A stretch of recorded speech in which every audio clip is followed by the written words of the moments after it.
For the following interview, Brett Baer, official host of the America Business Forum, takes the stage.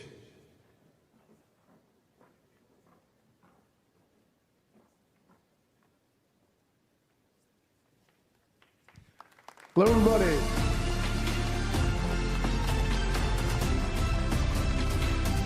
Good morning, everyone. Welcome back to day 2 of the America Business Forum here in Miami. Yesterday, set a remarkable tone. The conversations that challenged us reminded us why this gathering has become a leading forum for business and leadership in the world. Today, we keep that momentum going with another extraordinary lineup of speakers and discussions that look toward the future, toward innovation, investment, and ideas that move the world forward. So, with that, let's get started.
America Business Forum proudly presents Eric Schmidt, former CEO and chairman of Google, chair and CEO of Relativity Space.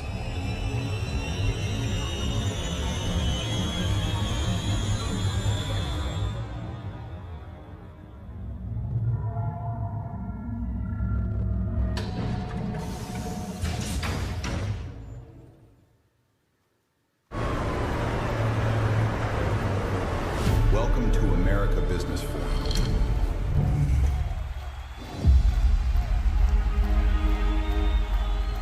We forget that humans come first. He saw the future long before it arrived.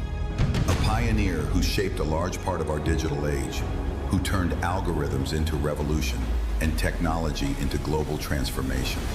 Former CEO and chairman of Google, and now a global leader in the artificial intelligence industry. Tonight, America Business Forum presents Eric Schmidt.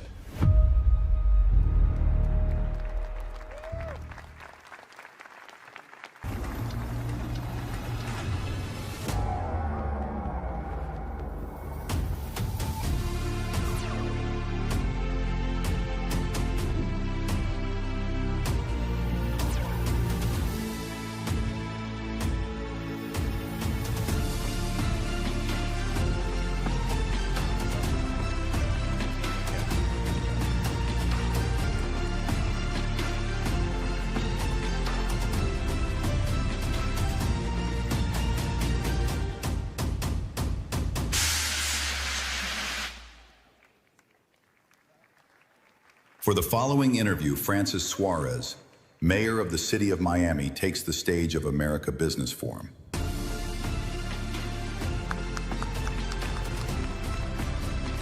You good? He's unflappable. He didn't even move when the smoke went up. So Eric, this is the second time that I have the privilege to be able to interview you. So I'm very excited about this. By the way, Mayor, I have to interrupt. I'm very interested in Shakespeare sonnets, so I just wrote one. It's about you. Okay. It's entitled Upon the Excellence of Mayor Suarez. Please. When first Miami's helm he took in hand, a city poised between oceans azure deep and futures promise vast throughout the land, he sowed where others scarce had dared to reap. With vision bold as conquistadors of old, he brought forth commerce, tech, and innovation's art, made Miami shine as cities wrought of gold, and placed our fair metropolis apart. It continues, don't worry. Okay. Through tempest's rage and plague's most grievous tests, he stood as a bulwark against adversity's tide, led his citizens with courage in his breast, and made our city known far and wide. So shall his legacy in marble stand, the mayor who raised Miami's fortune grand, Mayor Suarez.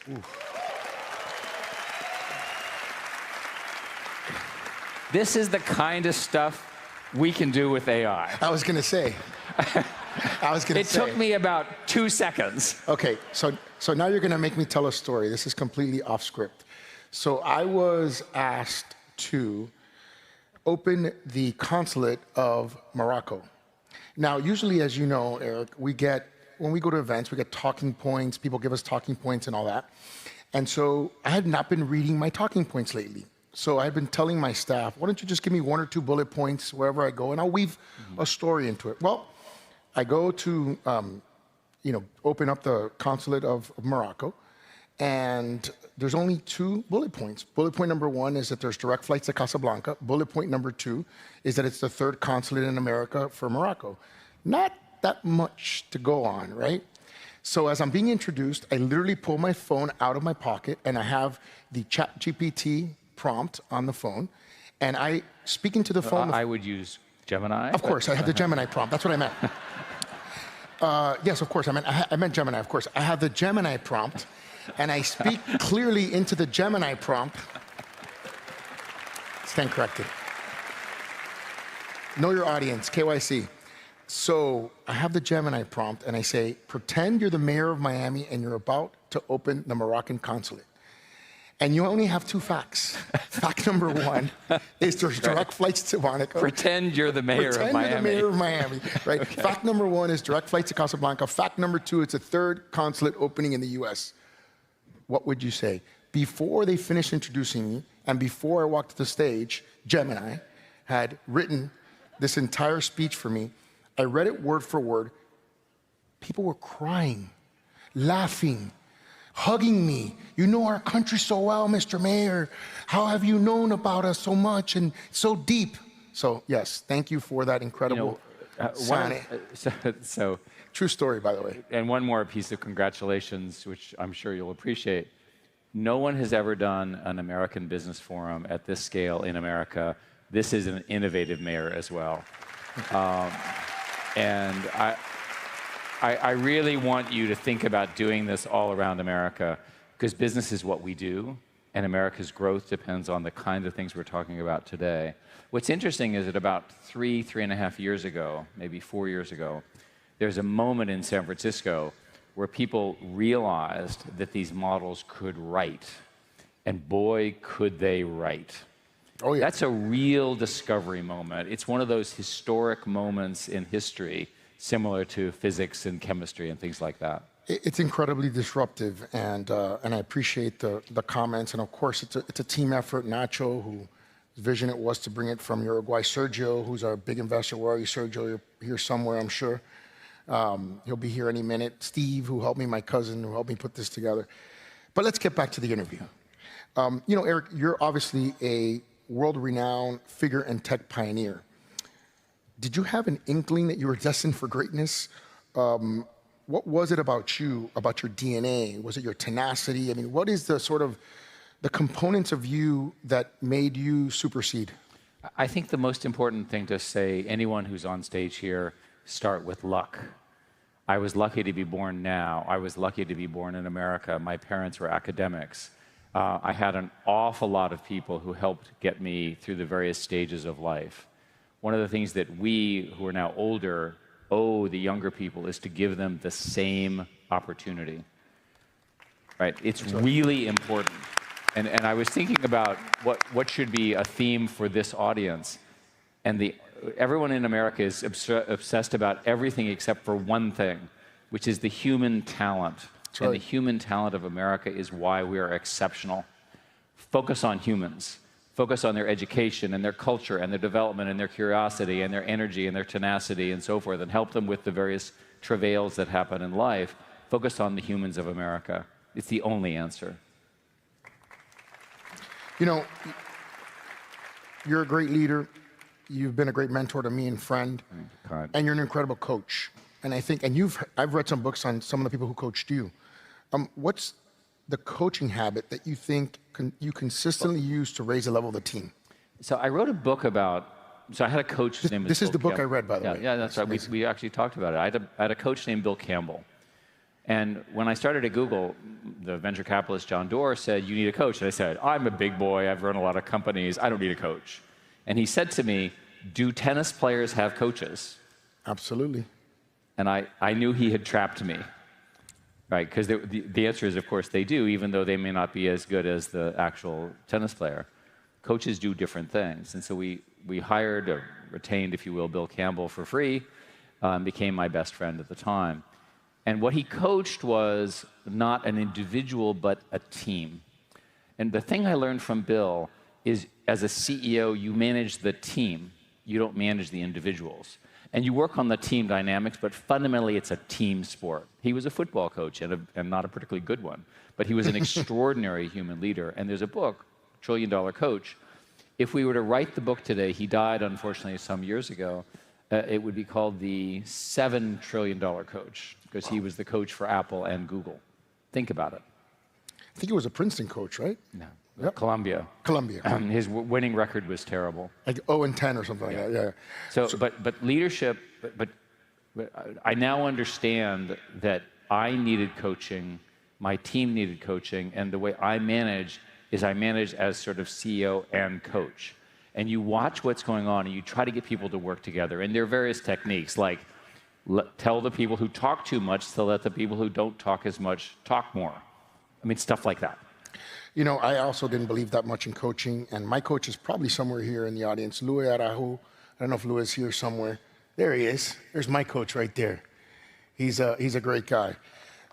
So for someone that's starting out in tech, what's sort of the mindset or the practice that you think is going to compound the most over the next decade? So if you look at success, it's a combination of intelligence, that is, ability to do the work, and grit. And I would add intelligence, grit, and curiosity. When I was young, I was a sponge for everything, because I didn't seem to know anything, or I thought I knew nothing. And the internet had not really been invented yet. It was just getting started. And so we didn't have the resources we have today. If I were a 16 or 18-year-old or 20-year-old, whatever, right now, I would be online all the time just learning, because I would be curious, and I want to know everything. Mayor, tell me about yourself. Tell me about your family. Tell me what you do. How did you get here? What are the problems? And I trained myself to look at businesses and say, how do they work? Right? Like, how does this place work? How did you fund this? What was it your idea? Who did you work with? Pain. But that's grit, right? So you have to have the intelligence. I have all sorts of friends who are brilliant who can't get through the day, right? They wake up, they have an idea, they have another idea. Nothing happens with them. It's the people who have an idea that's very clever and they have the tenacity to push it. Those things come from curiosity. Another example, and this I think, the technology that we're in is so extraordinary and I'm so excited about it, but there are some things we've lost. One of them is that we've lost is the looking out the window phenomena. And there's some evidence that looking out the window is fundamentally important for curiosity. So here's an example for all of you. When you're leaving here today sometime, turn off your phone, tell everyone who's around you to shut up in a nice way, and look out the window and daydream. That daydream is important too, because that's how the creative thoughts come. Yeah, amazing. I mean, look, I think for me, failure has always been a great teacher. Pain, as we said.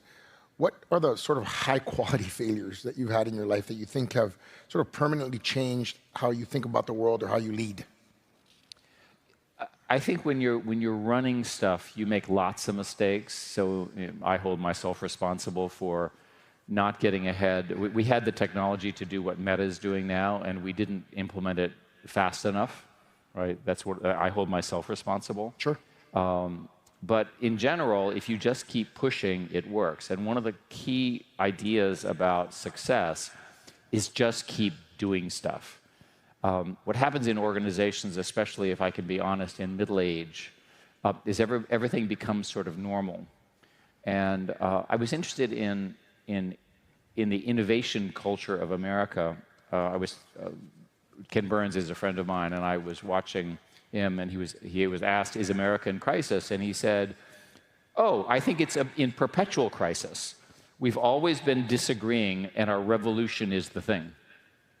So when you understand that the system is not designed to be static, it's designed to be dynamic, and it's a jump ball, then you can do it. I've consistently been slow to see that if I do self-criticism. And I've consistently assumed that stable systems were always stable. Humans can always change the system if you need to. Figure out a way to change it to make it a better place. You know, you've run a big company. I'm running $1.5 billion company, which is the city of Miami with 5,000 employees and 4 labor unions. The decisions that we make and that we've made affect thousands of people. Yeah. How do you deal with doubt in the face of understanding the implications of those decisions and how they impact people? I was talking to, I've talked to the various presidents that I've had an honor to meet. And when you actually talk to how the president operates, there are moments in a presidency when the president makes a decision where they have no idea what's going to happen. And yet they make the decision anyway. That's, I think, how you have to operate. Obviously not. None of us have that kind of responsibility, thank God. But fundamentally, if it gets to you, it shouldn't be an easy decision. The people who work for you should be able to handle these things. One way to think about it is the really complex problems are ones that you participate in, you lead the team, and you make a bet, and you iterate and iterate and iterate. All success is fundamentally a genius, and then iteration and essentially just constant evolution. And you're always failing, you're always trying things, that didn't work, and so forth. One of the geniuses of America is that people who can go bankrupt can be rehired and become hugely successful. Many of my favorite entrepreneurs, the first I didn't work, the second I didn't work, the third I didn't work, and the fourth, boom, right? So never stop trying. On a similar note, when a project is deeply uncertain, but potentially transformative, how do you communicate your vision and guide your team through that uncertainty? What I try to do is I try to frame the question correctly. Usually, if you can ask, so let's start with the basic principle. Don't tell people to do, ask what people want to do, right? But frame the question. Okay, this is what we want to do. What is the best idea? Because frankly, people don't like to be told what to do, they like to be asked, right?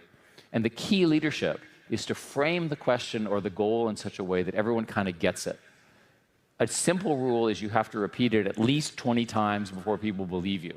So I become very repetitive.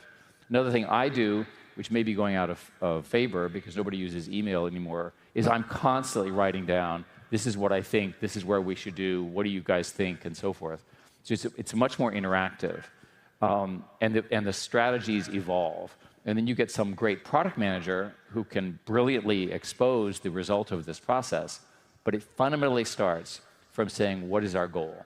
So we want to win. Okay, what does that mean? Another thing I do that works well is I start by saying, where will we be in 5 years? Humans are terrible at predicting past the next 12 months, right? If you force people to say, what will be true in 5 years, you get a very different answer. So here's an example.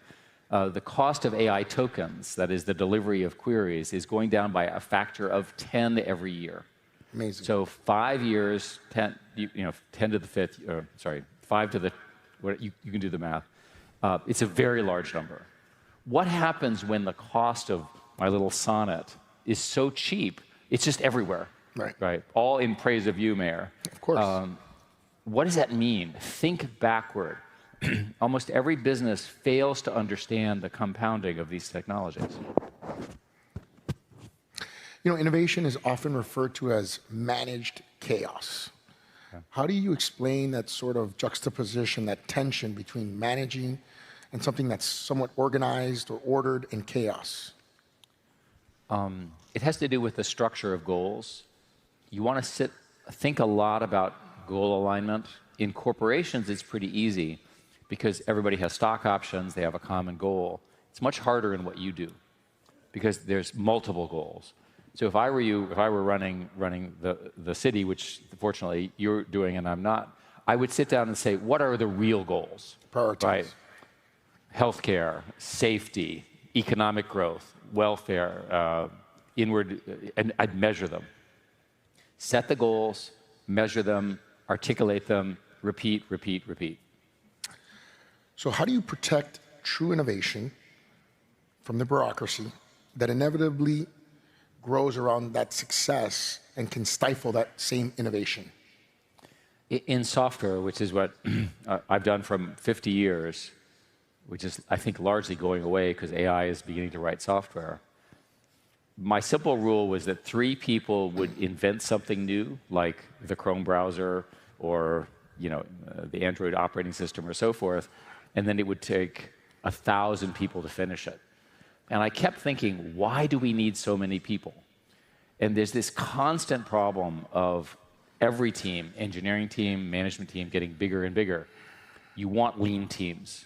The lesson over and over is lean teams. Another example, I have a rule with the companies I'm running now that if we do new things, you can only have 10 people, you can't have 11. When we go into a new country, you can have 10 people, but not 11. Because I figure 10 people is a group that's kind of a manageable group. It's self-managing. They know each other. They can figure it out and so forth. And you can judge the team. So what happens if you're not disciplined about that is you get people who I call glue people. And I mean this in the most affectionate way. They are very nice people. They glue person A to person B, and you discover you don't need them. Person A can talk to person B without the person in between. Yeah. And that glue person slows everything down. So time to decision, quickness, small teams, and agile thinking is important. My experience in talking about this around the world is everyone goes like this. And this means I'm a human, and I'm breathing, and I'm listening to you. It does not mean I'm going to do anything. So if you hear these ideas, unless you implement the things I'm talking about, you won't get the benefit. Knowledge is not sufficient. You actually have to take the leadership. And that's when it gets tough, because you're talking about very protected groups, protected individuals, and so forth. The great business people know when to push those and when not to. And that's a judgment. So, of course, moving on to AI. AI is going to be the most powerful tool humanity's ever created. It's also potentially going to be the most dangerous. Let's watch this clip. A new age has begun, one not written in ink, but in code. This innovation, this arrival of this new alien incredible intelligence. Artificial intelligence, the most powerful tool humanity has ever created, and perhaps its greatest test. The most important thing that's going to happen in about 500 years, maybe 1,000 years in human society. Few understand it better than Eric Schmidt, the man who helped shape the digital world as we know it. Today he stands at the frontier of innovation and responsibility, asking the question that will define our future. Can we control what we've created? The next revolution isn't coming, it's already here.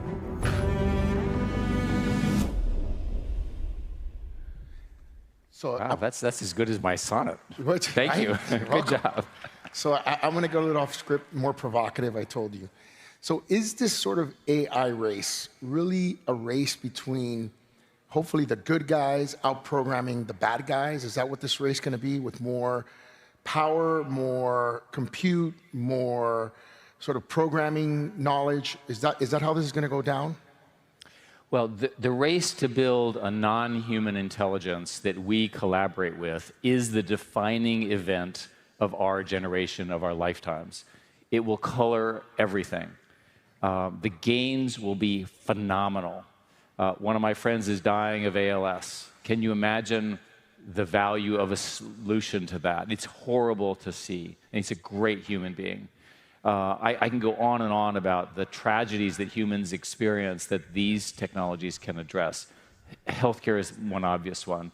The arrival of intelligence for every single human being, right? Having an assistant that's as smart or smarter than you, the Einstein in a pocket. Just imagine all of that.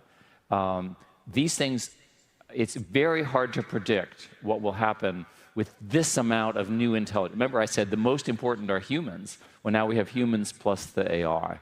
There are plenty of downsides, right? And we can talk about them. But the most important thing is this stuff needs to be built in America, on our values, with our views. And I feel very, very strongly about this.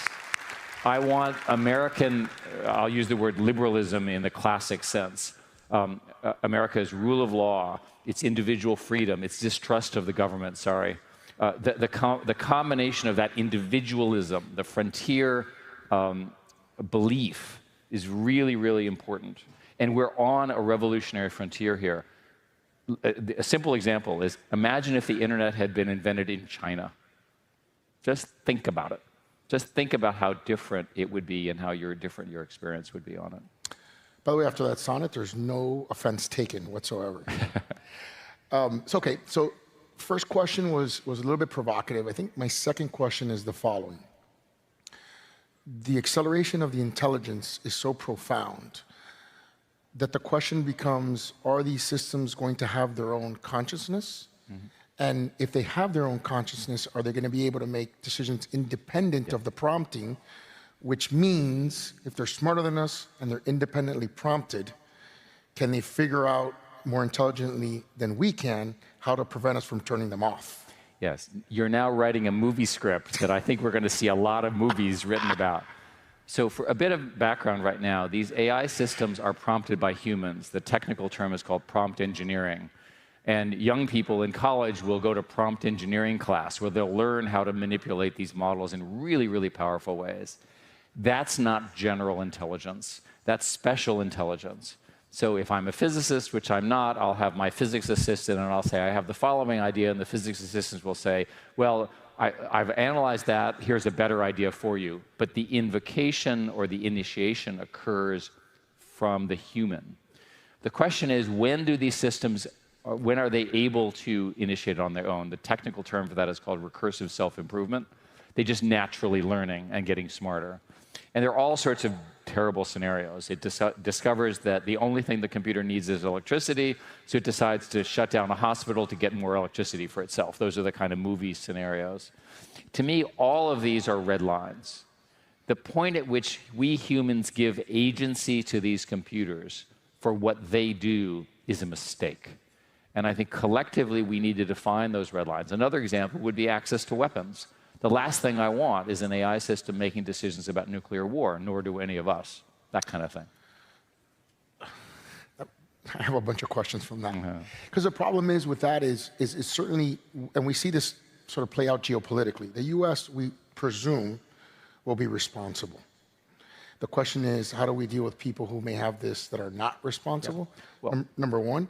And I'll give a little bit of hope to humanity. This is the second time I interview Eric, by the way. Mm-hmm.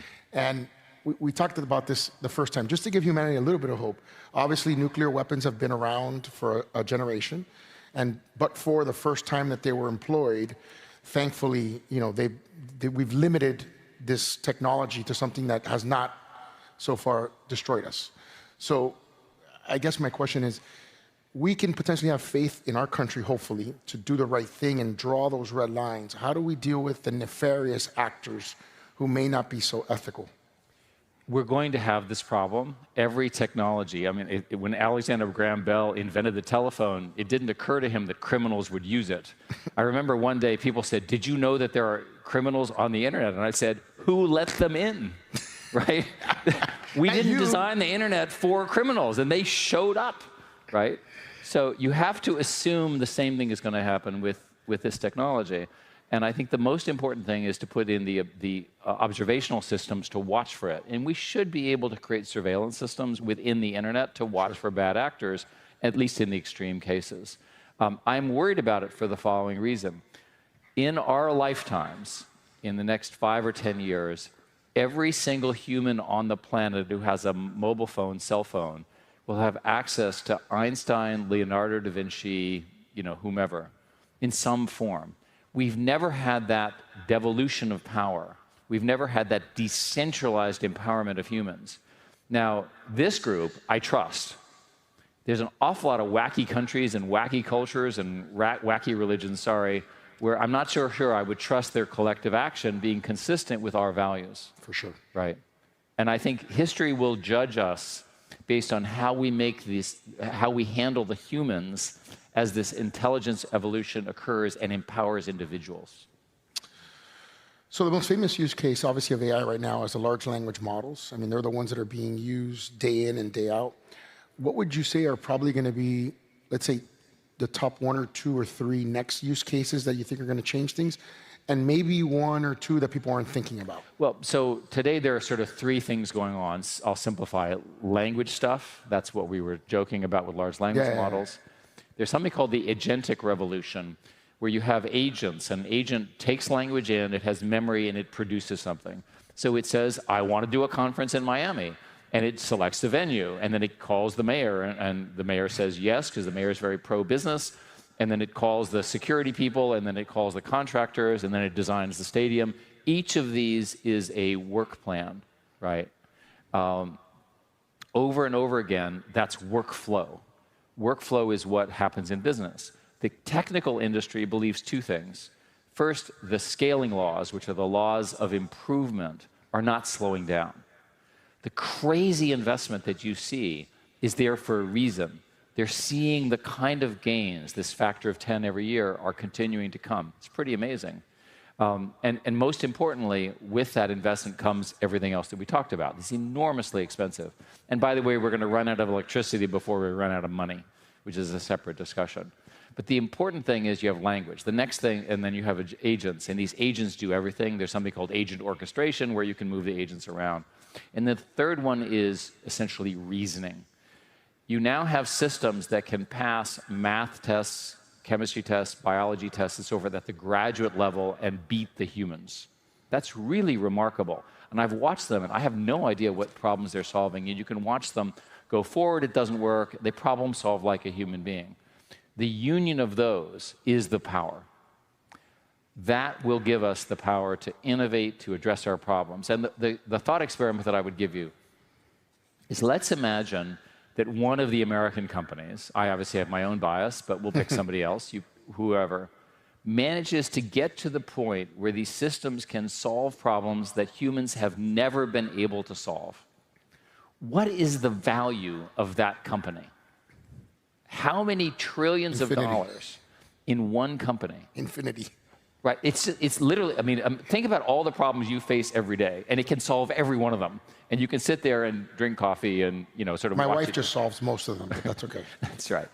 The important thing is that we're on the threshold of being able to have truly new innovation. And that's the hype, that's the promise. If we don't get there, people will be destroyed just from their own hype.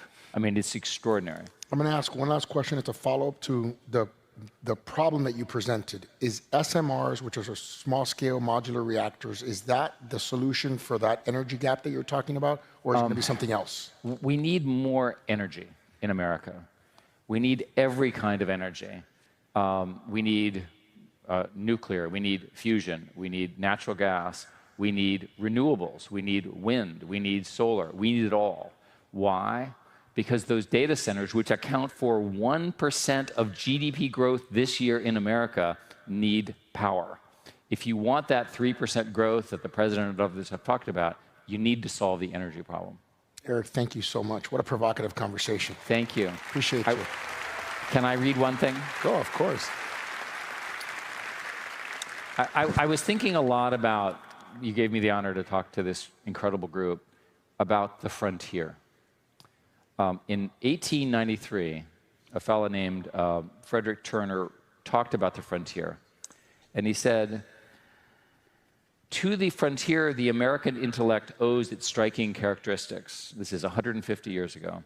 That coarseness and strength combined with acuteness and inquisitiveness, that practical, inventive turn of mind, quick to find expedients, that masterful grasp of material things, lacking in the artistic but powerful to effect great ends, that restless, nervous energy, that dominant individualism, working for good and evil, and with all that buoyancy and exuberance which comes with freedom. These are the traits of the frontier. This is America. This is us. This is why we're here. This is why you're a great leader. Thank you very much. That was in 1893. 1893. You know what happened 3 years later? What's that? You know what happened 3 years later? What? The city of Miami was established. 1896. 1896. There you go. Happy birthday to Miami. There we Thank go. you. Okay, Mayor. Thank Okay, you, good. my friend. Thank you, guys.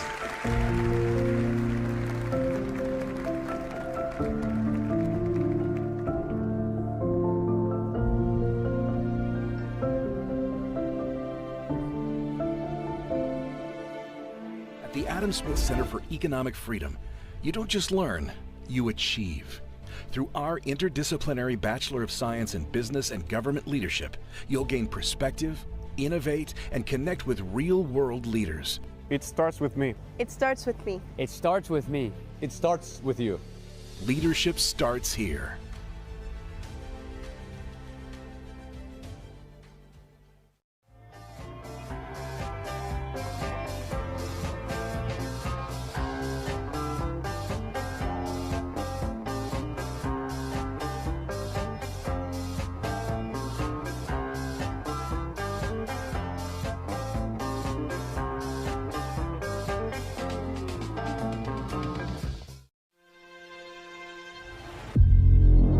PIF is one of the world's largest and fastest growing sovereign wealth funds. The United States is PIF's most important market outside of Saudi Arabia. Since 2017, PIF has directed $170 billion into the U.S. economy, fueling growth, creating opportunities, jobs, and contributing $33 billion to U.S. GDP. Together with our U.S. partners, U.S. businesses, and top global asset managers, we're advancing innovation across mobility, aviation, renewables, sport, technology, finance, and more. Strengthening markets and creating long-term value across both nations. PIF's deep U.S. commitment spans across sectors, from $23.8 billion U.S. equities and our New York office to Live Golf, CONCACAF, FIFA Club World Cup, Surge Stake in PFL, and Sanibils as one of Silicon Valley's largest backers in next-generation technology companies. From shared investments to shared ambition. Anchored by major stakes in Lucid Motors, Savvy's $8.5 billion acquisitions of Scopely and Niantic, and Google Cloud AI centers. Our partnership is building opportunities that reach far beyond today. Looking to 2030, PIF's U.S. partnership grows even stronger, creating over 500,000 American jobs and building long-term prosperity across both nations. From vision to value, PIF is invested in better.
America Business Forum proudly presents Jamie Dimon, Chairman and Chief Executive Officer of JPMorganChase.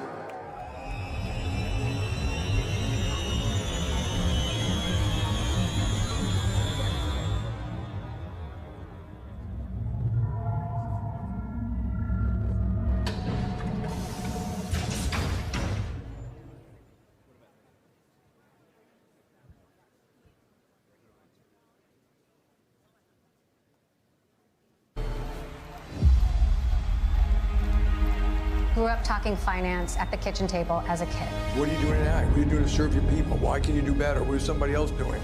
In a world shaken by crisis, one man stood firm. As CEO of JPMorganChase, Jamie Dimon built the world's most powerful bank, not by following the crowd, but by leading through the storm. While others fell in 2008, his discipline and foresight turned risk into resilience. A visionary of modern finance, a symbol of leadership when it mattered most. The leader built to last. America Business Forum presents Jamie Dimon.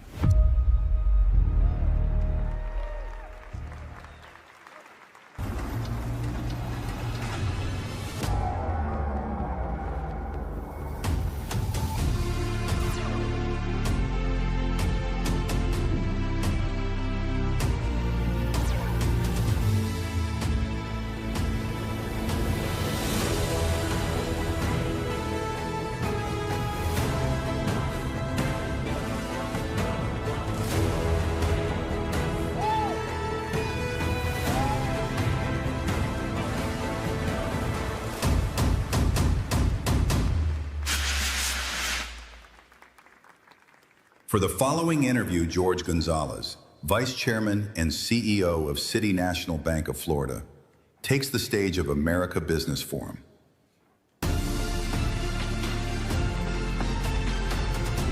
Thank God. Good to see you.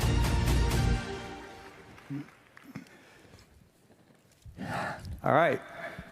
So, Jamie, before we get started, I just want to take a second and thank everybody for being here this morning. I wasn't here yesterday, but I saw a bunch of video clips, and yesterday's program was outstanding. The lineup of speakers, including President Trump, really reflects the stature of this event, but more importantly, it reflects the stature of the city of Miami and the influence that we are generating both nationally and globally. Jamie, I'm sure you've been to a lot of conferences, I've been to a lot of conferences, and I've never seen the lineup of speakers that we've had yesterday and what we're going to have today. And a quick story. Mayor Francis called me up about 2 months ago and said, George, I am thinking about doing this event. Here are my speakers, and we're going to make this happen. I said, Francis, you're crazy. You got 2 months to pull this together. Look at the speakers. You have the president, you have Jamie Dimon, you have a whole list of very influential people. You're never going to make this happen. But if you want to do it, let's try. And here we are. So, Francis, you're a little nuts, but congratulations on a heck of an accomplishment. So with that, I want to take a second and one more time welcome one of the most respected voices in global finance, one of the most influential bankers of our generation, Jamie Dimon. George, thank you. So thrilled to be here. Thank you. So, Jamie, my guess is a lot of people have heard a lot about your professional accomplishments, your career, and your impact of banking. But let's start with something a little bit more personal.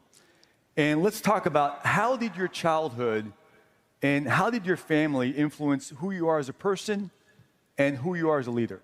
Great. So first of all, thrilled to be here. A little embarrassing, this whole entry, but it's quite a production. I grew up, my grandparents were all Greek immigrants who came from Greece, never finished high school, moved to Jackson Heights, Queens, not far from where President Trump grew up, with a slightly smaller apartment than he had, a rental. But there were values that your parents taught. You didn't even know was happening at the time, which is, I'd say very fundamentally, it came from my grandparents, my parents, have a purpose in life. That purpose could be banking or art or science or being a political leader. It could be a caregiver. Treat everyone with respect. Everyone equally and everyone fairly and everyone properly. Do the best you can. Whatever you're going to do the best you absolutely can. and hopefully make the world a better place while you're doing whatever you do.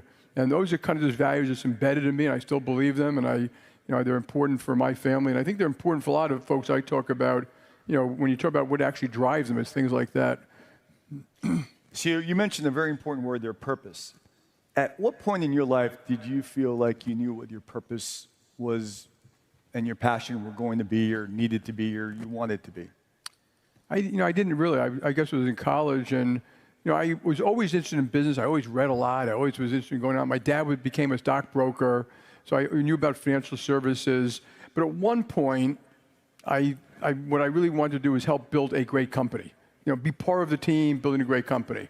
I didn't know what I would be doing, but I knew that being part of a team, and anyone, I listened to Eric Schmidt, when you're on a team, and it's no different than team sports. You want the team to win, and that was kind of a driving thing. To me, financial services was fascinating because when you wake up in the morning and read a newspaper, almost everything in that paper is going to affect you. All around the world, stocks, markets, politics. So it's just I always found it a very fascinating field. I'm going to skip around a little bit, but you just mentioned something that I struggle with every day, and I'm sure a lot of people here do as well. In today's environment where there's so much information coming at you, so much media, so many moving, fluid perspectives, where do you find the most accurate information that allows you to make decisions and to really set strategy for your organization? Yeah, well, there are really two ways. I get up really early. I read 5 papers. I read everything people send me. I'm just constantly reading all the time, surveying the landscape of competitors, countries, and stuff like that. The second way is really just get on the road and get out with your management team, get in a bus and go to a branch and talk to a lot of people, because a lot of very smart people out there. And the best ideas don't even come from America. They come from places you don't expect it, and you run into technologies and you learn things. I remember years ago I sent the consumer banking team 15 years ago to China, and they were like, "Why are we going to China? We're an American U.S. consumer bank." And I said, "You'll find out when you get there." And I had them meet with Ping An and Tencent and WeChat and Alibaba, and it opens up your eyes. So just get out. I can go to a branch. You and I can go to a branch together today and sit down and talk to the tellers, and we will learn something. Something stupid that we do, or something that doesn't work, or something that they did better in another bank where they worked before, or something like that. So just constantly talking to people, constantly surveying the landscape. Yeah, I heard Eric use the word curiosity, constant curiosity. Once your mind closes, you're not going to be able to make a lot of progress on a lot of things. Not only do you learn something, but you probably get the real story of what's really happening, that by the time things get to you from a leadership standpoint, it's been filtered so many times, but when you're hearing it firsthand, it makes a huge difference. Yeah, I don't allow people to filter stuff. I still read customer complaints, and I always tell people, if they ask you a question, you got to respond to me directly and not go up that chain of command, because that chain of command, starts to edit it and fine-tune it, and you got, if you're in a position like mine, you just got to break down those barriers all the time. The bureaucracy does want to control you, so you got to kill the bureaucracy. That's part of my job, So let's go back to your personal life. Yeah. I think we all understand and believe that challenges are also silver linings in life. So as you think about your career, your personal life, what's been some of your hardest lessons, and what did you learn from them? In the personal life, we've all been through, some forms of personal hardships. But the lessons from those hardships, if you're talking about the mistakes you made, like the things you did personally, that's a great quote. You don't learn a lot from the second kick in the mule. Again, I heard the mayor and Eric talking about it. We've all made a tremendous amount of mistakes. And I always say there's a pattern to them sometimes. Like when you act in anger, well, that is almost always a mistake. When I was a young executive, someone gave me a business card that said, all I had to do was fill out the date. My name is Jamie Dimon, and I'd like to apologize for my behavior on the night of X, because I would lose my temper over something. So, so you're constantly learning about that too. And it's better to learn from other people's mistakes than making them yourself. And you could do that too. So, Jamie, the institution that I'm privileged to lead is $30 billion, 1 or 2 states, 1,300 employees. You're leading a $4.5 trillion institution, 60 countries, 48 states, 300,000 employees. All right? We're almost the same. It's pretty much equal playing grounds between Jamie and I. Another 120 years or so, I'll be on that side of the room.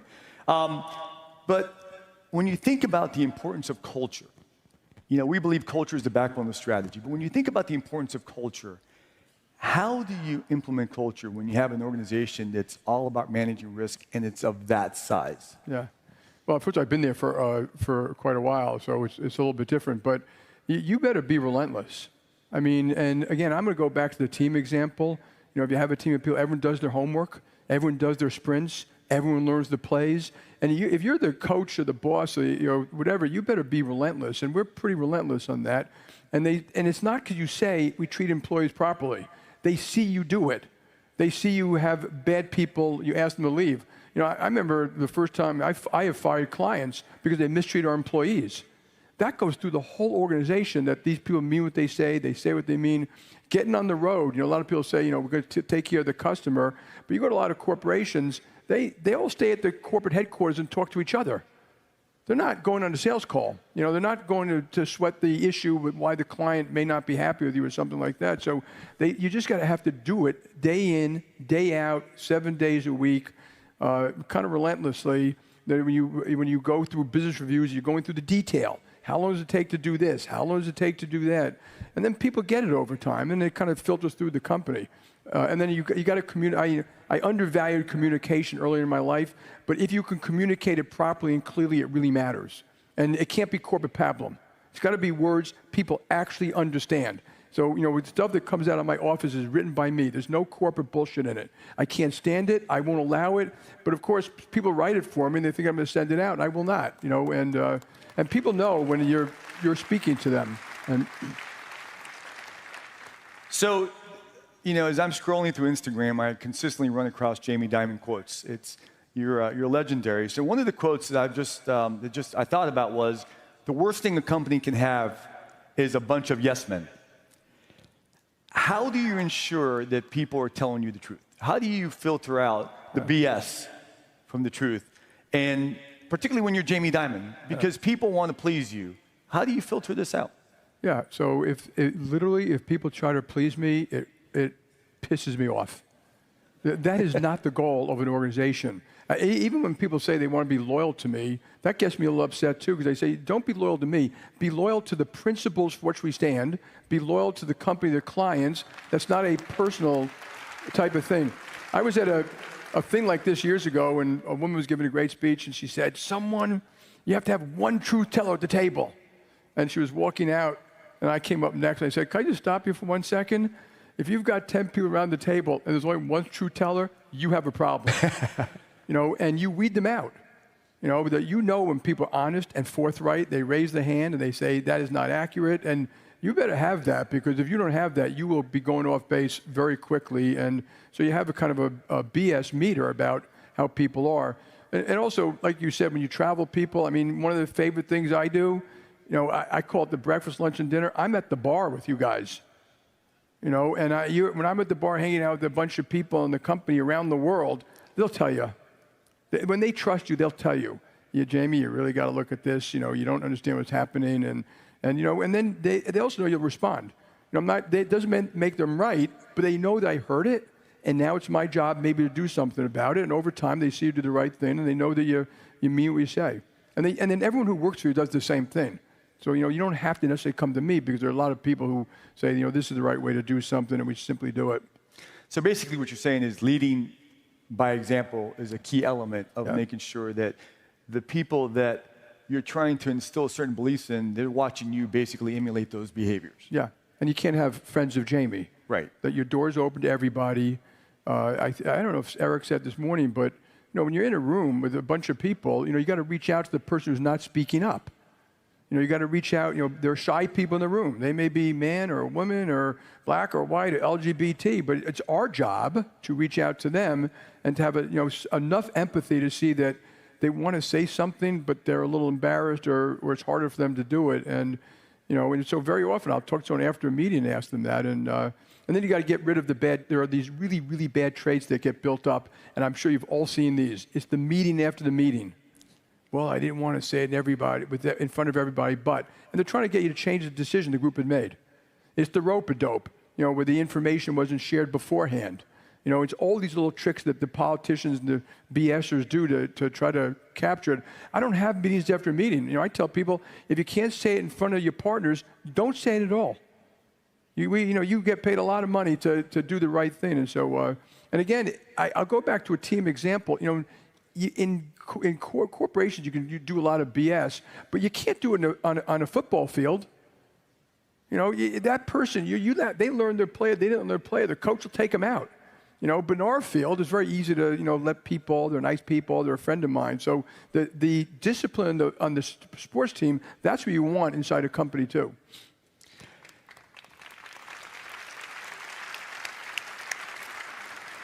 So Jamie, you've highlighted the value of learning from your competitors and also the value of learning from other institutions outside of your industry. And when you think about what are some of the insights that you've been able to draw from companies or leaders outside of the financial services industry? Yeah. So when I say I travel and see people, I always go see other companies.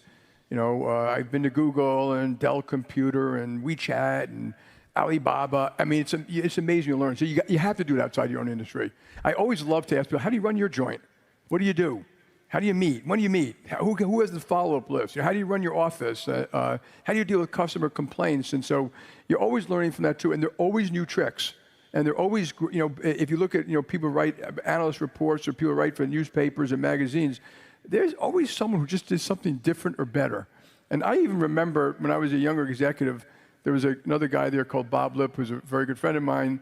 I was watching him run a meeting. He was fabulous in running the meeting. He made it fun, but there was no BS about it. And he used to always use a quote, celebrate your successes, but in the management meeting, emphasize the negatives. And, and he would always take you on the road and always take you to branches. And he would show you how to make it you didn't go to a branch just to show the flag. You went to a branch he'd sit down with we'd have lunch with the tellers in the back or something like that and learn from them. And you learn from other people all the time. I still learn tricks of the trade, always.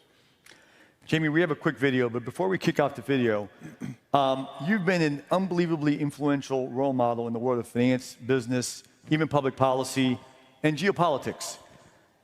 And during the financial crisis, you were known to be the face of stability. So when everybody else was running for cover, you were cool, calm, and collective. So let's show a quick video, and then we're going to get back to a question for you. In 2008, the world's financial system was on the brink. Markets collapsed, giants fell, fear spread faster than reason. Well, that's not what we've been told in finance. But in the eye of the storm, one leader stood steady. Jamie Dimon, CEO of JPMorganChase, guided his team with discipline, foresight, and conviction. Doing a better job educating Americans about the power of our liberty, our freedoms. While others chased risk, he built resilience. Through decisions that would define a generation, JP Morgan emerged not broken, but stronger. A fortress of stability in a world of uncertainty. A masterclass in leadership under pressure. A story of foresight, courage, and the power of principle.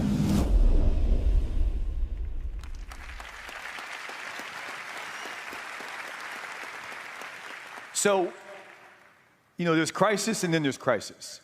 When everything around you seems to be unstable and on fire, and the system seems to be on fragile ground, what's the requirement of leadership, and what does that really feel like in that moment? Yeah.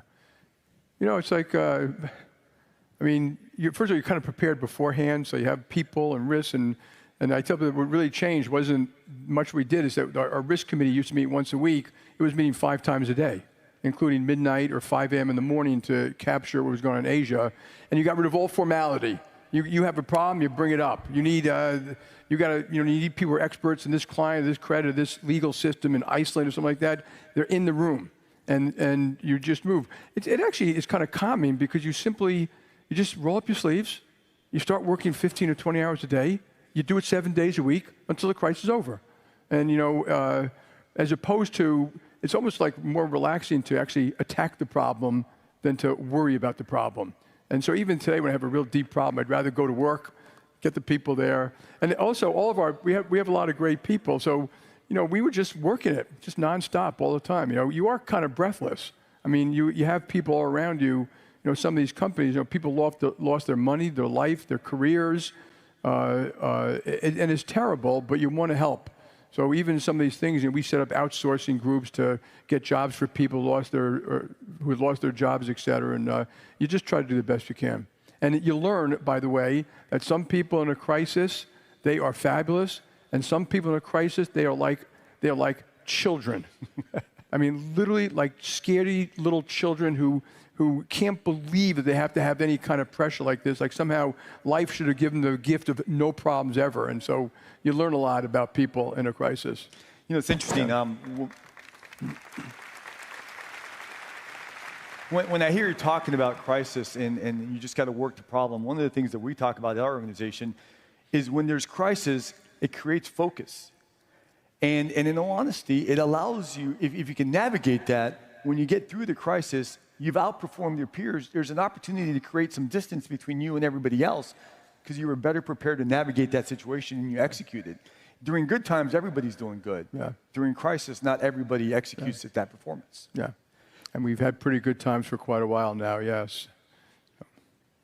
So let's tackle something that you speak a lot about, which is you are a full-throated patriot and capitalist. Yeah. That's something that you've said repeatedly. And how do those beliefs, how do they guide your decision-making, particularly in a world that appears or is definitely so divided as we are today? Yeah. Well, first of all, the most important thing to me is family and all that. Right next to that is my country. And it's not because it's just my country. Remember, this country was not a tribe. It was not a nationality. It was an idea. And anyone can become an American. And the power of freedom of speech, freedom of religion, freedom of enterprise, independence. You can do what you want. You can live what you want. You can say what you want. You can believe what you want. You get to vote for our people in government. It creates this huge innovation. I don't think all the American public fully understands the power of that freedom. And you got to, those of us who travel around the world, you'd be surprised how there are far less freedoms overseas, and it's stifling, and the heavy hand of government, which could be pretty powerful in a lot of countries. So, I deeply believe that it is this democracy, this country, are the shining city on the hill. It's the arsenal of democracy. It's the arsenal of freedom. It's going to be that way. It's going to be that way for the next 100 years. And all you got to do is read history. The world relies on us. I tell people, even non-aligned nations rely on America for the safety and security we provide for the world. And you got to be very careful when you look at what that means for people. So I think we should celebrate it. We should teach civics more. We should teach history more. We could acknowledge our flaws, but we should not denigrate the greatness of this country.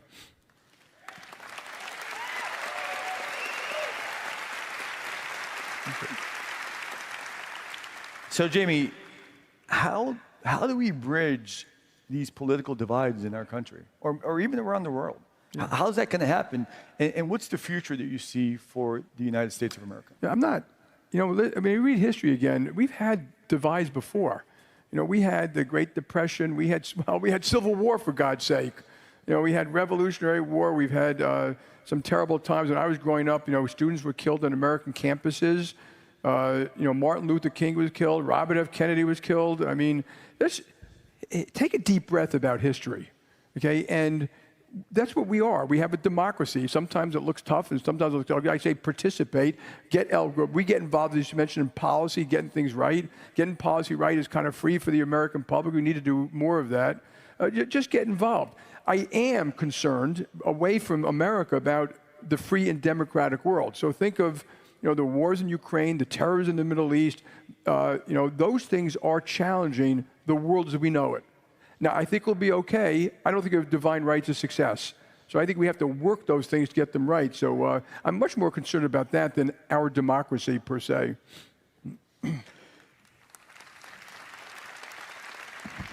So JPMorgan just recently announced a $1.5 trillion initiative to help fuel America's security and resiliency. And you're going to be investing significantly in advanced manufacturing and defense and energy, AI, and quantum. What's the form of those investments, and what do you think that's going to help achieve over the next 5 or 10 years? Yeah, so I often ask myself the question, what you should do. So if you read, I write my chairman's letter every year, and last year I talk about all these policies we got wrong in America, and that we need to fix them, and you know them, housing and education and crime and immigration and all these things we could do better, and it's holding us back. And but this year I started asking the question, well, what can we do about it? What can JPMorganChase do about it? Now, we do a lot around the American dream, affordable housing and mortgages and education and healthcare and skills, but the SRI, the Strategic Resiliency Initiative, is to help finance, either kind of with equity money or big loans, companies who are building things that make America and our allies resilient. So think of aerospace, defense, AI, super chips, some of these data centers you read about. Think of medical ingredients. That what can we do to secure the future and health of the United States of America and our allies around the world? And so we're going to add, over the next 10 years, another $500 billion of financing. That could be for big companies. It's also going to be, we're going to also do $10 billion of more like equity financing to help. Think of a middle market company that makes an optical equipment that goes an F-35 fighter, but they want to build a second plant in anticipation of a government contract. We may buy a piece of the company, give them the money to build the plant. So we're just forming around it. We're putting real power about this. We want to do our part. And if you look back, I hate crying over spilled milk. We all should have started doing this 15 years ago.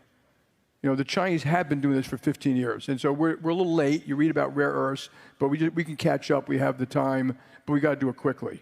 And we're also going to write about policy. We have a lot of policy to stop us from doing this. How we do budgeting for the military, a whole bunch of other things. So we're going to do a lot of work, to make sure we're doing the right things to keep us all free and safe. This administration, the Trump's administration, seems to be very focused on trying to lower the amount of regulation and bureaucracy so that private sector, the economy can prosper. How do you see that playing out, and how do you see that impacting the financial services industry? I love the fact about being pro-business. This notion that somehow, being anti-business is going to help the average American citizen or even the lower paid. So I agree with the concept. I don't think we've done a particularly good job taking care of the bottom 20% of our citizens. Their incomes didn't go up. Their health care is worse. They live in more crime in the neighborhoods. Their schools don't work really well. And we did that. That's Democrat and Republican policies, by the way. So I agree with that concept. I don't agree with the concept that beating up business is a way to fix it. Business creates jobs. Business pays people. Business does... So I do think business can get involved, and I may write an op-ed soon about good public policy is free. Okay, if we do a better job for schools, it's free. If we do some of this our regulatory system has got. I'm not talking about banks, by the way. Any one of you get involved in regulation. You could be a restaurant. You could be a small business. It is terrible. Federal, state, permitting, local. The affordable housing problem, it's all regulatory stuff.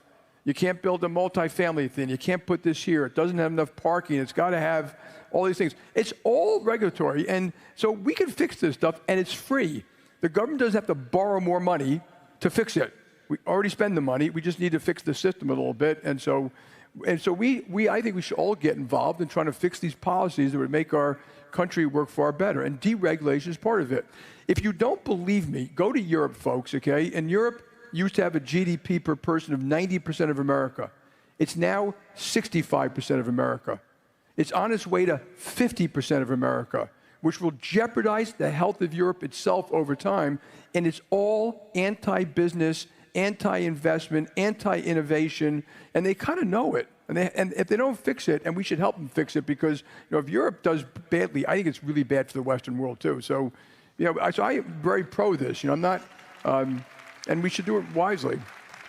Jamie, let's tackle AI for a second. I was in New York last week, and I met with your team. I met with Google, Microsoft, Accenture, Boston Consulting, you name it.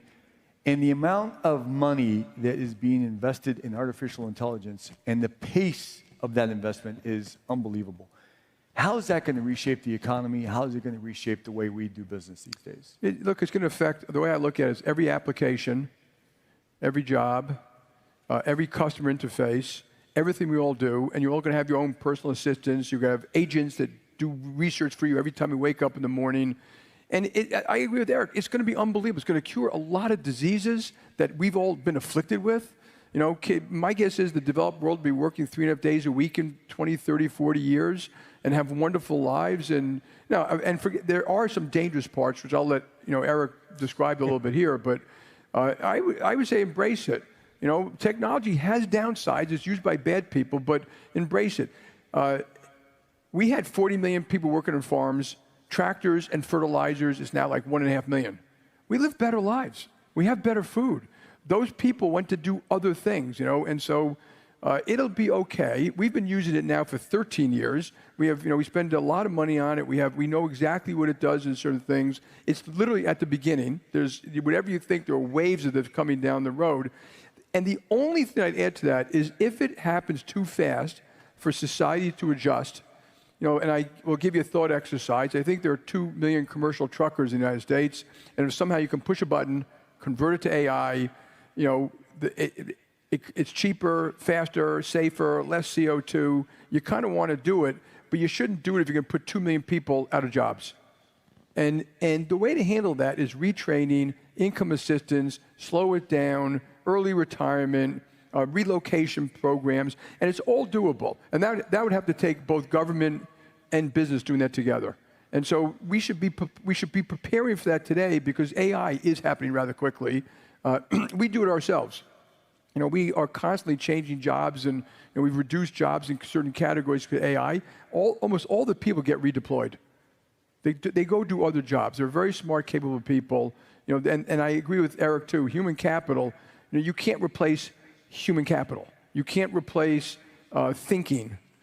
All these things that people think are going to happen won't happen exactly the way you expect. So, one of the things we like to say, and this will eventually change, that AI is not going to replace people. AI is going to replace people that don't use AI. Yeah. And I think that's an important element of what you're talking about here. So there's a lot of moving pieces right now. You got trade, you got tariffs, you got Fed policy, you have AI.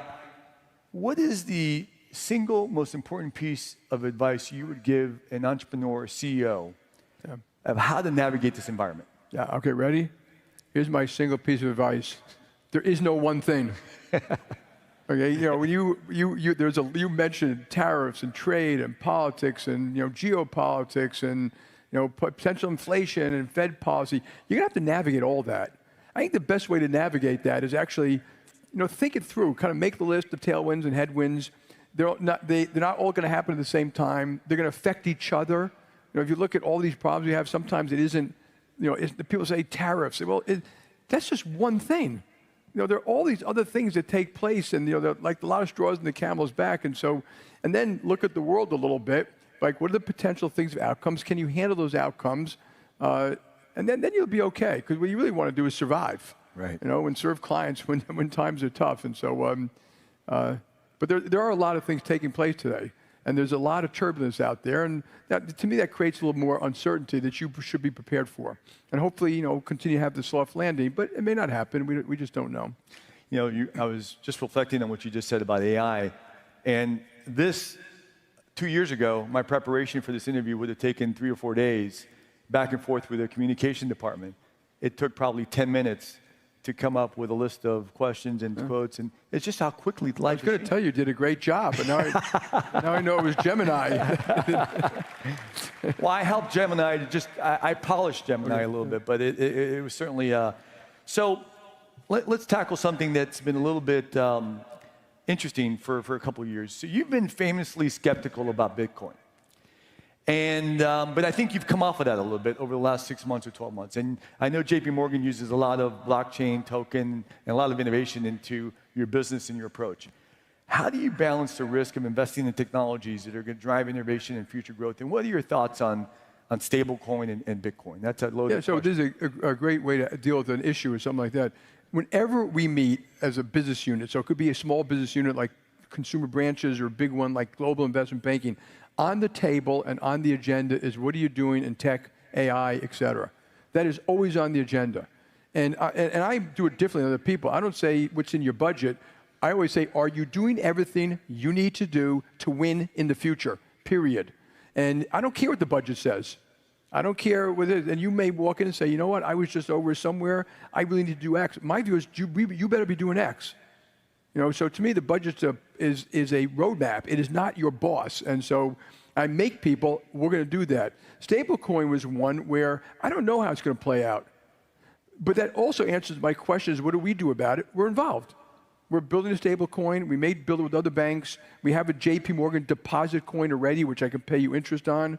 We use the blockchain. Any of these tools that you want to use for smart contracts and stuff like that, we are simply going to do. I don't know how it's going to sort out. But I'd rather be plain, which keeps us smart, than acting like I know the answer to it. And so, and we do that with all technology. Whether, sometimes regardless of what I think about it, I want you to be dabbling in it. Because you're being smart, and it is much more important than saying Jamie does or doesn't like it and something like that. So, and we do that with almost all frontier type of technologies.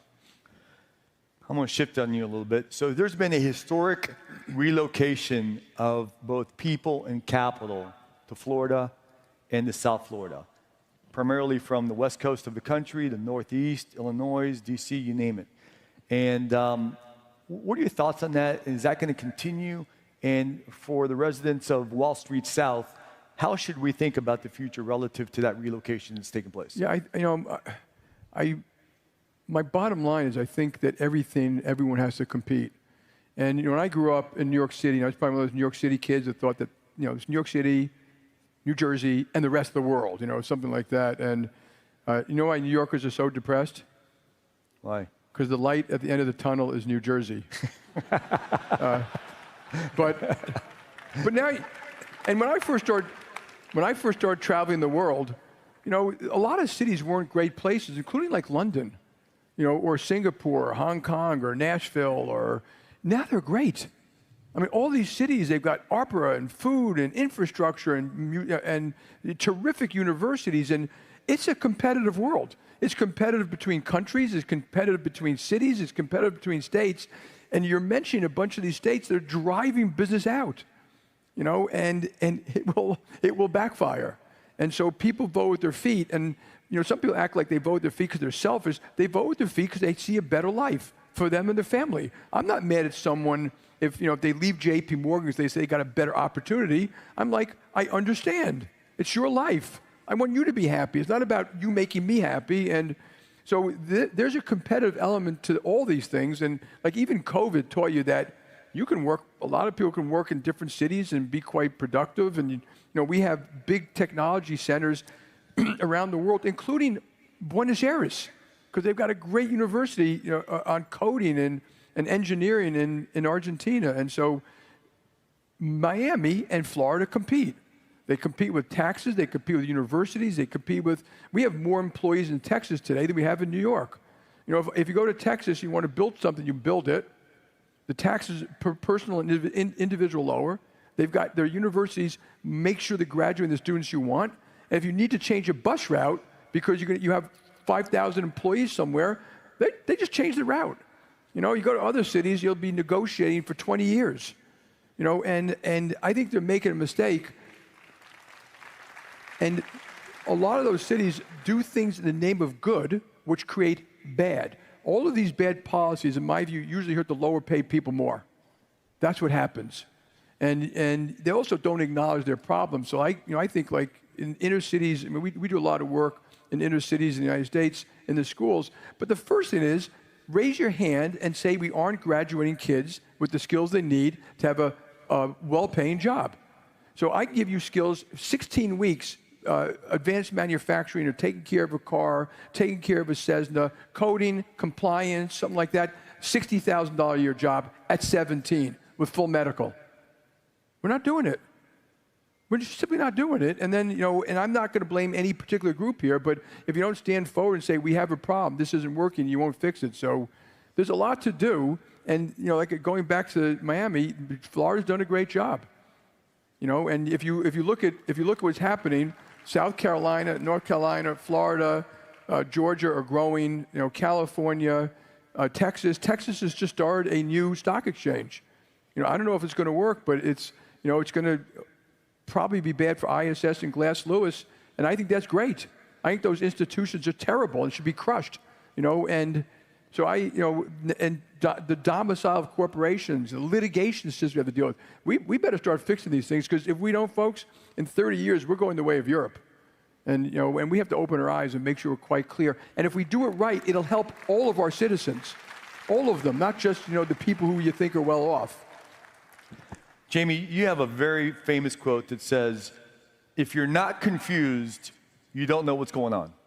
I love that. Yeah.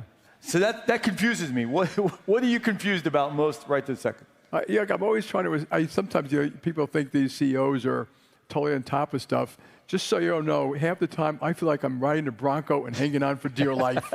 And all the things you talk about, what does this mean and what does that mean? Well, I worry about all those things, and they do get quite confusing. But I heard Eric said, we iterate over and over. We don't try to get the answer in the first time. We meet, we'll do it again, we'll do it again, we'll do it again. And sometimes, so I tell people, in most even very complex issues, the answer is waiting to be found. It's waiting to be found if you get the right people working it over and over, looking at it from multiple different angles, or at least by the time you make that decision, you've minimized the chance of making a terrible mistake. So I have 20-year-old kids, their first year, freshmen in college. And one of the things that my wife and I struggle with is, what advice do we give young folks today about their professional careers, given the fact that there's so much volatility in such a quickly changing landscape? The advice that I received from my parents is completely different than the advice that we should be providing kids today.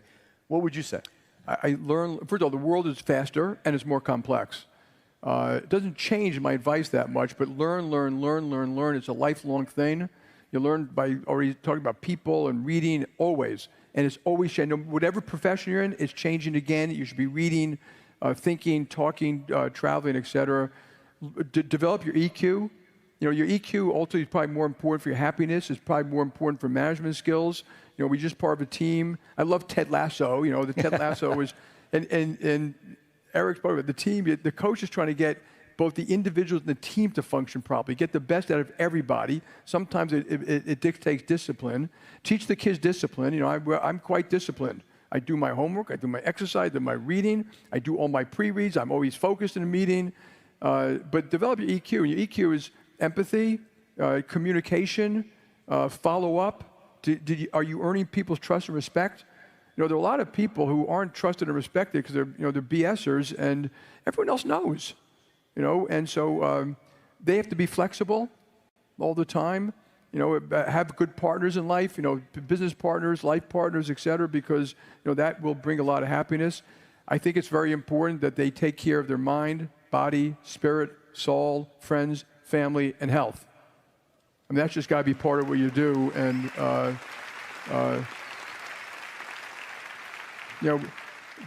be curious. Develop confidence, but don't be so overconfident, the arrogant. And another one is really important. Like one of the great piece of advice I remember a guy telling a whole bunch of people was, use the brains you have, and this I do think is really important, to figure out the truth, not to justify what you already think. And I see so many people, they are really smart, but that smartness gets rigid, and they think they're so smart that nothing you say is going to change what they think or how they think. And also, don't allow yourself to be weaponized. It's almost the same thing. People will jazz you up your whole life. So if you do all that, you have a great life. I love that poem, If. If you keep your head around about yours when all those around you losing, if you can walk with kings and talk to the knaves, if you can, it's kind of that. Jamie, when I was getting ready to spend some time with you up on stage, I just assumed you had written the book. And I said, I got to go find this book. I don't think you've written a book. So with that in mind, what do you want your legacy to be when you're done with JPMorgan? What is it you're trying to, what would you want people to say about you when it's all said and done? So when I first took over Bank One, a former CEO of a company came to see me and said, you've got to leave a mark. You've got to leave a legacy. And his idea was that we take Bank One international. And I looked at him and said, we're doing a shitty job in the United States. I mean, what right do I have to go do it overseas? I got to fix what we got before I do that. I also told him, when I go international, it'll be big. it won't be, and I called him up after we did the merger with JPMorgan, and I said, that's what I meant. I'm not doing this little rinky-dink stuff overseas. But I'm always afraid when a CEO, particularly of a bigger company, wants to leave a legacy, I always say, sell the stock. It's not about my legacy. I just want to leave behind a very healthy, vibrant company, and hopefully people say, you know, that son of a bitch made the world a better place. That's it. Thank you. All right, so just two quick comments, and we're going to bring this to a close. First of all, I was in New York last week, and I have to say this. If you guys haven't, when you go to New York, you got to go check this out. The building that JPMorgan just built at 270 Park, yeah, it is phenomenal. It is really just an icon. I understand why it took a little bit of time, because things like that take time. And the American flag in the lobby, it is just world-class. Congratulations. That is, there's no way people don't want to go back to work in their office in that building. And you probably didn't see it. The top 300 feet, we've put it up there, an American flag, which you can see for miles of the building, totally lit up. And we can put anything up there, but not just the American flag. Jamie, we're all done for this morning, but I want to take a second and say thank you. Thank you on behalf of the city of Miami. Thank you on behalf of the American Business Forum. Thank you on behalf of just the country for the leadership you provide, the candor and the transparency in which you communicate your messages that have been so unbelievably impactful to this country, to our industry, and to society. So thank you so much for everything you did. George, thank you very much. Did a great job. Folks, thank you very much. Appreciate it. Well done. Good job.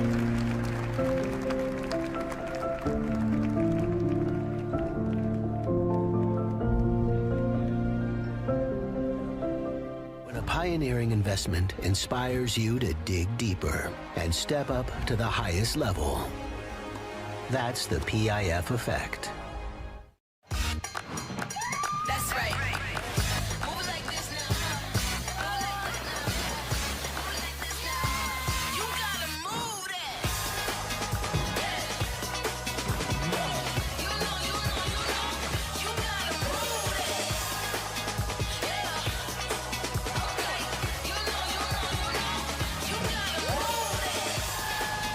Big time, best time, all the time. Come seek the Royal Caribbean.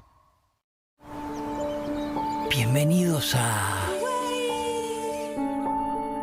Uruguay, un país que sorprende. Acá hay paisajes que te hacen decir sorprende con mucho gusto.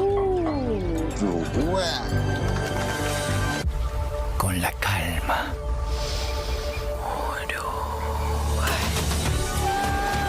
Y con el brillo único de su gente. Este verano viví más de lo que imaginás. Uruguay sorprende.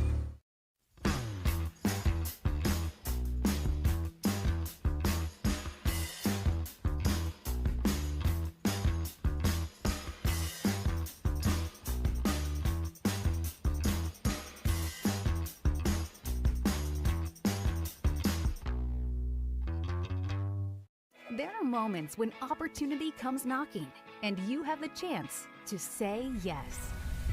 When things that previously seemed impossible are now within reach.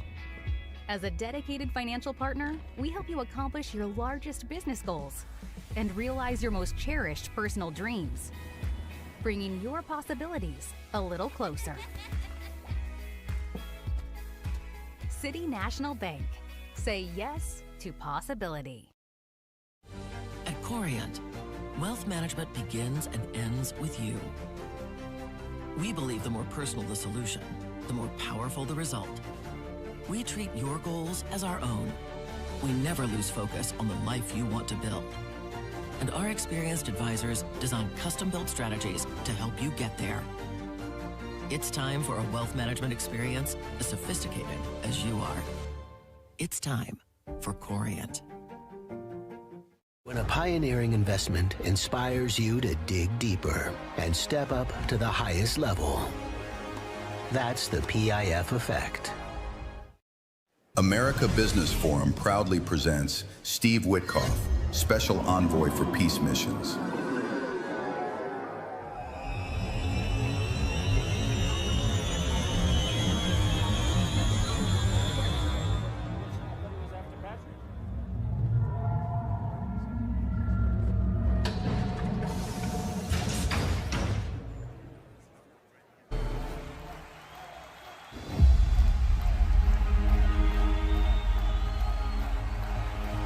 He began as a real estate attorney in New York, a visionary who turned ambition into architecture.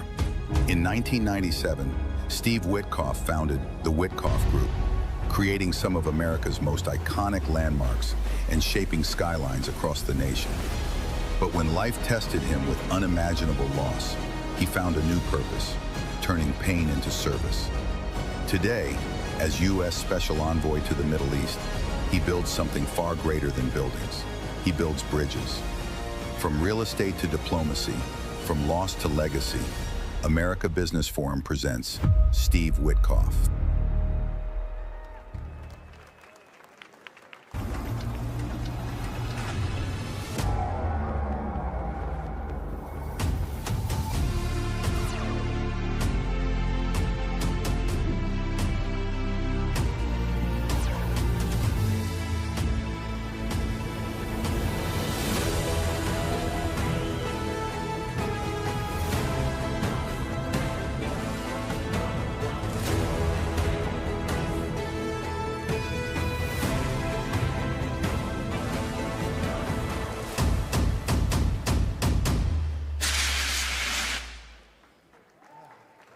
For the following interview, Brett Baer, official host of the America Business Forum, takes the stage. You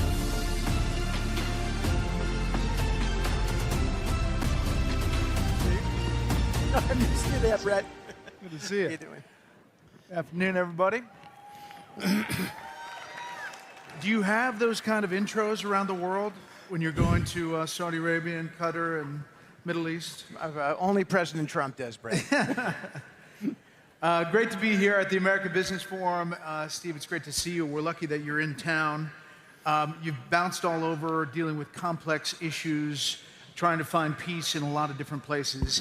But you also have this amazing business career, and I want to start there, about your early life. You know, where did you grow up?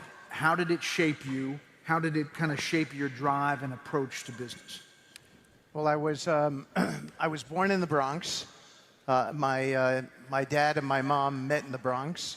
We moved to Baldwin Harbor, 1963. I think my dad paid $5,800 for the house there, Brett, a split level.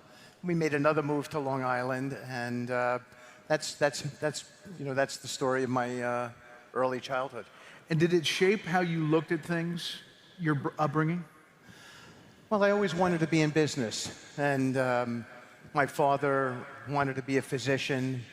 My grandfather had a heart attack, and he had to take over a sort of fledgling tailor business that my dad then grew into a ladies' coat manufacturer. But I think he always had a dream of wanting something more.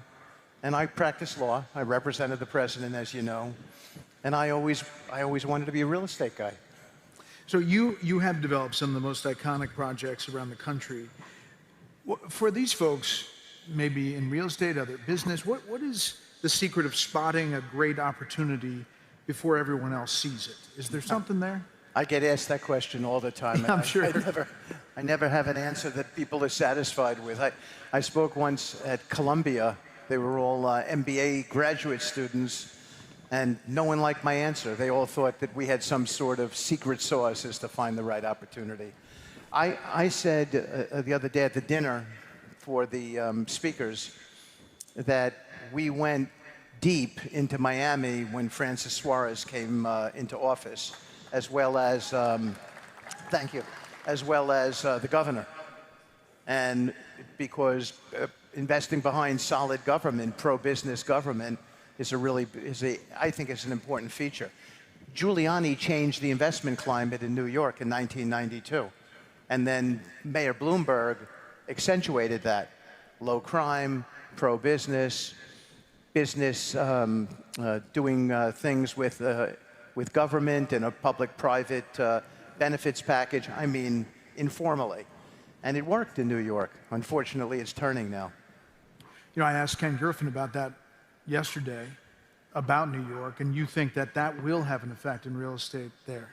I don't even think rent-stabilized housing has been destroyed. The value package there has destroyed it. But I think you see a lot of these people who are voting for people like Mandami, and they think it's just a bunch of rich people losing their money.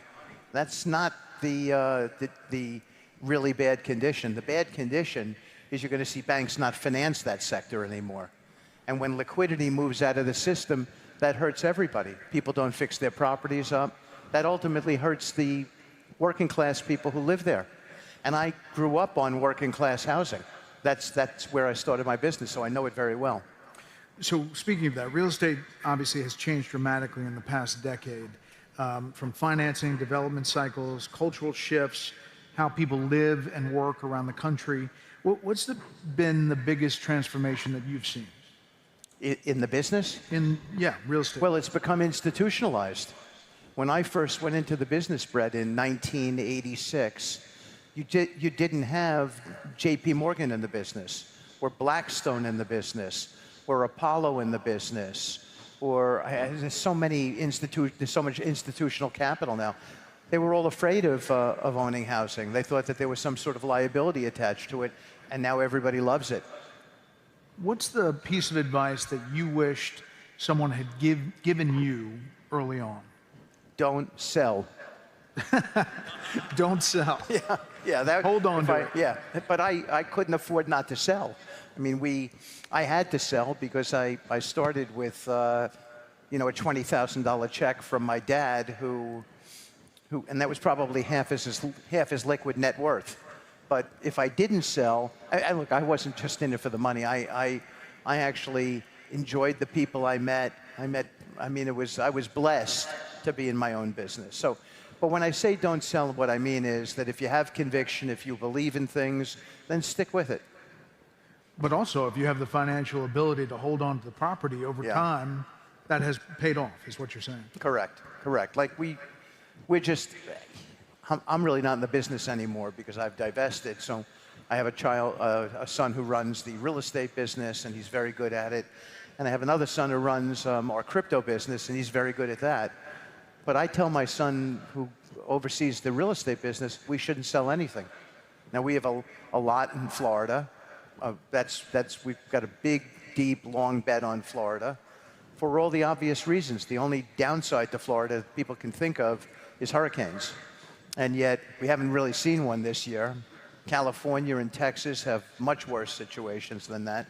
So I just don't think you can underwrite global climate change and so forth. I think Florida is on the move. Yeah. Well, speaking of that, talk about Miami specifically in contrast to big cities like New York and LA. Well, they're coming down here, Brett. I mean, I think in short order, you'll have some bigger headquarter moves. People want to spend their time here. And you've got great airports, great airlift coming in here. The restaurants are now wonderful. You've got sports teams down here, culture, diversity of population from all over the world. And you've got a lot of capital coming down here. I mean, Jamie Dimon is now down here. He's the biggest of them all. Yeah. You know, you've recently served as a special envoy to the Middle East. Now you have this new title, Special Envoy for Peace Missions, because you're doing peace missions all over the world. Thank you. You have been at the forefront, at the tip of the spear of some of the most relevant geopolitical events, really, of the last few years. There's part of your story many may not know. Let's take a look at this video. Defined a generation. Towers of glass and steel that touched the clouds. But then, everything stopped. And they said to me, you're never going to have a bigger hit than that in your life, losing a child. We're going to do everything possible. In the silence that followed loss, he discovered something greater than success. From the pain of losing one life, he found meaning in helping rebuild many. The days of blank checks are over. From shaping cities to helping shape peace. This finish line is about saving lives. Because some builders raise towers and others rebuild the world within us.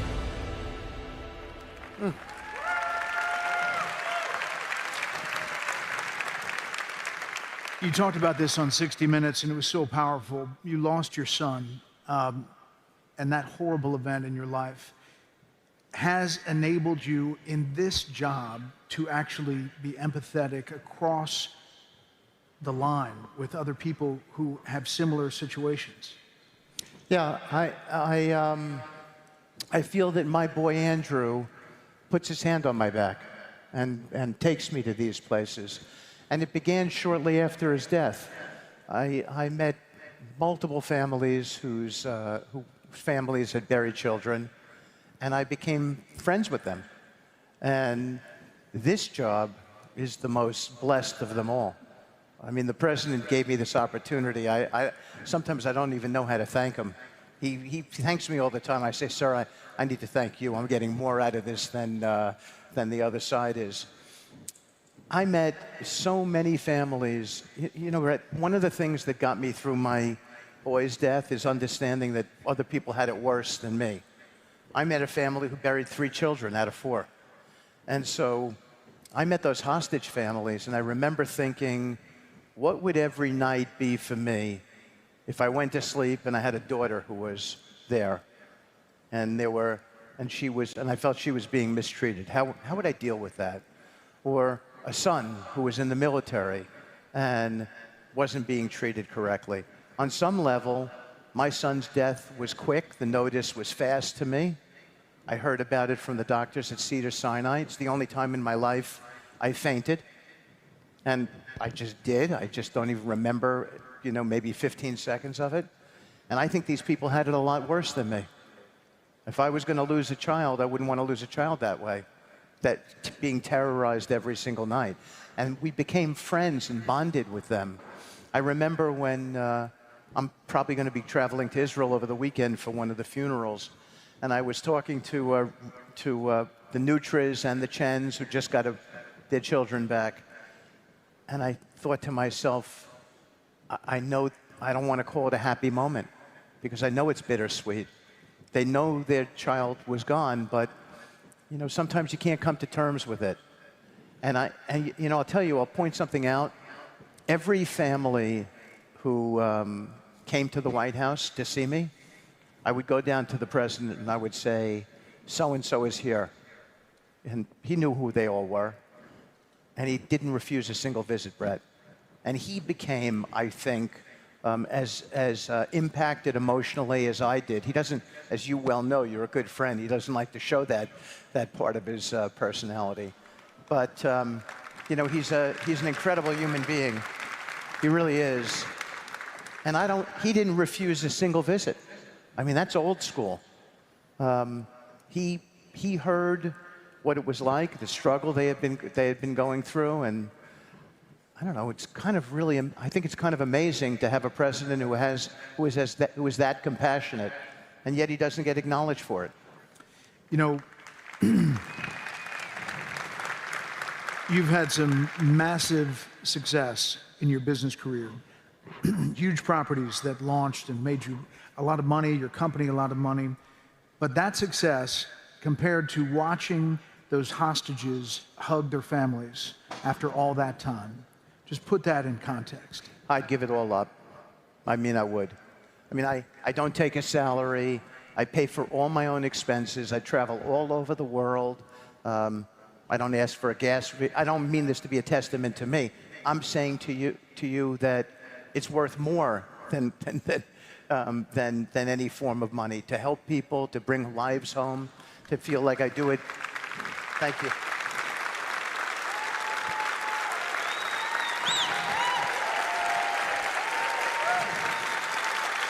Thank you.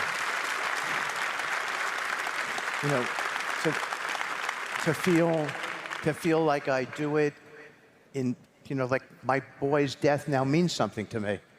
It means that I get to carry on with his spirit. I actually said this very same thing to Ruby Chen yesterday. I said, your boy, look at, you lost your son. He fought on behalf of his country. His remains just came back. His remains just came back. The funeral is Sunday. I said, look at you and your wife were indefatigable in pursuing his remains back. But you raised public consciousness about these people in the tunnels who were being held. And that's what allowed us to create the pressure to bring everybody home. That's you having done it on his behalf. That's a memory, a feeling that you'll have for the rest of your life. And they're not going to stop fighting ever again, these people. They're not going to give up for any of the remaining bodies. You know, a lot of business people, entrepreneurs in this audience, you've dealt with some of the most complex negotiations now and dynamics around the world. You obviously dealt with complex negotiations in your business life before that. But what did you learn about negotiation and trust and leadership since being in this job? Well, trust and integrity is everything. And people have to respect you and believe in you. World leaders today respect and trust the United States of America because of Donald Trump's leadership. And that's just a fact. Thank you. I don't think they're used to that. I think they were used to people before this election who would say certain things and not do what they say. And he does what he says. And it carries a lot of weight in the world. You know, the Abraham Accords kind of reshaped, obviously, parts of the Middle East, political, economic landscape. From your perspective, what's the next frontier for regional collaboration, and what does that look like? Well, look, Abraham Accords are big. I'm flying back to Washington tonight because we're going to announce tonight another country coming into the Abraham Accords tonight. Wow. Yeah. So do you want to, you know, lift the curtain here, or do you want to? I have a show at 6 o'clock tonight. I don't know if it's out yet, and the president constantly says that, you know, he thinks it's important, and you know how I do my job because I do it in this way, and I'm not a leaker. Okay, all right. So, well, if you could just tell me before special report, that'd be helpful. I think it's going to be news by like 6:30 tonight. Okay, all right, we'll get it on. But bigger picture, next frontier, you think more things are happening, dominoes are falling. Well, look, we have to, the critical piece of Gaza now is implementing.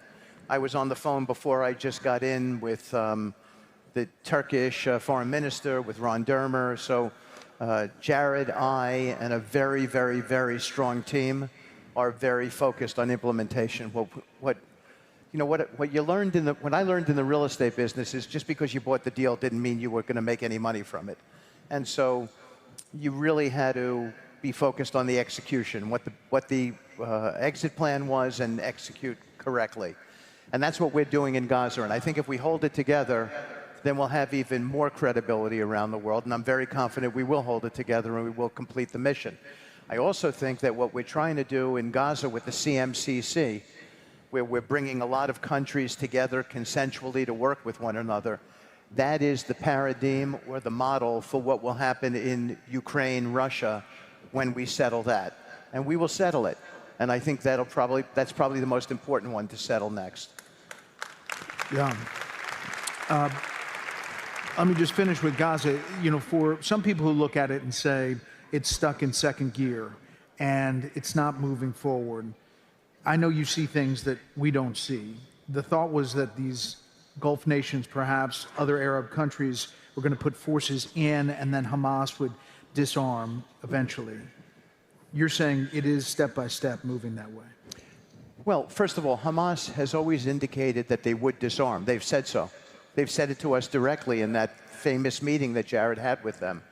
And so I hope that they keep their word, because I think if they do, they'll understand that the development plan that we have for Gaza is really terrific, a lot better than anyone has ever discussed before. How we're going to finance it, aspirational upside for the people to be a part of it, tremendous jobs program. So I think as people begin to see what we're going to do there, I think they're going to be very, very bought in. But that said, and just to explain Hamas's position, we are right in the middle of standing up a decommissioning process of weapons, a demilitarization, an amnesty program. And Hamas has always said that we're going to need the international security force to come in here and be the layer who they give the weapons to. And we haven't finished that yet. That hopefully finishes in the next 3 weeks. And we think that'll be the opportunity, that'll be the inflection point where we see if everyone's going to do as they say they're going to do and demilitarize. And we may even get a look, by the way, in a microcosm sort of way. We may see the model of what we're trying to do here, or what we intend to do here, with these 200 fighters who are trapped in Rafa. And whether they're going to be able to raise their hands, walk out, turn over their weapons. And so this will be one of the tests. You talk about Russia, Ukraine. You talked about trust and leadership. It seems like people looking from the outside, and maybe on the inside, don't really believe they could trust Russian President Vladimir Putin. You suggest that it is moving forward. What would you say to this group? Well, I mean, he's never... I've met with him 6 times, and they were, I mean, I don't know that there was a meeting less than 4 hours. In some meetings were as long as 5 hours. And I think it's a tough struggle. I think we have a lot of work to do with regard to security protocols for Ukraine. There's a lot of discussion that technical teams have to have happened at the lower level before the leaders can get to a deal. But I sense that there's some progress today. But I think it's a tough conflict. I think that both sides don't trust each other. And that's a really difficult place to be. It's the same issues we had in Israel. Hamas thinks that Israel will not keep its word, and Israel feels that Hamas will not keep its word. And we had some very, straightforward, blunt conversations with both sides about needing to take the chance. And I am hopeful that in the Russia-Ukraine conflict, people will make bold leadership decisions and take that chance. What surprised you most about working in government compared to the private sector? God, I think the private sector was a setup for me. It really was. And New York's a tough place, and it's certainly a tough place to crack into. But we managed to do it, and it was all about hard work. I don't remember. I don't think I took a vacation in the first 3 or 4 years of my professional life. Like, you couldn't find people today who would tell you that. So I think it's about a lot of hard work, and I'm working for a man, Brett, as you know, who has this obsessive, indomitable streak. Nothing satisfies him after you've told him that you've made the deal. And I don't mean that he's not grateful for it. He wants to push on and get the next one done. That's who he is. He just wants to make the world a better place, and it is this constant drive to do that. I remember when we called the president, we said we had a deal, Jared and I, we had a deal in Gaza, and he said, that's wonderful. How are we doing in Russia? And I think that's who you want in a commander-in-chief. And I'm hard driving like that, too. Maybe not as much as him, but his energy level is so powerful, and I was with him yesterday, and he's traveling in here to do this, and then he's going back to do, God knows. I mean, I think my schedule is hectic. It's small compared to his. So he inspires that's why his team is so successful now. First of all, it's a tight team. It's a really loyal team. They're pro him, for him. I tell the president this all the time. And I don't know, it's just one of the I think it's the most blessed experience of my life to be doing what I'm doing. As you talk to small business owners, entrepreneurs, yesterday Ken Griffin said, hustle. If you can out-hustle, you can beat 90% of the folks who are out there. Yeah, I totally agree with Ken. Totally. You couldn't say it better, and it's simple, but it's true. Out-hustle. I agree with that. Outwork people. I remember when I got my first job, they told me it started at 8. My father told me to get in at 7. I got in at 7 every single day. And he said to me, never get in the elevator before you know that the boss has gotten in the elevator first. And so out-hustle was the message, and I think you got to do that. How did the experience representing your country, engaging with leaders across the Middle East, across the world, change your view of leadership, of legacy, of where America stands in the world? That leadership matters, that one person can matter. Donald Trump's election is so consequential, it changed everything out there. And that tells you how important it is. Policy matters. You look at every one of all of the initiatives that he's doing now. It's all clicking. It's all working out there. And the world is becoming a better and a safer place. And I think government matters. Like I tell my children now, you should think about some sort of civic service. I think it makes you feel a lot better. Makes you feel better about yourself. I think national service, when I go to Israel and I meet these young kids who are all in the military, 18 years old, you're in the military, but they're proud of it. They're serving their country, and I think we would do well with that.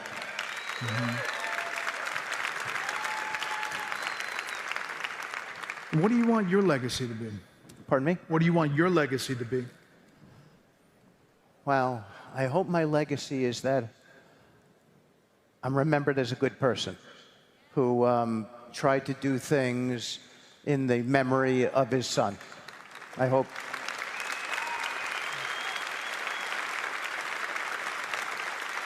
Amazing.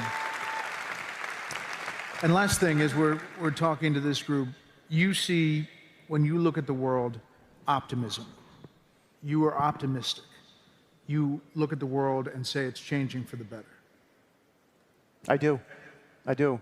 I think Donald Trump, the greatest thing that we did for him, for this country, was to make sure that Donald Trump got elected. And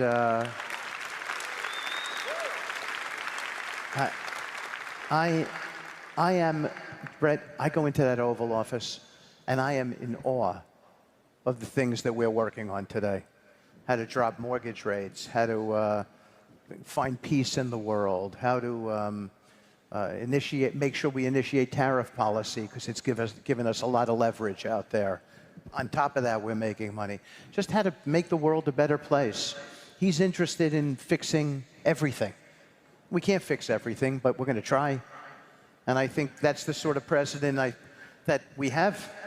We have someone who's going to use his power to try everywhere he can. And he makes decisions pretty quickly. I mean, it is a bunch of people, but when the decision's made, it's made.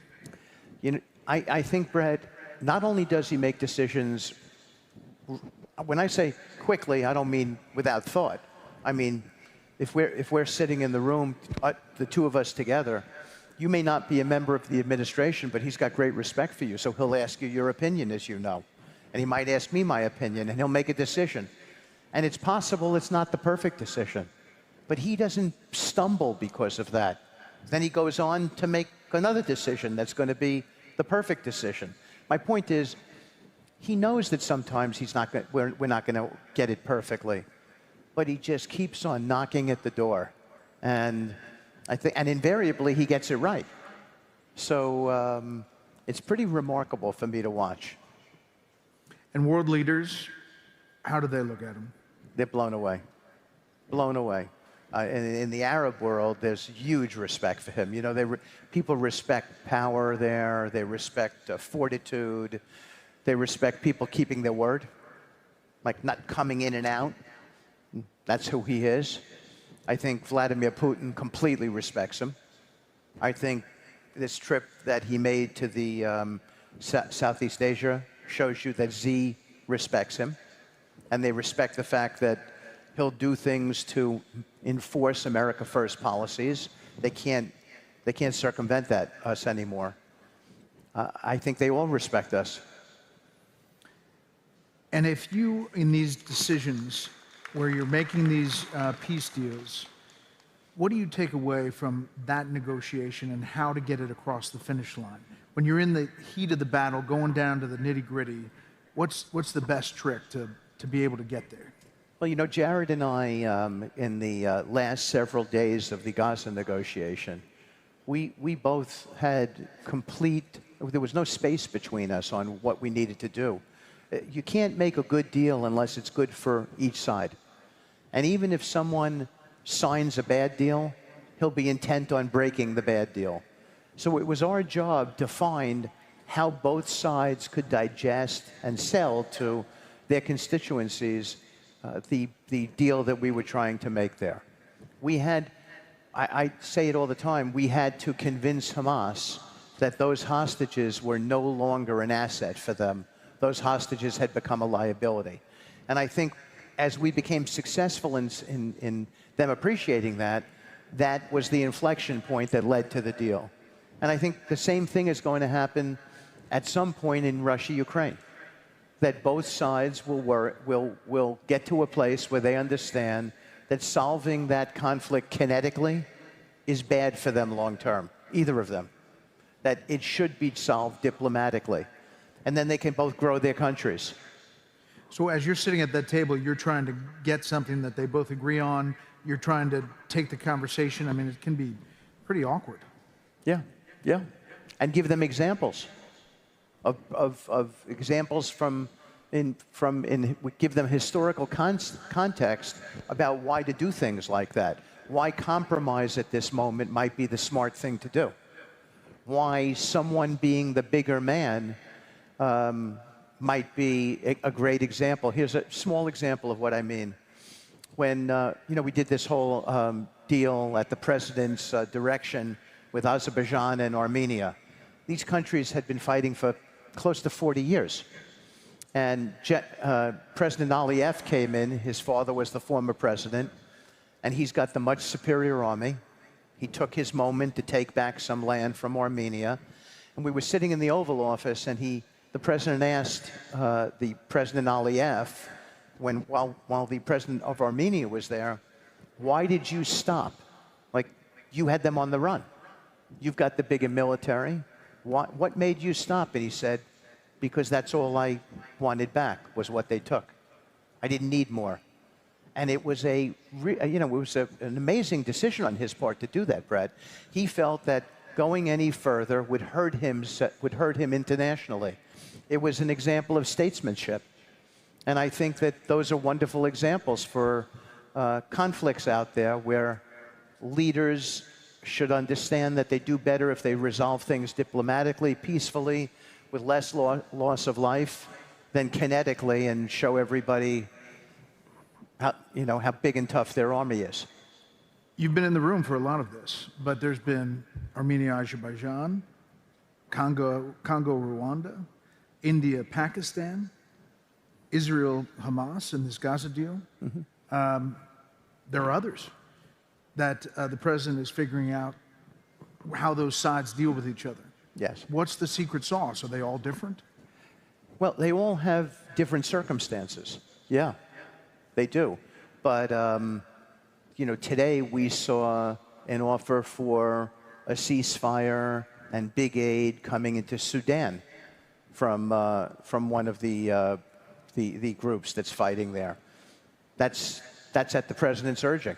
That's something, by the way, that nobody knows about. That's hot off the press. Okay, breaking news. And I think that's an example of a conflict where the president is urging it to stop and people are paying attention and listening. Now, I don't know if in the past our prior foreign policy teams did all of these things. He wants it all solved. That's who he is. And we then go out there and we want to get it done for him and for the American people. When he was campaigning, he was not, peacemaker in chief, but he has kind of taken that title in how he's negotiated. Yeah. I think it's, first of all, I think he's always been a great human being.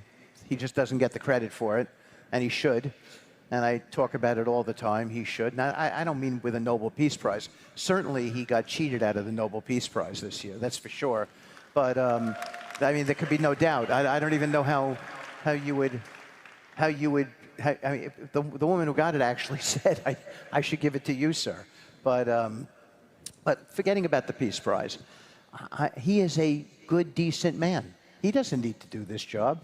He's wealthy. He could get a big boat, travel in the Mediterranean in the summer, go to St. Bart's in the winter. Instead, he goes to his office every day and figures out how he can do better. I think that's quite remarkable.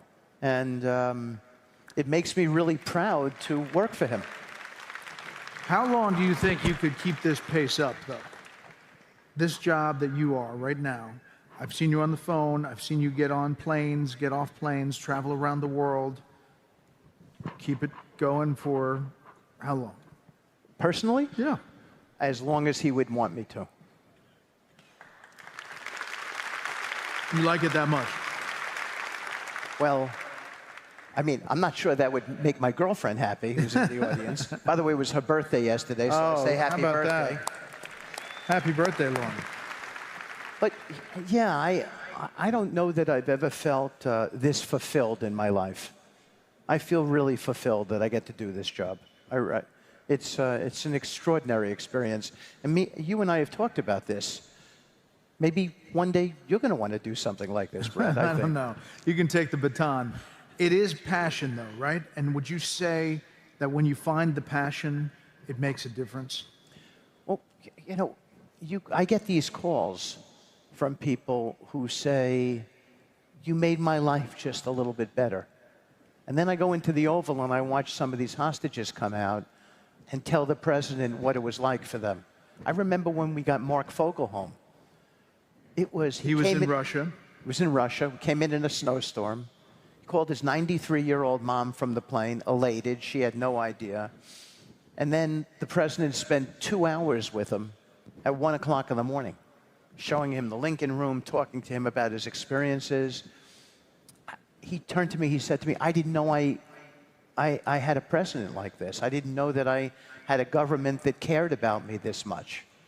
And you watch that, and you want to be a part of it. Mm-hmm. So that's what you're striving for, another one of those, another breakthrough. Well, no, I don't mean, I think we're striving to complete whatever President Trump tells us the mission is. We're trying to complete that. Mm-hmm. And I think when we can't get it done on his schedule, I think we all feel that we failed a little bit. And then he keeps on propping us up and saying to us, go on, get out there, go do it. He's an inspirational guy. Last thing, taking it back to the beginning, as you look at your business life and you look at this life, you said you'd give it all up to see those images of hostages coming home to their families.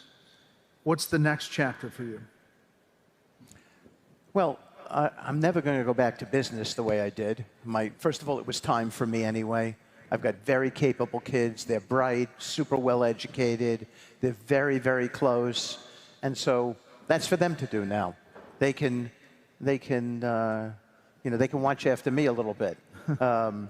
And I think I'll try to do, I think now that I've felt what it's like to give of yourself, I think I want to do it more. And even after the administration or whenever it is that I leave, that's where I think my life will take me. Well, Steve, we appreciate your service to the country, and thank you for being here at America Business Thanks, Fred. Forum. Thank you. Steve Witkoff, everybody. Thank you, buddy. Thank you.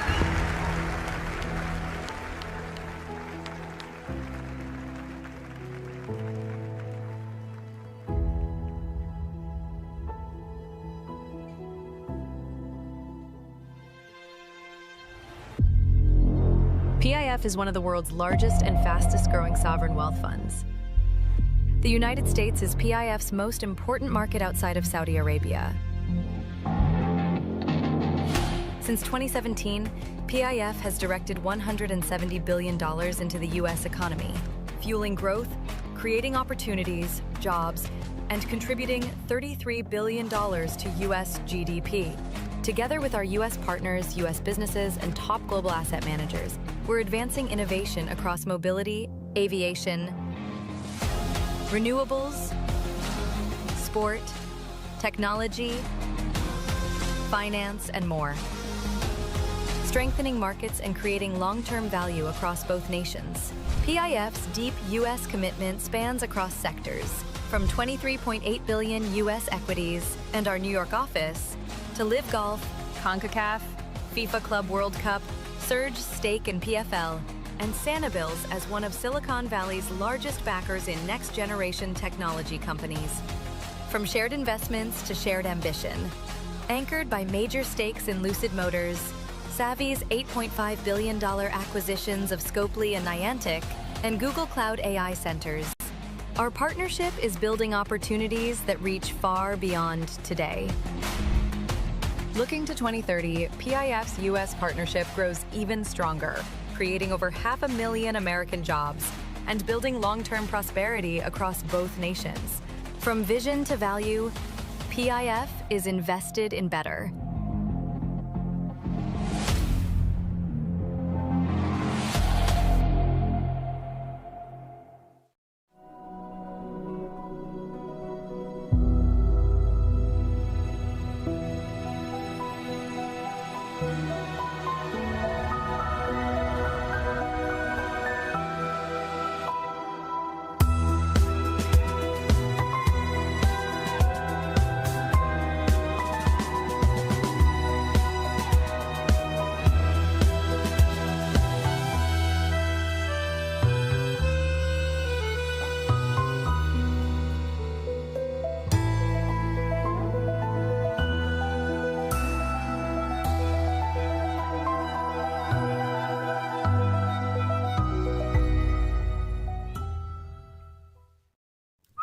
A Chewy order is on the way for Junior, who's more of a senior these days. Every holiday, Dad relies on Chewy for the gifts Junior has loved all his life. You're looking great. Come on. Okay, buddy. Strong boy. That's a strong boy. And gets them delivered faster than the years go by. For holidays with pets, there's Chewy.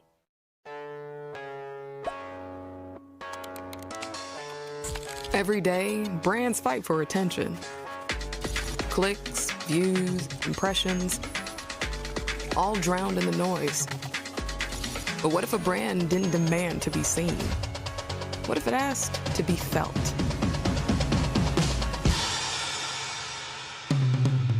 This is the power of presence in the real world. The power of out of home, where brands and creators don't just show up. They connect, moving beyond exposure into unskippable shared experiences, moments that become memories, messages that move. It's more than a format. Out of home is a force for creativity, a spark for community, a driver of culture, because it's not just about making a statement. It's about making an impact. From first glance to final decision, every moment we create delivers real outcomes.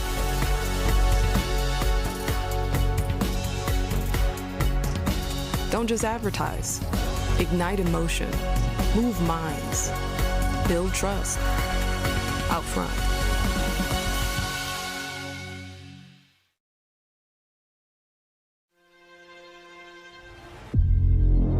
PIF is one of the world's largest and fastest growing sovereign wealth funds. The United States is PIF's most important market outside of Saudi Arabia. Since 2017, PIF has directed $170 billion into the U.S. economy, fueling growth, creating opportunities, jobs, and contributing $33 billion to U.S. GDP. Together with our U.S. partners, U.S. businesses, and top global asset managers, we're advancing innovation across mobility, aviation, renewables, sport, technology, finance, and more. Strengthening markets and creating long-term value across both nations. PIF's deep U.S. commitment spans across sectors, from $23.8 billion U.S. equities and our New York office to Live Golf, CONCACAF, FIFA Club World Cup, Surge Stake in PFL, and Sanabills as one of Silicon Valley's largest backers in next-generation technology companies. From shared investments to shared ambition, anchored by major stakes in Lucid Motors, Savvy's $8.5 billion acquisitions of Scopely and Niantic, and Google Cloud AI centers, our partnership is building opportunities that reach far beyond today. Looking to 2030, PIF's U.S. partnership grows even stronger, creating over 500,000 American jobs and building long-term prosperity across both nations. From vision to value, PIF is invested in better.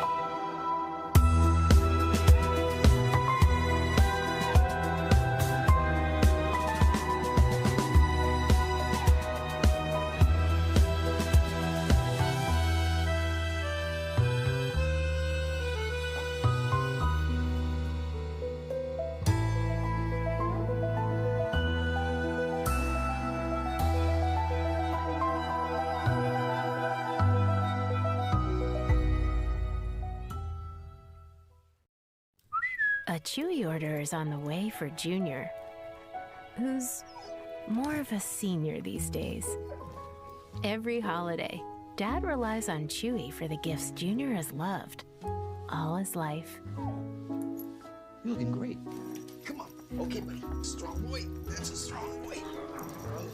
And gets them delivered faster than the years go by.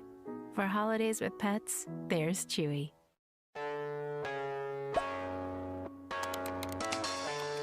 Every day, brands fight for attention. Clicks, views, impressions, all drowned in the noise. But what if a brand didn't demand to be seen? What if it asked to be felt?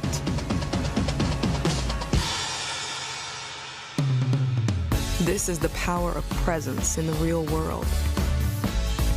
The power of out of home, where brands and creators don't just show up. They connect, moving beyond exposure into unskippable shared experiences, moments that become memories, messages that move. It's more than a format. Out of home is a force for creativity, a spark for community, a driver of culture, because it's not just about making a statement. It's about making an impact. From first glance to final decision, every moment we create delivers real outcomes.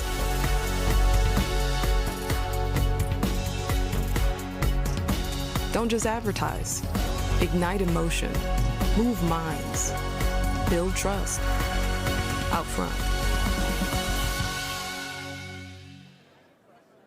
America Business Forum proudly presents Patrick Bet-David, host of one of the most listened to podcasts in America.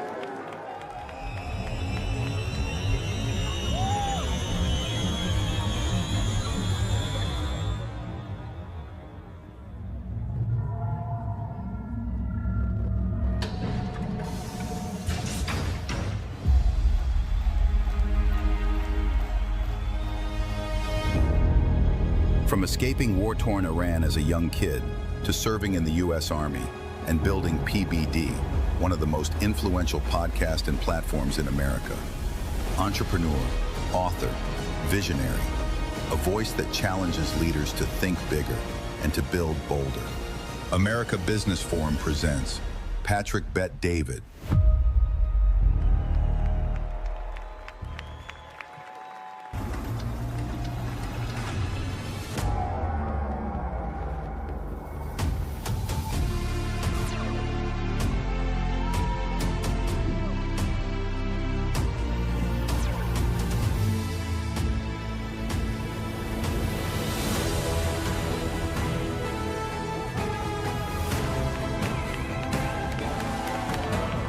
Amazing. I love it.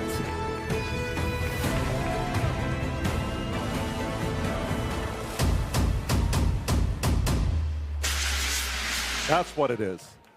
How you doing? For the following interview, Brett Baer, beautiful. official host of the America Great to Business be here. Forum, They takes told the me stage. these things are going to come out. Don't jump. I was waiting for it. How's everybody doing today? Good? Fantastic. How you doing? Hey, man. Good to see you. Yes. Good to see you. Yeah, All sometimes right. the smoke scares you a little bit. No, I was waiting. You were I'm ready? like, okay, I'm trying to see where it's going to come from, but no, that was good. That was a good wake-up call. Great to see you. Likewise. Congrats on your success on all levels. You know, we start these going back to the beginning, and your beginning is unique. You were born in Iran. You came to the U.S. as a refugee. Talk to us about your family, how that kind of early displacement shaped your worldview and really kind of hunger for opportunity. Coming here from Iran. You know, if you don't mind, before we get started, folks, this is the one thing I do want to say about what's going on right now with Miami. There's a very special thing going on in this city. The last 100 years, if you think about the financial capital of the world for the last 100 years, New York City. Prior to that, it was London. Nobody ever thought anyone's going to take over London or New York City.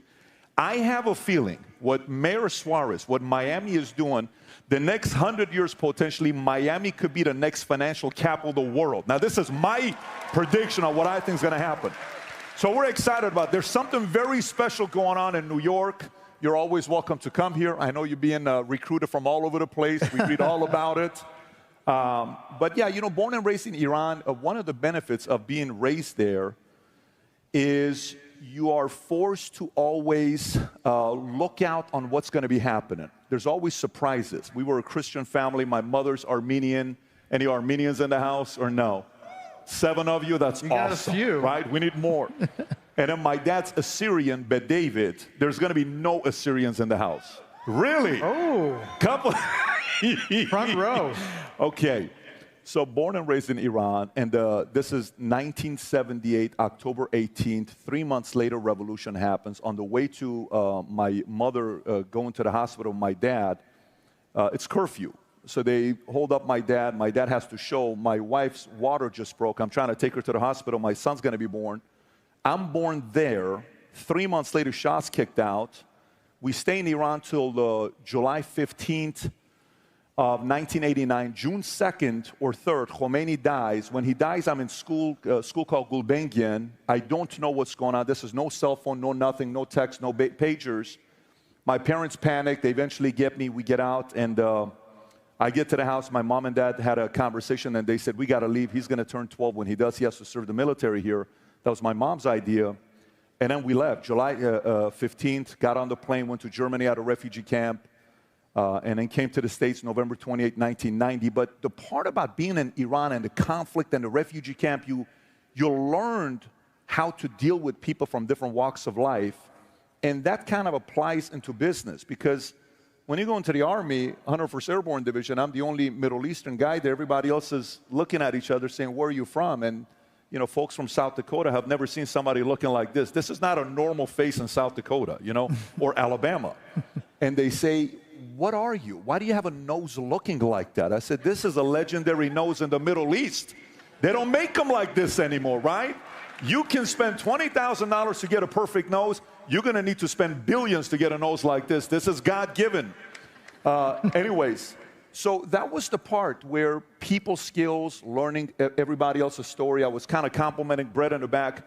How many guys would agree with me on this? When there is a debate, if he's moderating, I trust he's going to be fair to everybody. Yes or no? Who make some noise if you agree with that? The man's probably the best moderator we have every time we have elections, but I don't know if I answered your question. No, that's good. But that's good. I mean, it's about hunger and for opportunity. At 28, you ask yourself kind of who you wanted to be. And you decide you want to be a leader among leaders. And you talk about the life that you had when you were in your 20s and how you got to that crossroads where you had to kind of dig deep and figure out who you were. It's a very good question, because when I wrote the book, Your Next 5 Moves, the one question that I've asked people over the years that there's not an answer for, it's when you live your life and you grow up, who do you want to be? What kind of a life do you want to live? Most of us don't know the answer to that question. Like, what do you mean, who do I want to be? What kind of a life I want to live? Who do you want to be? Do you want to be the #1 guy? You're the founder where all the pressure's on you. You made the wrong decision. Why did you raise the capital? Why did you not raise the capital? Why did you hire that person? Why did you allow that person to be the board? Why do we expense that estate? That's not the good move regulatory-wise. Everything is on you. Some may like it, some may not like it. You may say, I don't want to be that guy.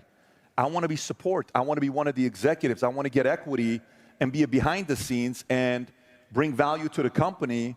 And that's my way of creating wealth and becoming somebody and making my family proud. You may be somebody that says, I'm a guy that's good on camera like you. I want to sit there and talk to people. I feel comfortable in front of camera. I'm okay with that pressure. I'm okay with the amount of criticism you get when you're on camera. And not a good question. Why did he ask this? That was not fair. You have to be okay with the level of pressure that comes with that. So for me, I was 28. It was a very weird phase of my life. I'm in a company. I'm doing very well for myself. And I go to a meeting at Miramar Hotel Santa Monica where Larry Arnn put it together. It was I want to say it was a heritage event. George Will was the speaker. So George Will goes up. I don't know who George Will is. I'm not a political guy. My parents, just so everybody knows, if you don't know, my mother's side, they're all communists. Except for the grandfather that made all the millions that they spent. He was a capitalist, which I don't know if you guys know what I'm talking about. Some tells me Miami knows what I'm talking about. My dad's side, they're all imperialists. So on one side, everybody says poor people are lazy. On the other side, everybody says rich people are greedy. And I'm in the middle. Who's right? What do I do? But long story short, when I realized for me in 2008, when George Will is speaking about politics and America and the problems we're facing in America and how lawyers are creating unnecessary laws and we're forgetting how great America is. People are afraid to get up there and talk about the fact that America is the greatest country in the world. We're kind of becoming a little bit apologetic. And he hit back. A message hit me at 28. I said, I feel like I needed this message. Then I got away and I said, okay, what do you want to do with your life? Do you want to be a billionaire? Do you want to be rich? Do you want to be famous? Do you want to be a great father? Do you want to be a pastor? I went to my pastor who married my wife and I said, do you think I'm supposed to be a pastor? He says, you're definitely not supposed to be a pastor. That's not for you. And then I said, well, then let me figure out what and then I said, I want to be a leader amongst leaders, period. If I lead amongst leaders, that's a very tough job because that means you have to take your parenting job seriously. That means you have to take your job seriously as a husband. It's not easy. It's a lot of pressure. As a business owner, as a content creator, when you give your opinion, there's some issues that can come back with pushback. But once that became my foundation, everything else was fairly easy. So you're building your first company. Is there a moment where you wanted to blame circumstances and instead you said, ownership, I'm going to take this by the horns? You don't have a choice when you're starting a company. You know, when you're in a company, you can always say, well, that's not my decision. That was a CEO's decision. Board made that decision. You know, it's not my fault. It's the market's fault. Once you're a founder and you start a business, you can't blame the market. You can't blame your executive team. You hired them. You can't blame your clients. You can't blame the economy. You can't blame regulation. You can't blame your lawyers. It all falls on you. So there comes a moment when you transition and start a company and you're a founder that all those layers you had of comfort of leaning on somebody is fully gone. You either take full responsibility and make it happen or you don't. One night I'm laying next to my wife. I come home. We're in the business for about a year and a half. I'm down to my last $13,000. I have nothing else left. I'd saved up $500,000 in my 20s. I started a business with $500,000. I'm down to my $13,000. I come home. My wife, who is like the sweetest person I met in my life, complete opposite of me. She's so nice. She doesn't like the camera. She's just a great mother. Every day works with me in the office. And she had a miscarriage. And it's the first time you go through a miscarriage. It's very difficult on the woman and the man, so we don't know how to handle it. Everyone says, well, 70% of the time you go through a miscarriage the first time. But the first time is the first time when you're going through it. And she's crying. She has no idea I got $13,000 left. I'm about to lose a contract. We're living in this community in Woodland Hills called The Summit. It's 1:30 in the morning. I go outside. I listen to my 80s music. I'm listening to Foreigner. I don't know why I was listening to I Want to Know What Love Is, but that's the song I was listening. I wanted some love from God upstairs. And I said, am I doing something wrong here? I'm working my tail off. Like, I feel like I'm doing the right thing. Why are you making it so difficult? Like, I was almost like it was pleading with your father. And then next week, we get a massive bonus from AIG. And then that allowed us to be able to pay everybody's salaries for the next 2 months. And then next, we grew. We went from having one office to a few hundred offices nationwide, 50,000 insurance agents nationwide. And then we sold it 3 years ago. Money came from Harvest and Silver Lake to a company called Integrity Marketing Group. And it was life-changing. But there was that moment where I'm like, can you really do this? Is this really for you? And then from there on, things changed. It's amazing. You talk about being disciplined with health and money, mindset. Which of those was hardest to kind of master? What finally made it click for you? Mindset is so challenging because you have to control your imagination of what other people think about you and what you think about yourself. And there's going to be moments where you are alone. You can't come and talk to your wife and say, babe, I don't know if I'm doing the right thing or not. To build something special, you will hit a wall. You can't call your father, especially if the decision, my dad wanted me to be a cop. I'm a big guy. My dad said, look, Patrick, some people are meant to be cops or military. God made you big and scary to be a cop. You'd make a very good cop. I said, you want me to be a cop? He says, you'd be a cop. I went and took the test to be LAPD. I had 16 speeding tickets at the time. They wouldn't let me be a cop. I thought it was like an advantage. I'm going to catch the bad guy. They said, no, it's a bad thing, so I couldn't be a cop. But there was a moment when your family said, we didn't tell you to start a business, you did. Your wife is telling you, I didn't ask you to leave and start a company. We were already having a good life. Your friends are telling you, so then you're alone. And in that moment when you're alone, you're going to be tested mentally and emotionally. You either have it or you don't have it. If you break, that's it. If you don't, you don't. It's like a tryout. In football, they call it Hell Week.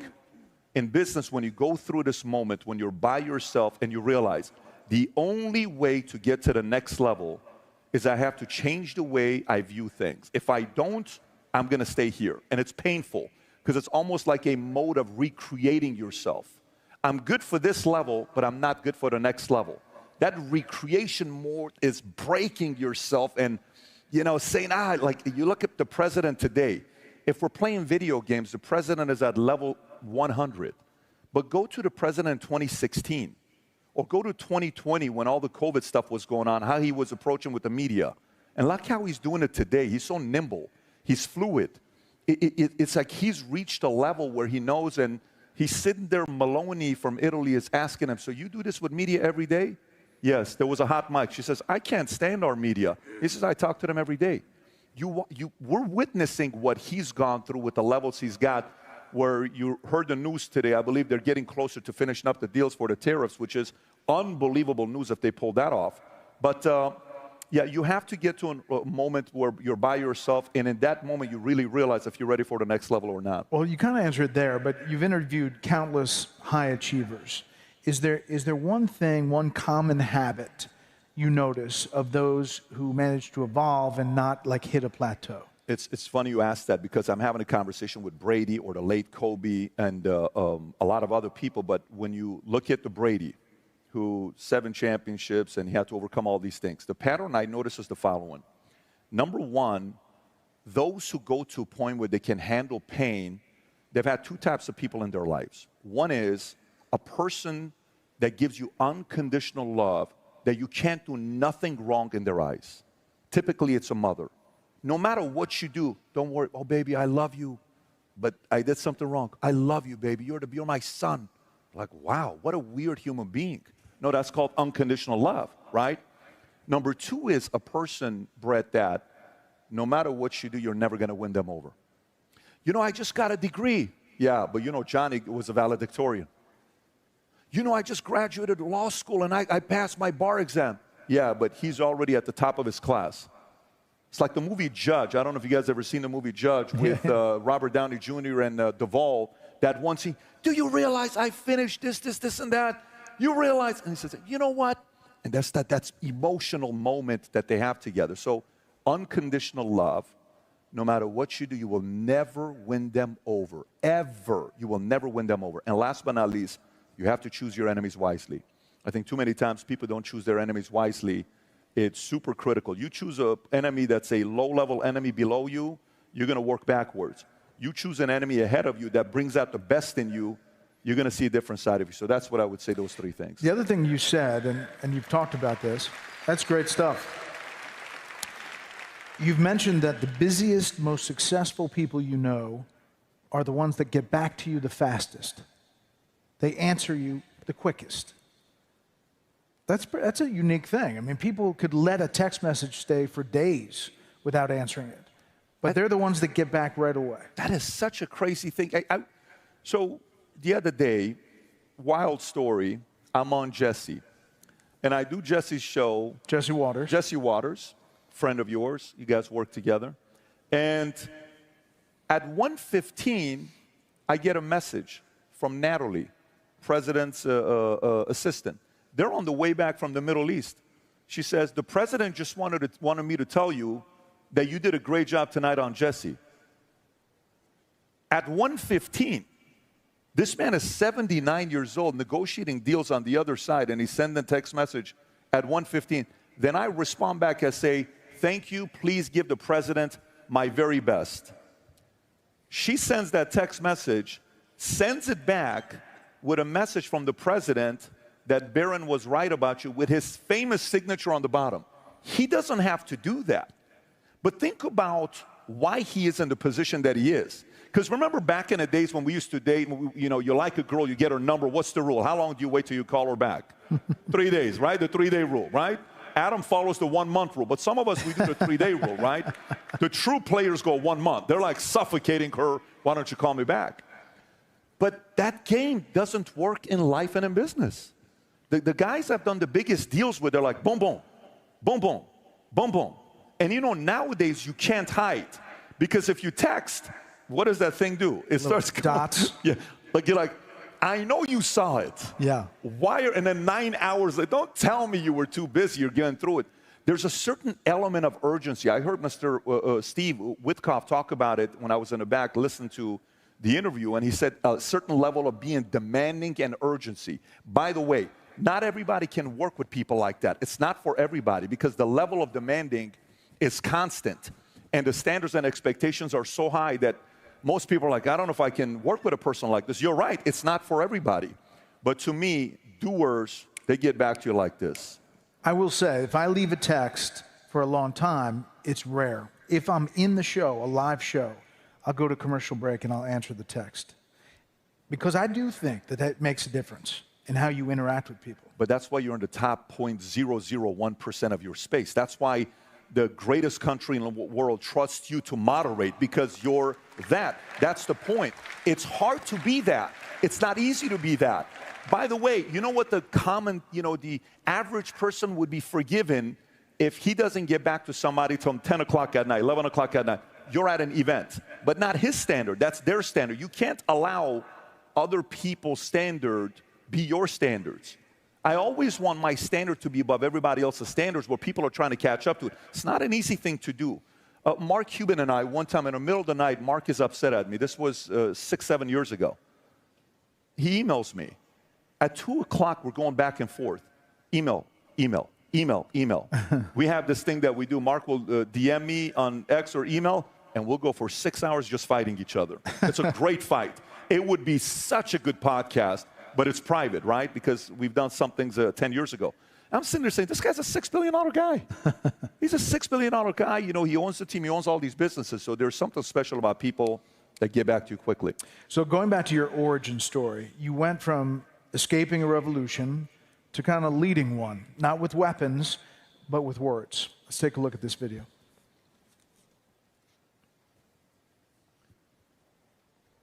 Oh, guess what? They just told me there is no video, but I'm going to tell you what this is. It's a great, I'm like, he's so handsome. Look at this. They're like, there is no video. What it basically said was you have one of the hottest podcasts, and you go back and forth. You share your views. And some of the things we're going to be shown there or, some heated conversations. You get in the middle of it. But you always talk about freedom and what freedom means to you after everything that you've lived. And you have a unique perspective on that. Yeah, there is nothing like it. I mean, look, imagine you're walking in the streets and your parents tell you, if you get pulled over by Hezbollah today, they ask you what your religion is, say, I don't believe in God. You don't have a religion. Don't tell them you're a Christian. Imagine you're raised in an environment like that. Imagine you're raised in an environment where you're living in a city called Tehran, where your mother and your sister are walking across the street to go buy tomatoes, and a little bit of hair is out. They pull aside and take your mom and sister, and you have to go with them. Imagine, just a little bit of hair is out. Imagine you're living in a city where middle of the night, alarm goes out, Tabajo, Tabajo, Alomate Kermes. Oh, you hear these alarms because Saddam Hussein's planes have crossed the border, and then you hear whistling sounds. 3-second pause. Boom. Boom. And then you're wondering, is the next boom your building? And then you hear boom, boom. That means it's over your house. And you're under the stairs with your mom, dad. You're looking at your dad is afraid. Your dad gets in the Renault, white Renault we had. And you go to a city called Karaj. That's 2.5 hours away. Then they start bombing Karaj. Then we go 5 hours away to Bandar Pahlavi. They start bombing Rasht. And you're sitting there saying, what the hell are we going to do with this? What's going to happen with this? So to me, freedom is such a valuable currency that I think sometimes we living in America, we forget about how valuable that is. If there's anything I tell you, when my wife and I, when we sold the company and money hits the account, who has sold the company before and the money hits the account? Who's experienced that before? There's a lot of wealthy people in the room here. Who knows that feeling when the money hits the account, you're like, oh my God. We're in Monaco, money hits the account. My wife and I are having the most emotional breakfast together because we've gone through so many things. And we're sitting there, I said, babe, we made money. We made real money, but today we made real money. You see the account, Goldman Sachs calling you. It's like, it's officially real money at the account, right? And you're like, okay, I want to have a serious conversation with you. What's that? We don't ever have to work for the rest of our lives. We're good. Our kids don't have to work. We're going to do a proper thing to setting up the estate planning, all that stuff. But I said, let me tell you, I'm planning on going on a 40-year run that started last July 1st of 2024, purely because of my paranoia of what could happen if they try to destroy the greatest country in the world. And you better believe they're going to try to do it. You don't think China every morning wakes up saying, what can we do to make sure that country falls? You don't think Iran wakes up every morning trying to confuse the hell out of all of us? You don't think all these countries wake up in the morning trying to pin us against each other? You don't think they want to see a civil war in the Republican Party? You don't think they want to see a civil war in America? You don't think they want to see us going at each other as if we hate each other? You don't think some of that is fabricated? You think it's real? You think it's real? I remember being in my mother's, when I'm with my mother, and one of our aunties would come. This is pre our parents getting a divorce. My parents married each other. My sister's born, they got a divorce. Remarry each other, I'm born, they get a divorce. There was this one lady, I never say her name. I would sit over there and I would watch what she would say to my dad, what she would say to my mom. You know what John bought Mary? Bought her a $10,000 necklace. How come Derek doesn't do that? Why doesn't your husband buy you that kind of a thing? And then my wife would say, you're right. You're more beautiful than her. You're more beautiful than her. He should buy you everything. I wonder how much he loves you. And I'm sitting, this lady is saying this to my mother. And then my dad, after working a 14-hour shift, leaving 5 o'clock in the morning to Karaj, would come home. And I would see my mom is just getting riled up by like 5 o'clock, 6 o'clock, 7 o'clock, 8 o'clock. And then boom, he walks and they get into the biggest fight. Pots flying, all this other stuff. I don't know if you've seen some legendary fights. They say the greatest debate is Hillary Clinton against Trump. The greatest debate I ever saw was in our house because there was things flying. It's always things breaking. It was so epic. It was like UFC, except it's a debate. And then I would go home at night. I'm like, that freaking auntie is causing a division in my family. You are my enemy. I don't like you. When my parents finally got a divorce, I told both sides of the family, the only people that matter to me is my mother, my father, and my sister. All of you guys are playing games. Here's the part. They're trying to divide us. They're trying to confuse. Why so many Cubans, phenomenal people from Cuba, come to Miami for freedom? Why do they come here? Why do so many great Venezuelans, I've never met a bad Venezuelan myself, I'm sure there's some of them. Why do they come here? Why do so many of these guys want to come to America? Because this is the greatest country in the world. Absolutely, hands down, the greatest country in the world. And it requires us to fight for it. You get to a certain point in your life where you have a lot to lose and you play scared. It's like, don't say that, because what if we get canceled? Don't say that. Don't say what? No, we're not playing that life. We're leaders, we're tough. We stand up, and I want to be respectful about my argument. I'm not going to disrespect you. This is what I think is going on. Like right now, Mamdani winning New York City, everybody's like, no one's going to leave New York City. No one's going to leave New York City. Forget about who's leaving New York City. The question is, who's moving to New York City? Who do you think? The guy wants to let people out of prisons? It's a great place for criminals. The guy wants to take care of illegal immigrants? Fantastic. Go move to New York City. The guy wants to sit there and start opening up all this stuff for everybody else? What are you talking about? You think this is the right way to go? You think America, that in 249 years did what many of these countries that have been around for a couple thousand years couldn't do? You don't think that's special? This is the greatest story in the world. My goal is to see a lot of other people, when events like this are happening, Brett, is for people to come in and say, you know what? I'm a good person.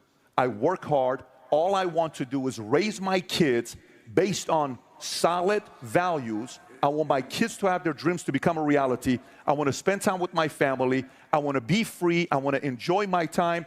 And I want to be able to go to church. I want to be able to talk about things that matter to me. I want to be able to be wealthy without people judging me for the life I'm living. I just kind of want to be left alone. But if you cross the line, you're going to see a different side of me. I think that's probably what most of us have in common here. Yeah. You're unapologetic about being pro-capitalism. In your view, what do most critics misunderstand about capitalism's moral dimension? You know, the fact that you talk about Mamdani and you talk about, you know, some of the different views about socialism. You know, President Trump calls it communism, but democratic socialism. But capitalism and your defense of it from a moral perspective. Yes, because capitalism is honest. And here's what I mean by it's honest. If your idea sucks, you're going to go out of business. If you don't take care of your people, for instance, let's just say I don't offer health insurance and 401k and LTIP and equity, and I want to keep you. Right now, let's actually make an offer to Brett Baer. You work at Fox News. You make millions of dollars. You're a very wealthy man. The market right now is in a very bad place. Disney needs talent desperately. Disney's begging YouTube to allow ESPN to be back on there because the games they're playing. Disney created a website for people to go to lobby to allow YouTube to put their app back on. And they're saying, we don't want to do this. To the point where Pat McAfee is saying, don't get me involved. I know you're paying me. I don't want to do this. CBS right now brings Barry Weiss, right? And Barry wants to go get somebody like you. I don't blame them. Guess what's going to happen? Fox is sitting there. If I'm your agent, say I'm your agent. This is a great opportunity for me if I'm your agent. Guess what I'm doing? I'm going to say, Brett, this is fantastic. Let me make a phone call to Lachlan. I'm going to call Lachlan, and I'm going to say, hey, Lachlan, Brett Baer is about to go to CBS. He's going to get a 3-year, 4-year, 5-year, $75 million contract. What do we want to do to lock into greatest moderator of our era? Do we want to lose him? No. Lock him in right now. He's not going to CBS. That's capitalism. What are you going to do? You think you're going to lose? Are you available?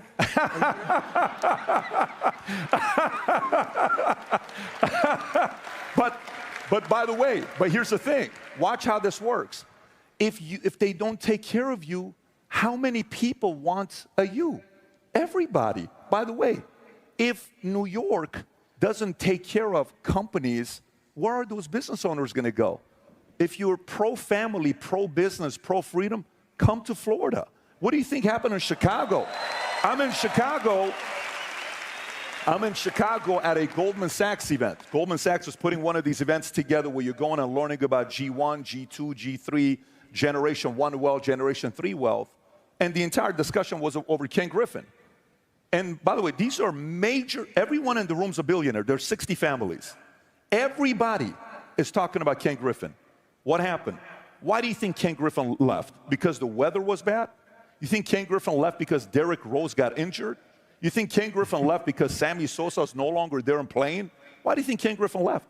It's because the policies forced Ken Griffin to leave. And guess who said, come here? Mayor Suarez from Miami says, come down here. And he brought his business here. Who doesn't want Ken Griffin there?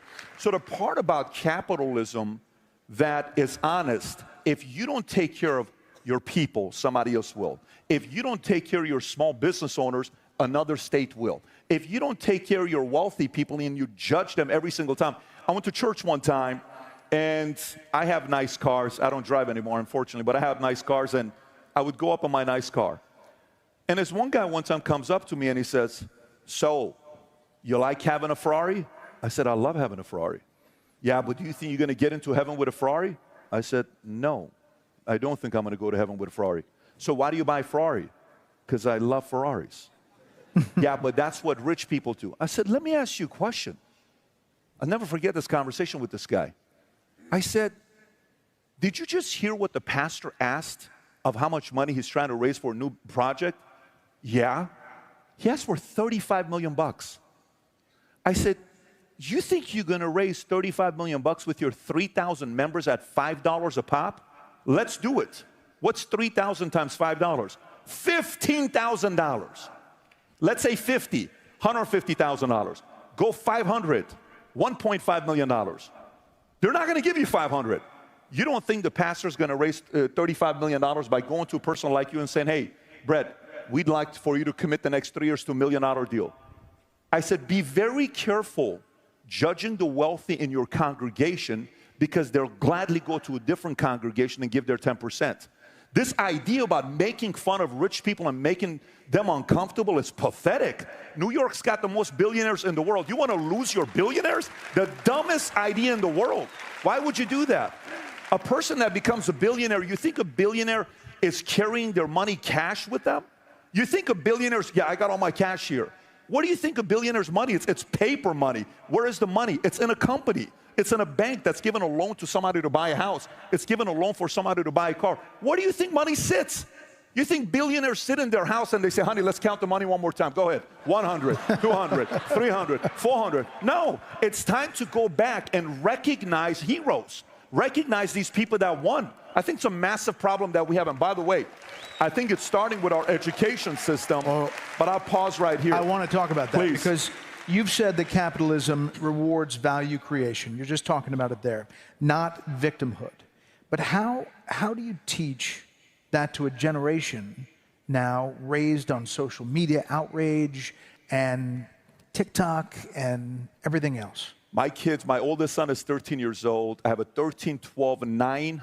13-year-old boy, 12-year-old boy, 9-year-old girl, 4-year-old girl, Brooklyn, the best. She's the glue. She's funny.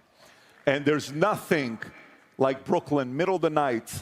She's small, she's tiny, but she's the loudest, and she's got the best temper. Bad temper she's got, 4-year-old girl. 4 o'clock in the morning, this is what we hear. She runs from her room, opens the door, and she does not know how to close the door quietly. You guys know what I'm talking about? Parents know what I'm talking about. Bam! Slams it. We all wake up, right? And then she lays next to you, and then she goes like this. Daddy, I love you. I'm like, I love you too, baby. 2 nights ago, she says, Daddy. I said, yes, baby. I have to go shopping at Target with Mickey today. I said, babe, why are you telling me 4 o'clock in the morning, right? These kids are funny. But our oldest, they get criticized at school, and they'll say, your dad's rich. You're just a rich, spoiled kid. And my kids will say, then why is it that you have an iPhone and I don't? My kids don't have iPhones. 13-year-old kid doesn't have an iPhone. He doesn't know what social media is. By the way, now, parents, why did you do that? Okay, great question. So there's when we go to dinner, I catch myself, because social media is not only addicting to kids. We think we're not victims of it. You can be 50 years old and you see going like this. My dad is 83 years old. He's on his phone all day. So this isn't like only something that's to kids. You don't need to be 18 to be addicted to cocaine or 82. Cocaine doesn't care how old you are. Do you understand what I'm saying? The same thing with phones. You read this book called Anxious Generation. Great book if you're a parent. If you have a daughter, whatever you do, order the book Anxious Generation. If you have a daughter, she's a teenager, Do yourself and her a favor, order the book and listen to both you and your wife. You read the book and he starts talking about certain things. So I watch my kids' behavior of what they're going through. And I have very basic restrictions with my kids. We don't spoil our kids. I'm not a person that's going to go buy you everything and anything. It's not how we are. My kids, when it comes down to phones, none of them have a phone. My 9-year-old daughter, when she was 8 years old, all her friends except for one of them had a phone. Our kids don't have phones. I'm probably not going to give you social media. I don't know, 16 years old. I manage all of my kids' social media accounts. They all have an Instagram account on my phone. I'm running it. I'm posting it. When they turn 18, I'm going to hand it over to them. It's like, here you go, kickstart. I'm their social media manager, believe it or not. And I'm a pretty decent social media manager, right? That I'm managing this. You know why that's important? When people DM, I see the DMs. Did you understand what happened right there? I see the DMs. We sit with our kids and we'll role play Brett. I'll talk to them and I'll say, let me ask you a question. What happens if one day a kid in school, this girl you really like, she's the hottest girl in school. She wants to date with you, but she wants you to do drugs with her. Do you do it? No. Why wouldn't you do it? You want me to do it? No, I'm asking her why you wouldn't do it. Oh, I thought you want, no, I don't want you. I'm just asking, why wouldn't you do it? Why would I do it? I don't want to destroy my life. Now, what if you see your brother who's dating the hottest girl in school and they do drugs and you catch them? What do? Who has an MBA here? Who went to school and got an MBA? If you got an MBA, how many case studies did you go through until you graduated? 200, 500, 1,000? You know it, right? With kids, whenever we're out, we're always doing case studies. If your sister is dating a guy who puts his hands on her, what do? And you see they get hot. I said, what do you do? How do you handle it? If you see your teacher in school making fun of, what do you do?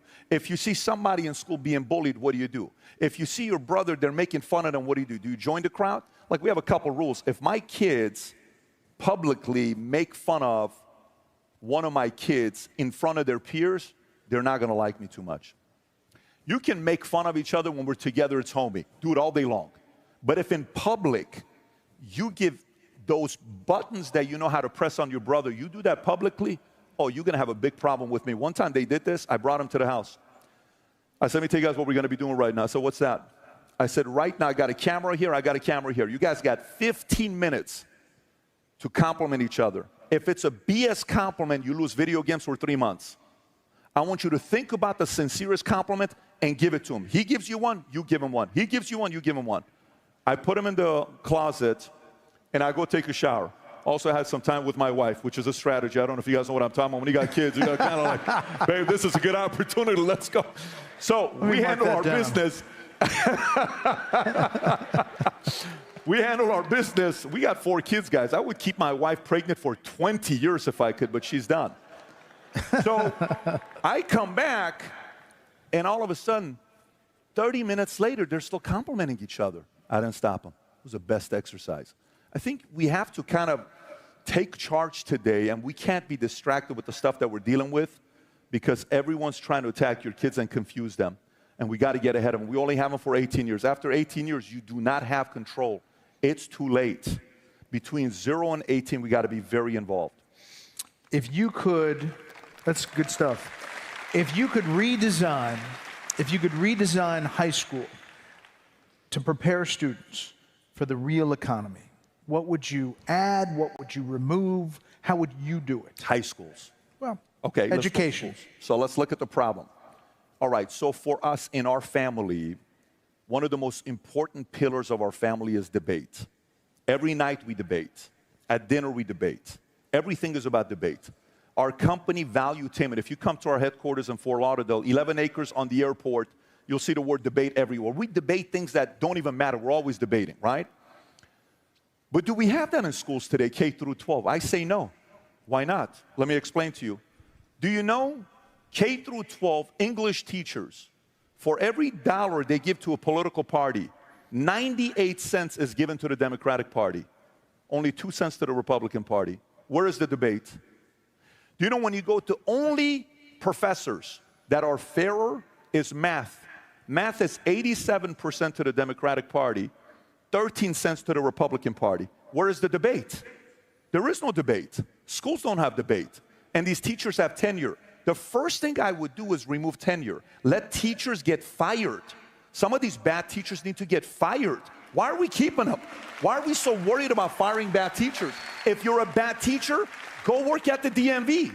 Go make IDs. Go do something else. I've met some teachers that are horrible. There should be government employees working at the DMV with you can wait 2 hours. Excuse me, sir? What did you say? Get back to the line. These teachers need to go work at the DMV. It's a great career. You get good benefits from the government. You get a 457 plan. But it's not for everybody. That's one. Teachers should get fired. Bad teachers fired, the bottom 20%. That's not going to sit well. Watch the unions come after me. You're a horrible person. It's his fault. He asked me the question. Sorry. I'm just telling you what I'm thinking about, right? Fair and balanced. I want debate. I want recognizing and lifting up the right heroes. When you and I were kids, our parents built somebody up as a hero. And you would look up at them, right? You're like, man, one day I want to grow up and be like this person because somebody built them in heroes. Public schools, who are teachers turning into heroes? Who? They're bashing capitalists. They're bashing job creators. They're bashing rich people. They're bashing those people. And they're highlighting who? Everybody else? I think there is no debate. I would remove the bad teachers. I would talk more about who to marry, how to marry, because nowadays people have no clue who to marry, how to marry. Before I got married, my wife and I, on our second date, I went to Borders and I bought her a book. The book was called 101 Questions to Ask Before You Get Engaged. I gave it to her. I had done the exercise with that book with 3 other girls. I said, look, I have all my answers. I want you to go through it. She did. A week later, we sat down. 6 hours, we went through everything. I said, I think I'm going to marry this girl. Then we got married. So we have to teach how to marry. We have to teach about having kids. And we have to teach the tax code. Because it's important to teach the tax code early for you to understand how to vote, how to invest, start a business, what states, what is state tax, income tax. We have to really go deep into the tax code. But to do that, it's going to be challenging to do it in public schools. I could listen to you all day. I really could. I love the stories and the advice. But if you had one piece of advice for all these folks out here, there's a lot of entrepreneurs, a lot of small business owners. One piece of advice from your life experience, what would it be? If you're talking about the one advice that I would give my kids, you know, many years ago, I was solving for what I need to do to be happy. It's like the key to life is you got to be happy. And I'm under too much stress. I want to be happy. I realized that's phony. That's fake. Happy is like, you know, if you want to see me happy, let's have a medium rare bison with some foie gras and some beef carpaccio with some nice, you know, Parmesan cheese on top of it, with a nice Arnold Palmer 80-20, 80% iced tea, 20% lemonade, squeeze lemon in it, and give me 6 people that are good people to talk, I'm the happiest person alive for 2 hours. And then it's gone. But then you go the next day, eat the same thing again, because you got to keep that happiness, right, going every single day. But to me, what I learned is the following. There comes a point in our lives where you have a certain values and principles that you want to live by. If these values and principles that you're teaching your kids are aligned with the way you live, you're living a fulfilled life. If these values and principles that you're telling your kids to live by contradicts the way you live, you are miserable. So every time I measure myself is, am I living this life?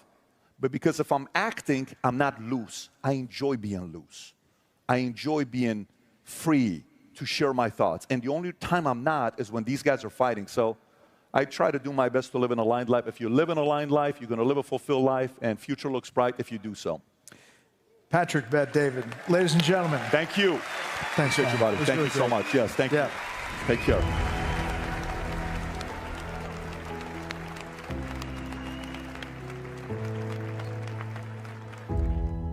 The Adam Smith Center for Economic Freedom at Florida International University.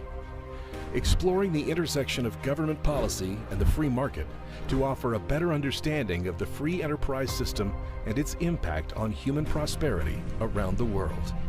Founded in 2020 by Governor Ron DeSantis and the Florida legislature to promote education and mentorship through multidisciplinary programs and fellowships, we empower students in public policy and free enterprise. We conduct cutting-edge research on political and economic systems, host global conferences and seminars, and improve public policy by providing informed analysis to decision makers. At the Adam Smith Center, we blend knowledge and action to shape a prosperous, free future and foster a vibrant community of leaders. We inform, innovate, influence, inspire. The Adam Smith Center for Economic Freedom at FIU.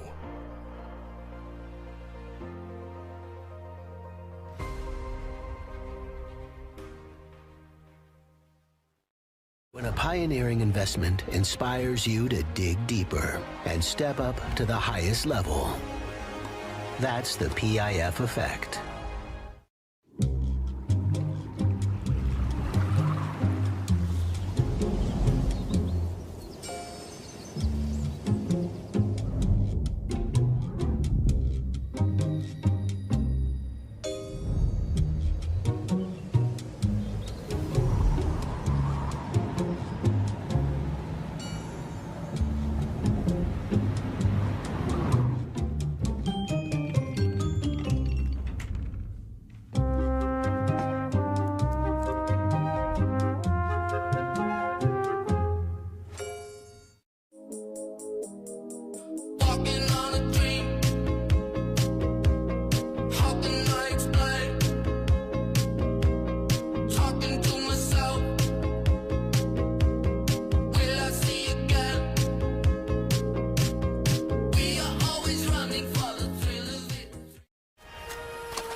When an investment creates ripples that elevate travel experiences,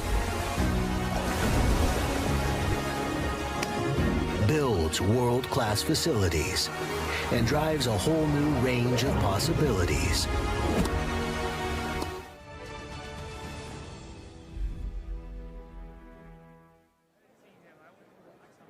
America Business Forum proudly presents Serena Williams, professional athlete and entrepreneur.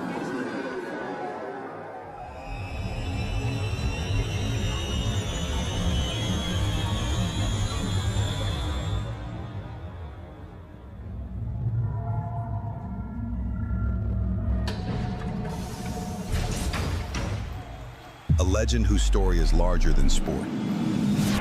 From the public courts of Compton to the grandest stages in the world, she redefined what greatness looks like, winning 23 Grand Slam titles and becoming one of the most dominant athletes in history. But her legacy goes far beyond tennis. Entrepreneur, investor, mother, and advocate, she's built an empire rooted in empowerment, resilience, and purpose.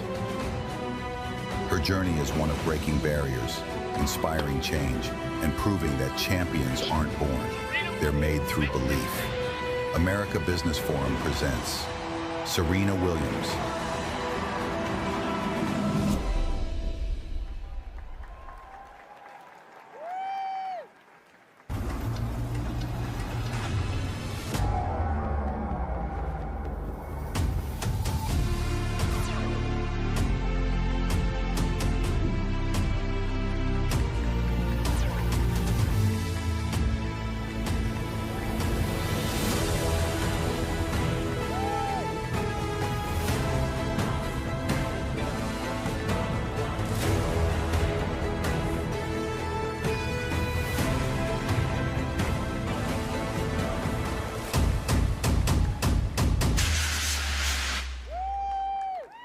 For the following interview, Danny Berger, Bloomberg TV anchor, takes the stage.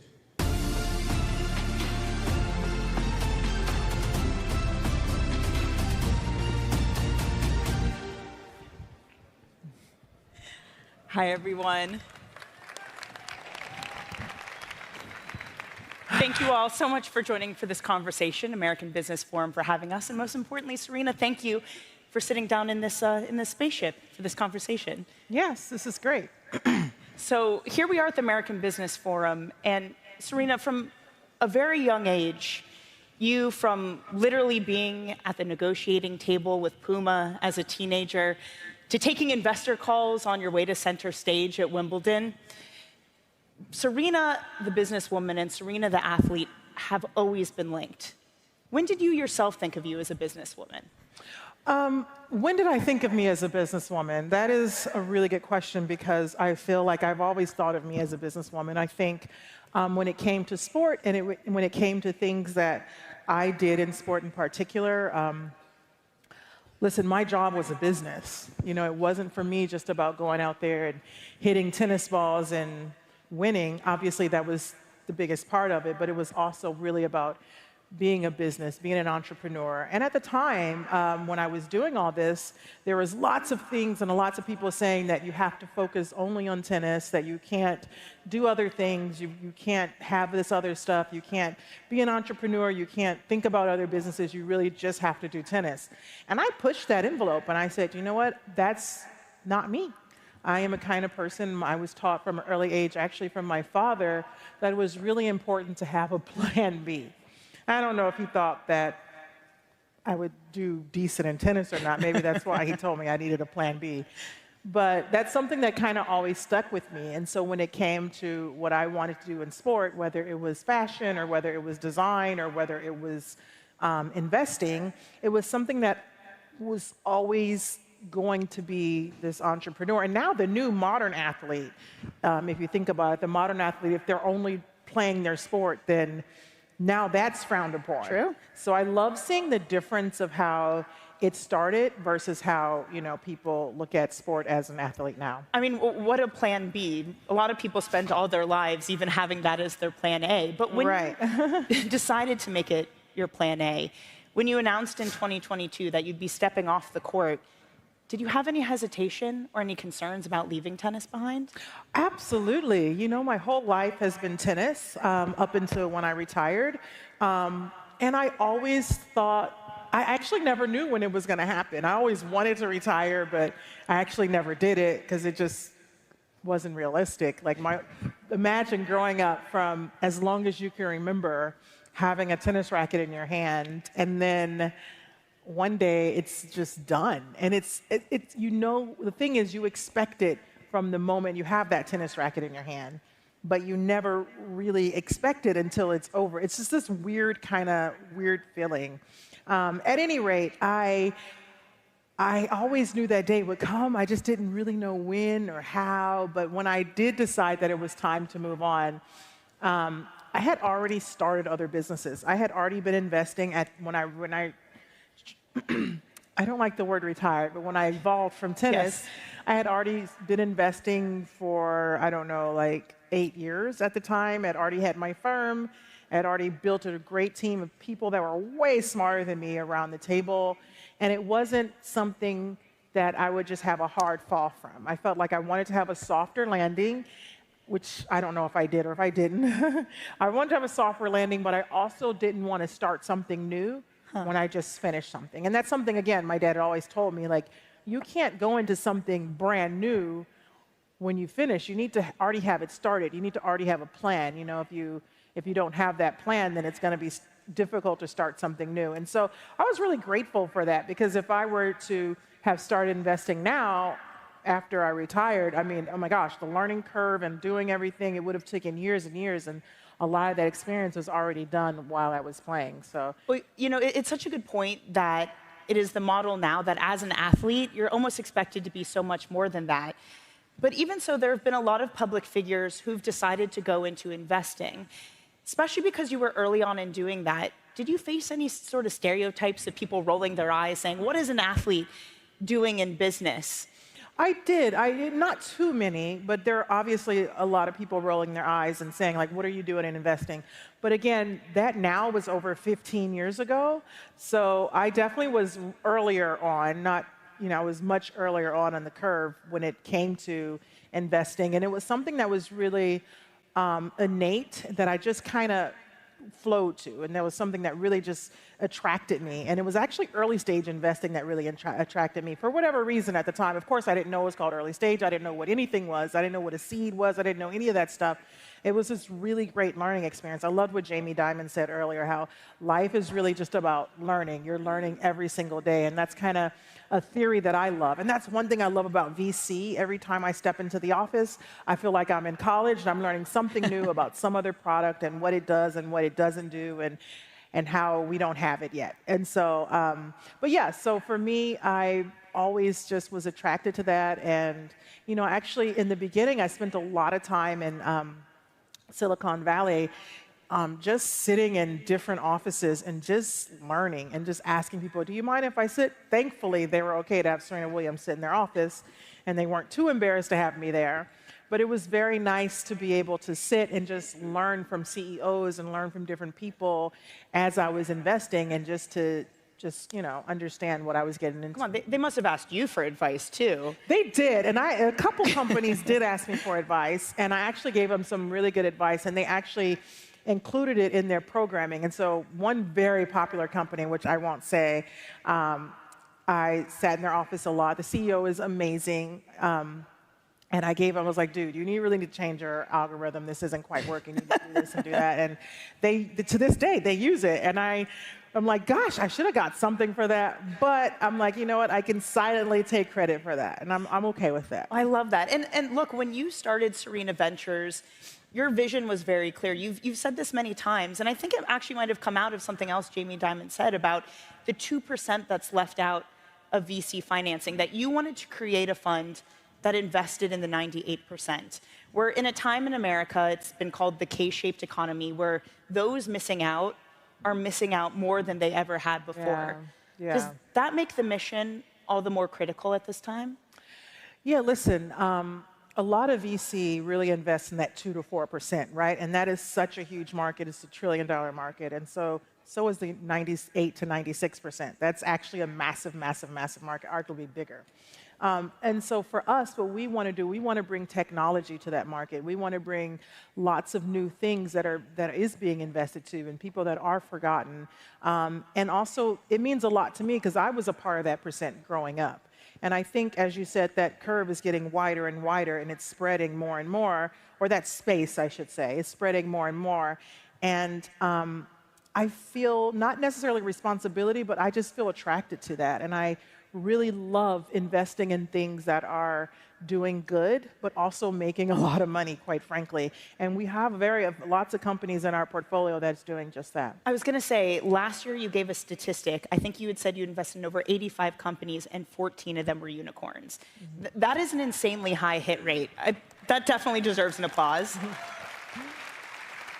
That is a hit rate near 16%, and I think something the entirety of Silicon Valley would be very jealous of. Yeah. What's the secret sauce? There is no secret sauce. I think it's really just really understanding what you like and what you do, and really going with your gut on things that make sense. And obviously through experience, I've learned that when I meet the founders, there's different questions that I ask to see if they're really into the business, if they're not, and how does that work. And so really doing due diligence, really getting to know what founders are talking about, really getting to understand their thought processes. As an investor, you're only as good as your founder, and you want them to be the best that they can be. And so for me, and what I do is I try to talk to our founders and try to figure out, how can I help you? How can we get this product to be the best if we believe in it? Is there a marketplace for it? You know, all the basic questions, but really diving deeper into that and why. And so that's just kind of what we do at Serena Ventures, is just kind of learn how we can fill in different gaps in different areas that are being missed. And by the way, these gaps tend to be really, really massive. And that's what we do. And then when you kind of have a focus and you focus on that, it just sometimes works. In terms of talking to these founders, you also said recently that your name isn't enough, that they are being more choosy. What do you think it is about this moment that founders are being more choosy with who they decide to work with? I think we live in an era where technology is just obviously taking over. And then if you have something really unique and that's really going to set off and it's going to be really amazing, then obviously the founder is in a position where they can choose who their investors are. So what we want to do is we want to be able to add to the table. We want to be able to bring so much to them that they can expand we can help them with their network. We can get them in different areas and open different doors for them. And so you really have to be able to not only just rely on your name, but really just rely on your team and on your expertise and on your experience. And that's what we did. We really brought in a lot of experience to the firm to be able to really take our founders to that next level, because that's what it's all about, is how are we able to take the founders to the next level. And also me, years and years of doing what I did in the past, building up tons of relationships and being able to open so many different doors for so many different founders has been invaluable, really. And so that's kind of what it really is all about for us. It's really just having this opportunity to let founders know we are more than a name. We are really an institution. We are an institution. We're building something that's going to last for a very long time. We're investing in companies that we want to last for a very long time, and that are actually changing how people are living their everyday lives and changing them for the better and upgrading them through, whether it's through software or whether it's through hardware. We want to be able to elevate that. And so those are the things that we think about. And founders are at a position where, and in particular now with AI and everything, they're in a position to bring who they want to the table if their product is good. Well, it's a moment where VC is obsessed with AI. I think that's fair to say. The latest data from PitchBook says that nearly $200 billion have gone into specifically AI-related startups this year. By far a record, and will be the first year on record where more than half of VC money goes to AI-related startups. Again, keeping in mind the investing for the 98%, are you concerned about that concentration of capital? Not at all.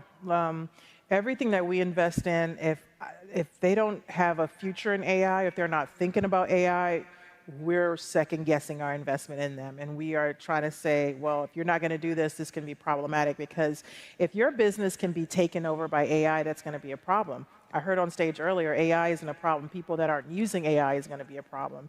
And so I think there's some real truth to that, because you have to be able to incorporate it in your life in one way or the other. If you have a fintech company and then you can go on an AI program and they can do the same thing, then why would someone put money into your fintech company? So for us, it's very important. If we're really going to be able to impact that large percentage of people, 98, 96%, you're not going to be able to impact them in the future without AI. And so for us, it's very important that we too obviously are, who's not bullish on AI? Sure. We obviously are bullish on AI, and so we absolutely invest in that. And then when we talk to our founders, we want to know what they are doing just to make sure that they're not going to be run over with AI and our investment dollars aren't going down the toilet. So have you turned away a lot of companies because they don't have that clear AI game plan? No, because every company has AI, so they say. But when you dive deeper, you realize that they might not have AI. Right. And then we turn them away. But not every company, because not everything is, AI. Right. But I think of it this way. I think of it, 20 years ago with the web. When it came out, it was so new and so fresh and like, wow, we're going to be living on the internet. And there's this really cool interview, I think, with David Letterman and, oh my God, I can't believe oh my gosh. Anyway. Someone in the AI space, someone... No, okay. Anyway, okay. So he's telling everyone that the internet is this cool thing, and David is like, well, I can just listen to the radio for that. Like, why would I need to stream something on? And he's saying in the future you'll be able to stream sports on the internet. And David is like, well, that's what I have the radio on, and everyone in the crowd claps and they're laughing, and I'm like, wow, this is dated. Because can you imagine saying that now? And it's quite interesting, because now we're doing this again in AI, but think of it as like 100 times bigger. Right. And so of course you want your companies to have that integration, and of course you want to have that. And so that's kind of how we look at it. It is, though, again, sort of in the idea of the K-shaped economy with the bridge getting wider. You are someone who's always been fascinated with technology. I think that's also fair to say. Always, since the sidekick. So you've been there since day one with the little, I miss the sidekick. Well, since before the sidekick. Bring back keyboards on our phones, I think. How are you thinking about AI as a whole and how it might disrupt just society. Do you have any concerns there, especially as you're working, again, with everyday people and entrepreneurs and figuring out how to integrate AI? Is there a concern we lose? I think there is obviously a concern, but I think what we try to do at what I'm doing now is just bring people into it and let them know that it's one thing. Some platforms in AI, they're so easy, and it's very user-friendly. And so I think that's a little bit of a difference as well. AI is very user-friendly, and so a lot of people can adapt to it, and so a lot of people are adapting to it. So I feel like it's just, the integration doesn't have to be as difficult as a lot of people think. Of course, there's going to be a lot of jobs left behind on the table. Of course, there's going to be a lot of things, but there's also going to be other things that open up. And so I think eventually we'll see that. I am not a person that predicts the future. I don't know, and I'm not an expert on that. But what I can say is that there is going to be obviously there has already been a huge shift and a huge change, and it's going to continue to be that, but there will be other opportunities that open up as well. So, Serena, you're involved in many ventures, from VC, as we've been discussing, to partnering with brands, to own personal investments in things like sports. What is a week like in Serena Inc.? Oh my God, it's insane. I don't know how I survive. I had a coffee earlier because usually I don't have this much energy, and this is a lot of energy for me. So imagine low. So a week, I have calls, team calls, SV calls, Serena Venture calls, I should say. And I also have 2 kids, and I am like the ultimate hands-on mom. I take them to school, I pick them up, I cook every night, except for the weekends. I kind of check out on the weekends. But I check back in on Monday morning. I love cooking, so that's like my thing. And I still travel. I still work with different brands like Nike and other companies. So it is, this week I was actually in Atlanta for a couple days, and then I'm here, and in between I was at home, and I'm going to LA in a couple of days, and this is a crazy week. So it's kind of nonstop. And so I also meal prep for my kids, so I cook things that they can eat while I'm out of town. By the way, speaking of that, I heard you once say that Olympia's interning at her dad's company. No, my swear. daughter is interning at my company. Oh, she's interning. Yes, Excuse me, yes. that is my fault. He did claim summer internship. I'm see. like, okay, but I get the rest of the year. She needs to see amazing women doing amazing things, and not that he isn't. His things are way more amazing than mine. I mean, my husband's a genius, but she can get the genius in the summer, and she can get me the rest of the year. So it's really nice. It's cool because I always have, my niece and nephew interned for me when I was a tennis player, and so now Olympia's going to do it, but on the business side. So it's going to be fun to see. I love that. So you're definitely encouraging her to go the business route of things. No, I want her to be a tennis player, obviously. That's way more fun. But she can do business if she wants to. I love that. So one thing that, again, you've done as from a very young age is working with different brands and understanding what sort of fits your portfolio, who you want to endorse and who you don't. In an age of social media, there's just so much more demand for those types of deals. How do you think about it? How do you evaluate different brand deals, different endorsements, and making sure you don't dilute your own personal brand? I think for me, when it comes to aligning with different brands, I really have to align with something that speaks to me, and something that I use, or something that I can benefit from, or something that is very authentic to me. And I think, as you said, now, in the era of social media, new generation, they really can see through the BS, right? And so it's really important. I think brands have also understood this and caught on that if it's not authentic, it's not going to work. And so a lot of things are doing better now because they're using either micro-influencers or they're using influencers and not necessarily celebrities, because it's very authentic to them and they're actually using the product and they show how the product works, et cetera, et cetera. And for me, when I align with a brand, I usually like to have a very long-term relationship. Sometimes I even know people before we actually work together. But it has to be very authentic. It has to be something that I truly believe in from my soul and that I can really go out there and talk about. I don't want to go out there and talk about something that's fake and that's not real, because I just can't do that. And so for me, it's very important to be able to talk about something that's real, that I've had a real hands-on experience with, and that I can really, understand. I say that feels like a through line to your investments as well. Oh, absolutely, absolutely. When it comes to investing as well, I like to really make sure, maybe I don't use it, but I want to make sure that I understand it. And if I were younger or if I were older, like we do a ton of stuff in health, in women's health as well. And I think that's such a big, important part of this conversation. That's half of our population. Yeah. That's a huge, Yeah, target. if I'm not mistaken, one of your portfolio companies was the first to get FDA approval for at-home pap smears. Yes. Which is huge. It's huge. And so women's health, historically, it's huge. It's this company called Till. They got FDA approved, and it was a very long process. We invested in them a long time ago. Very long process. They finally got approved to have an at-home pap smear, which is something really that should have existed for women a long time ago. And the fact that it took that long to get approval, that's another story. But women's health is something that's been totally forgotten. But the difference is now is with technology and this new generation that's aging and that's getting older, they're comfortable talking about things that weren't really so open in the past.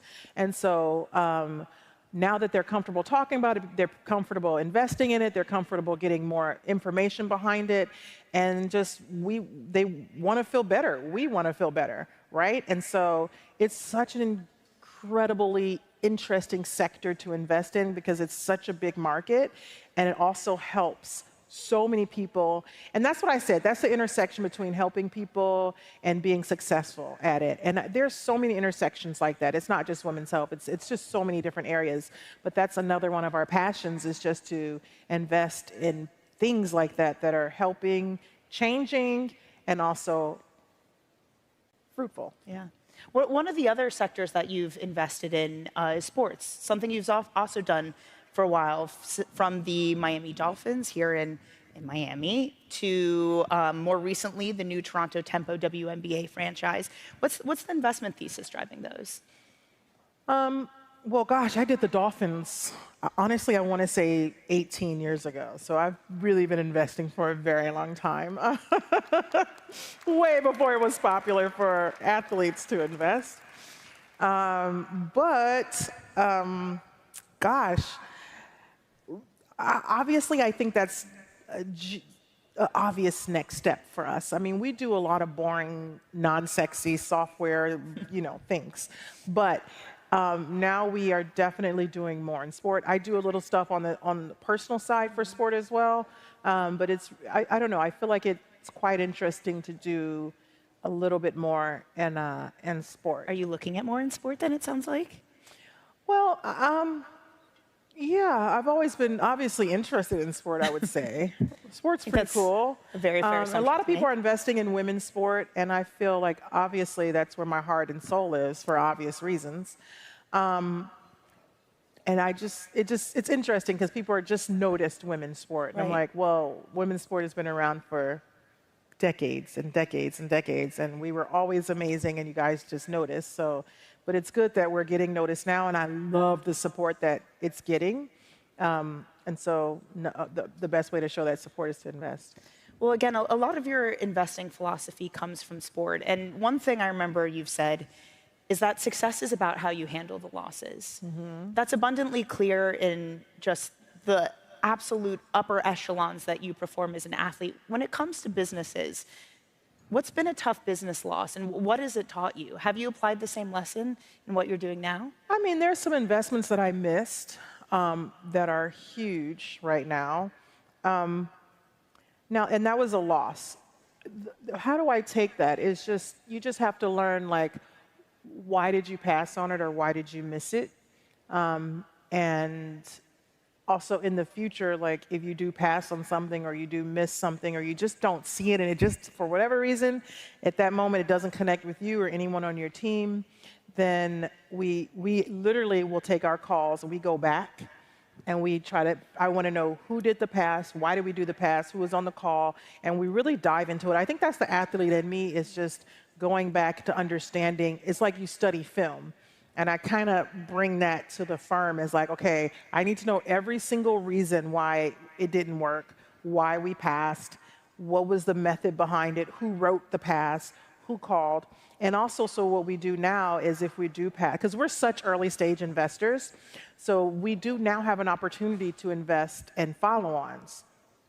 So what we do now is like, okay, what can we do better? If we pass on something, let's stay in contact with these founders. If we just maybe just stay in contact with them, we check in on them. That way, if they're doing successful and they do raise another round of funding, we still have that opportunity to invest in the next round at a higher valuation, but we still have that opportunity to invest. And so that's kind of how we handled those losses in the past. And so now, even if we do miss something, which is inevitable in VC, in particular now that everyone is doing AI, so now what we do is we just say, okay, we try to stay in contact with our founders and we pass on. We're very kind. We give them different reasons, but we always let them know we would love to stay in contact and continue to learn and how you're growing. And we've actually passed recently on a couple of investments, but we stayed in contact with them, and then we came in on a later round and happened to be discounted because they really wanted the firm in there.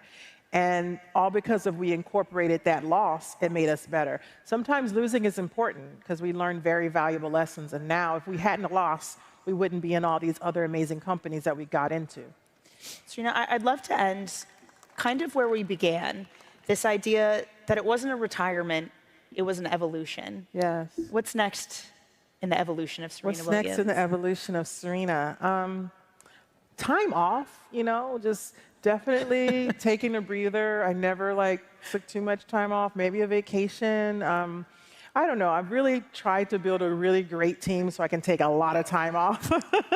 Maybe one more hire, and then I could take an even bigger step back. And so that's what's next. I love that. Yes. And that is a perfect note to end it on, so we can give Serena some time off. Everyone, please join me in thanking Serena Williams. Thank you. Thank you so much. That's wonderful.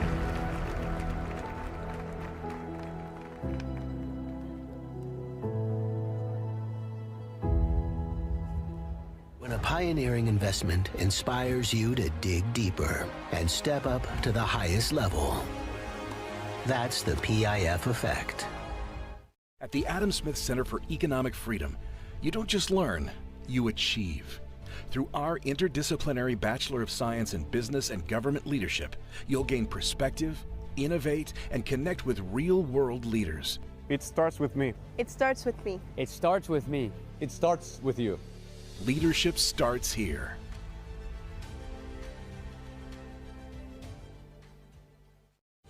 At Corient, wealth management begins and ends with you. We believe the more personal the solution, the more powerful the result. We treat your goals as our own. We never lose focus on the life you want to build. And our experienced advisors design custom-built strategies to help you get there. It's time for a wealth management experience as sophisticated as you are. It's time for Corient. Our live broadcast to the world will resume shortly. The America Business Forum continues with the live show after the countdown.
We'll continue in just 15 minutes. Please return to your seats. The world's most inspiring conversations are about to resume.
We're starting in 5 minutes.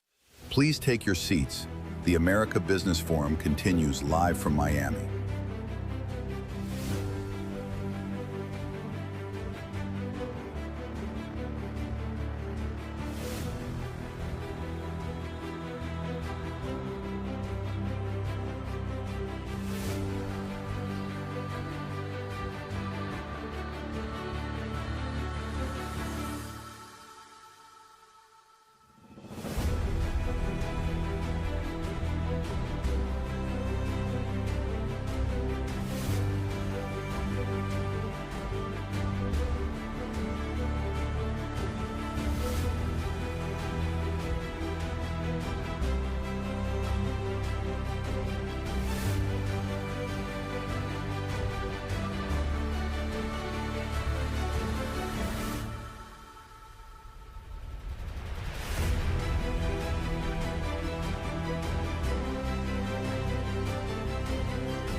We're starting in 5 minutes. Please take your seats. The America Business Forum continues live from Miami.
There are moments when opportunity comes knocking, and you have the chance to say yes. When things that previously seemed impossible are now within reach. As a dedicated financial partner, we help you accomplish your largest business goals and realize your most cherished personal dreams, bringing your possibilities a little closer.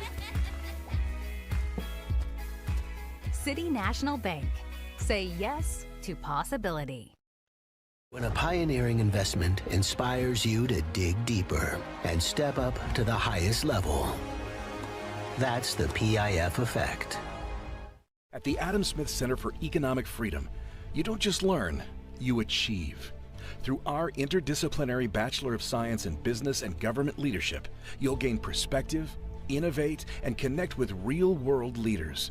It starts with me. It starts with me. It starts with me. It starts with you. Leadership starts here.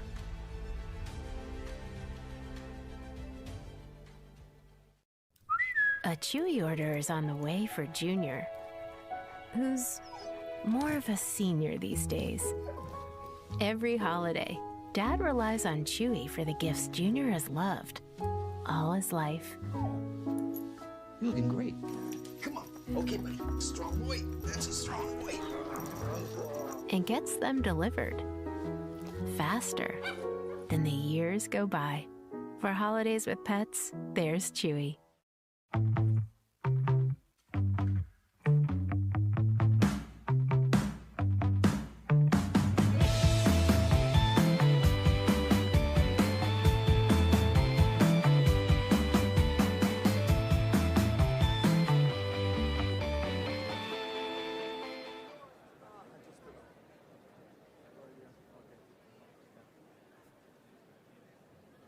America Business Forum proudly presents the President of Argentina, Javier Milei.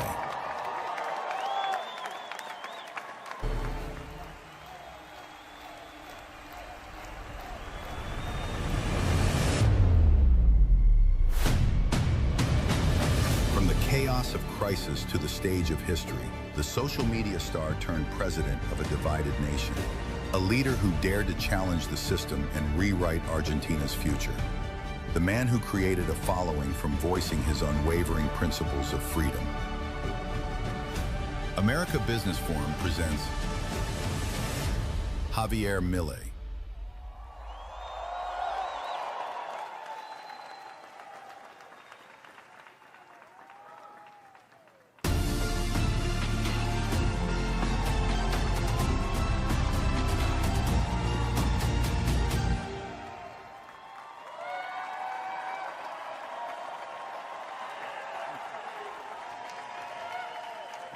Hola a todos.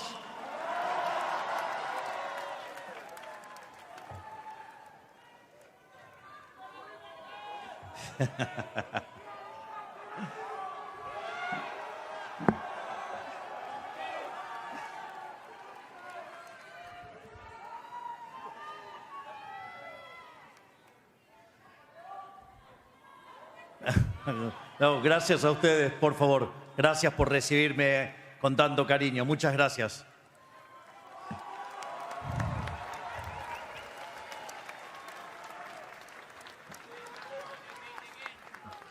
Absolutamente que vamos a hacer Argentina y América great again.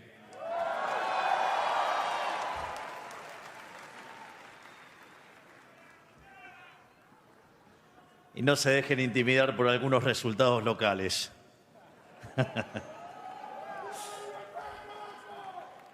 Primero que nada, quiero agradecer a los organizadores del American Business Forum y en especial a su presidente, Francis Suárez, por la invitación.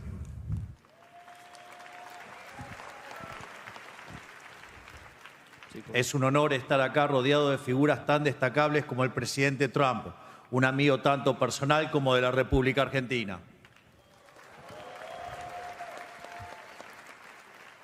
También me alegra poder compartir escenario con uno de nuestros más ilustres deportistas y orgullo de todos los argentinos, Lionel Messi.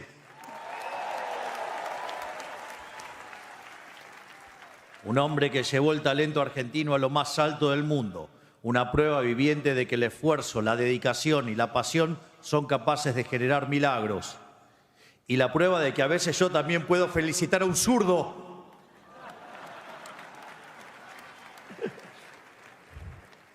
Quiero aprovechar este foro de empresarios, líderes, deportistas y pensadores para volver sobre una cuestión que informa toda nuestra gestión en Argentina. Por demasiado tiempo nos acostumbramos a escuchar de parte de políticos e intelectuales que el capitalismo era una suerte de mal necesario con el que tenemos que convivir en nuestras sociedades. Por supuesto, también existen quienes militan abiertamente el comunismo y la economía planificada, pero son los menos y están en el margen de nuestros sistemas políticos. Pero la posición a la que quiero referirme está mucho más extendida en Occidente.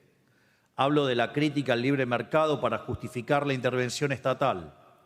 Esta es más normal y popular. Ha ganado cientos de elecciones legítimas a lo largo del último siglo en el continente americano y europeo, y por eso mismo es aún más nociva. Para no aburrirlos, voy a resumir un argumento. Ellos conceden que el capitalismo es la única forma que encontramos de asegurar crecimiento económico, pero sostienen que dicho crecimiento impacta de forma muy desigual en la sociedad y también, por su propia dinámica, tiende a estancarse. Por eso, según dicen, necesitaríamos que el Estado intervenga activamente en el mercado. El Estado, según ellos, debe meterse ahí para asegurar la igualdad entre los ciudadanos y evitar que surjan monopolios o fallas de mercado. El libre mercado, según ellos, no es óptimo para garantizar el crecimiento y termina impidiendo el bienestar general para favorecer a unos pocos, en detrimento de las grandes mayorías. El argumento establece que se necesita un crecimiento con justicia social y el Estado tiene que tener un rol activo en la vida económica para asegurarlo. Según esta visión, de nada valen todos los mieles del crecimiento sin que el Estado las redistribuya. En otras palabras, el capitalismo es solo un mal necesario, que siempre tiene que estar atado a la beneficencia estatal. Creo que todos aquí sabemos a dónde conducen estas ideas tan extendidas. Valiéndose de ellas, el Estado se expande más y más y más año tras año, metiéndose no solo en las actividades propias del quehacer económico, sino también en la vida de los individuos hasta que no queda nada por fuera de él. Siempre surge una nueva justificación para que los funcionarios públicos extiendan sus garras insaciables sobre la sociedad civil. Bajo la excusa de engrandecer a una nación y hacer el bien a sus ciudadanos, se engrandece el Estado como si significara lo mismo. Y esto sucede hasta que llegamos al mismo destino que los que tienen al menos la honestidad intelectual de decir que odian al capitalismo, el control total del Estado sobre la economía y la vida de las personas, o sea, el comunismo. Tomemos por caso el ejemplo de Cuba, donde Fidel Castro llegó prometiendo justicia social, democracia y una economía planificada, y falleció después de más de 50 años de gobierno dictatorial, gritando comunismo o muerte. Por demasiado tiempo la respuesta procapitalista a este desafío del Estado fue reclamar el milagro económico que significó para el mundo el capitalismo de libre empresa. Porque es cierto, los datos no mienten y están de nuestro lado. Es decir, gracias a la economía de mercado, una innumerable cantidad de gente salió de la pobreza extrema y posibilitó una cantidad innumerable de maravillas tecnológicas y científicas. Pero esto no alcanza. Porque un argumento moral no puede responderse nunca con un argumento fáctico. De hecho, no puede sugerirse el derecho de ser, no puede nunca concluirse el debe ser. Y por eso, este argumento de izquierda ha ganado en la lucha por las ideas. Por eso en Occidente nos encontramos cada día más cerca de ese comunismo que antes mirábamos con horror del otro lado de la cortina de hierro. Por eso, si concedemos que el capitalismo es un mal necesario, ya habremos perdido. Aunque ganemos momentáneamente, tarde o temprano volverán, porque ellos seguirán siendo los dueños de la vara que determina el bien y el mal, y dirán qué es justo y qué no lo es. No podemos volver a cometer ese error.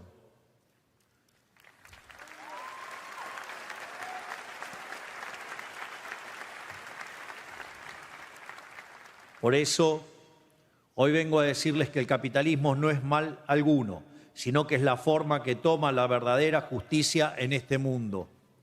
porque es la consecuencia natural de la dignidad y la libertad del hombre, al cual le pertenece el fruto de su trabajo. No tenemos en esta vida muchos derechos naturales más allá del derecho a ser dueños del sudor de nuestra frente, que no es más que el derecho a ser dueños y disponer libremente de nuestro tiempo de vida, ya sea para usarlo para nosotros mismos o venderlos a otros como fuerza de trabajo. Es eso lo que nos hace a todos hombres libres y nos diferencia de los esclavos, institución nefasta abolida precisamente por las sociedades libres antes que ninguna otra. De esta libertad se deriva el derecho a la propiedad privada y a la discreción para disponer de ella dentro de los márgenes de la ley común. La inversión, el ahorro, el consumo solo son fenómenos que emergen de esta simple verdad. Aviso que los controles de renta es un ataque al derecho de propiedad, afecta al sistema de precios, afecta al funcionamiento del sistema y termina destruyendo todo a su paso.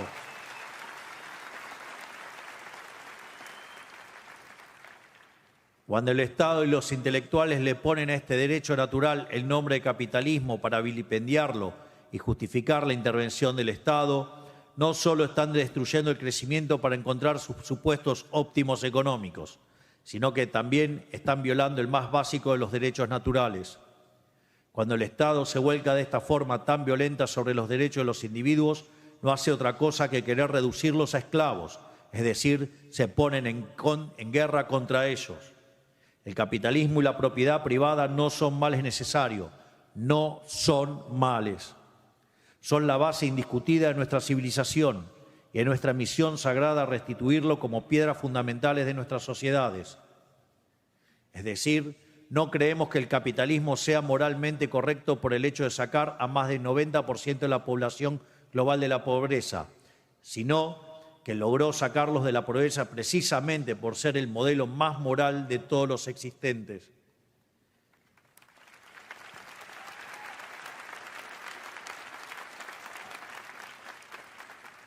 En este sentido, quiero citar un libro de uno de los economistas austríacos más importantes de la historia, que es profesor en la Universidad de New York, que se llama Israel Kirzner.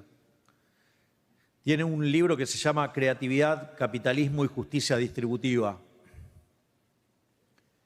Y el planteo que se hace es que es indiscutida la superioridad productiva del capitalismo versus el socialismo. Y esto es tan así que ni los socialistas lo cuestionan. Pero al sistema capitalista se lo tacha de injusto, se lo cuestiona porque distribuye mal los resultados, lo tacha en lo moral. Y lo que hace Israel Kirzner justamente es decir lo siguiente: si efectivamente el sistema es inmoral, es injusto y va reñido con la ética, por más que sea más productivo, no vale la pena defenderlo. Y ese tema, digamos, se lo toma muy en serio y básicamente con dos ideas fundamentales: el principio de apropiación de Locke, es decir, el que lo descubre se lo queda, y con la idea de Hayek del mercado como proceso de descubrimiento.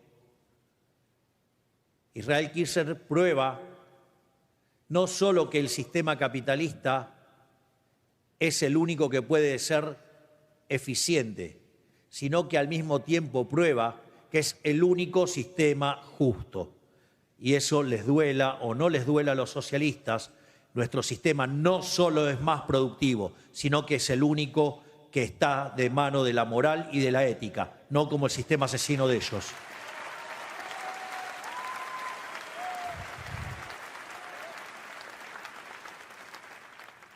Por lo tanto, sin el capitalismo estaremos condenados a las miserias de las sociedades planificadas, que no son otra cosa que sociedades esclavistas con mucho mejor marketing.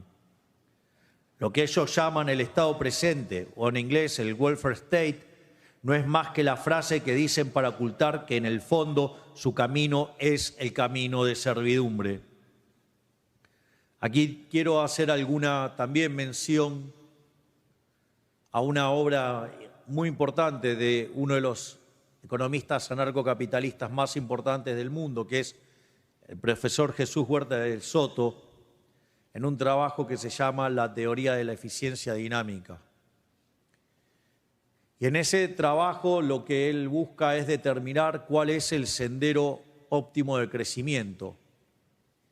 Y después de hacer unas disquisiciones sobre distintos aspectos de la teoría económica,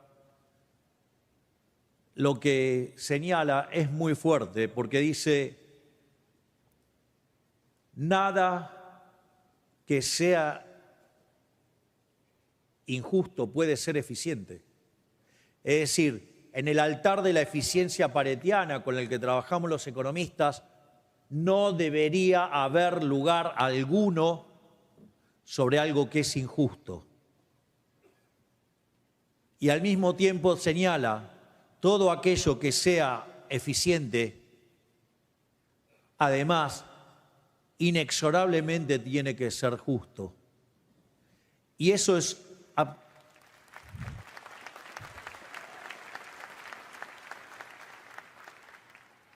está arraigado a lo que son nuestros valores occidentales, los valores de Occidente, que son los valores judeocristianos.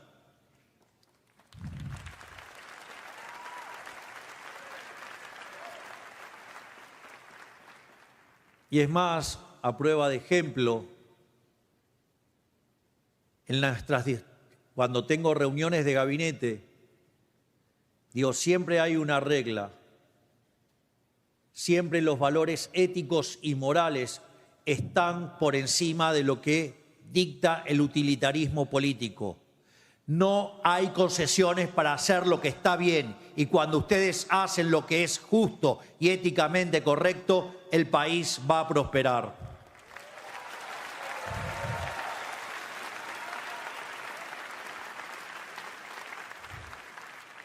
En este sentido, sepan que mi misión en Argentina no es otra cosa que devolvernos a este sentido común olvidado por una clase política encandilada de poder, acostumbrada a atribuirse y apropiarse de los logros y el esfuerzo de sus ciudadanos libres. Pasando estrictamente a lo que es Argentina, como todos bien saben, mi partido viene de una victoria histórica en las elecciones legislativas.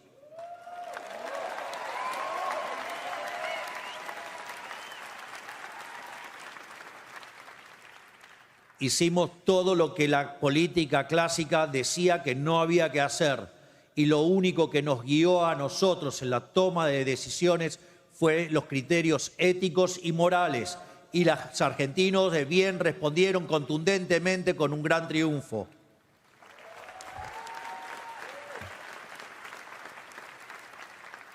Ganamos ampliamente en votos a nivel nacional e incluso llegamos a remontar una diferencia de más de 14 puntos en la provincia de Buenos Aires, que concentra un tercio de la población del país. Fueron meses muy duros para los argentinos, donde por culpa del golpe económico que la oposición intentó llevar a cabo desde el Congreso, la economía del país se vio ralentizada, generando incertidumbre y malestar en los ciudadanos. En consecuencia, me pasé los últimos meses recorriendo todo el país para pedirle a los argentinos que no se rindan, para prometerles que esta vez el esfuerzo sí valdría la pena. Y esta promesa no fue en vano, no es un compromiso que me tomo a la ligera, es un pacto sagrado con la gente, que ha refrendado el camino de este gobierno y nos ha dado las herramientas para llevar adelante las reformas que el país necesita con urgencia. Por todo esto, considero relevante una vez más agradecer la confianza del pueblo argentino, confianza sin la cual nada de esto sería posible.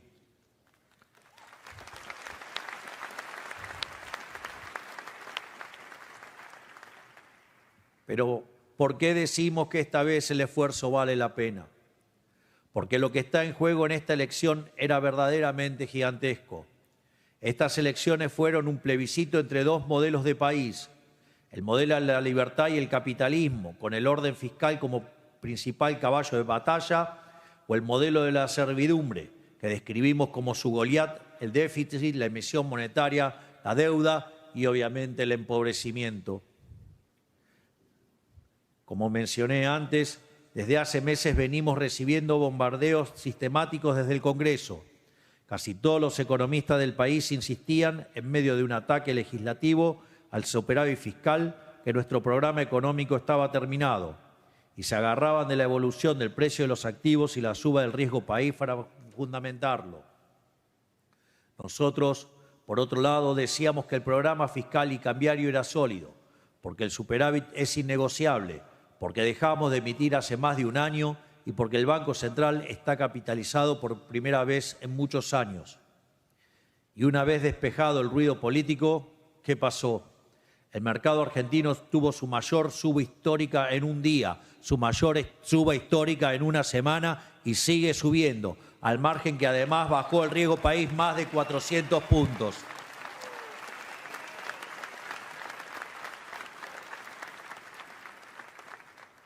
En definitiva, pasó lo opuesto exacto de aquel infame 12 de agosto de 2019, en donde protagonizamos uno de los mayores desplomes bursátiles en la historia del mundo por la mera posibilidad de que el kirchnerismo volviera al poder. Que dicho sea de paso, no es ni más ni menos que una de las sucursales del socialismo del siglo XXI y que en algún lugar de la costa este ha entrado. Aquí.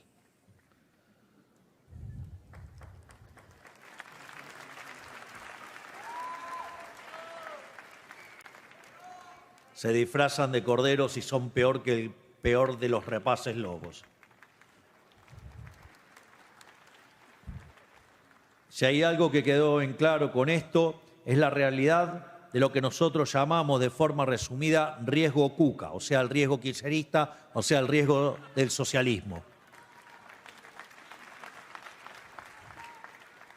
Pudimos ver en números la magnitud del riesgo político con el que nuestro programa económico siempre tuvo que lidiar.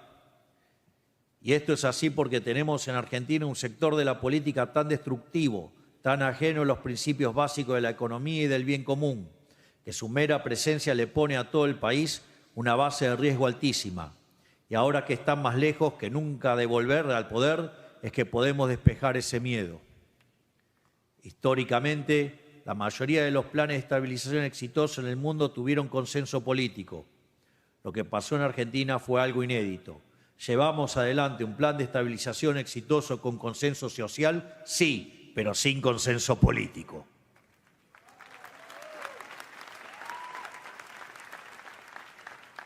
Pero los embates desestabilizadores fueron profundamente dañinos para la sociedad. Como bien saben, el riesgo político no afecta solamente al financiamiento del Estado, sino al crédito de toda la economía. La locura kirchnerista hace que todas las empresas paguen más caro el financiamiento, que tomen menos gente, que hagan menos obras y que se pueda vender menos a crédito. La locura kirchnerista vuelve más caro los préstamos hipotecarios y prendarios y las tasas de financiamiento de tarjeta de crédito. Ante este panorama, muchos querían que resolviéramos un problema de riesgo estructural con política monetaria. Querían que inyectáramos pesos para solucionar un problema de confianza y caía en la demanda de dinero. Puesto en términos económicos, querían solucionar la caída de demanda aumentando la oferta. Puesto en términos cotidianos, nos estaban pidiendo que apagáramos un incendio echándole más gasolina. Pero entendiendo que esto solo hubiera agravado el problema, sostuvimos el esquema monetario. Volviendo al punto, convivimos con una parte del sistema político que rechaza hacer lo que la Argentina necesita. Y a esa oposición acabamos de derrotar contundentemente las urnas. Y eso es lo que importa.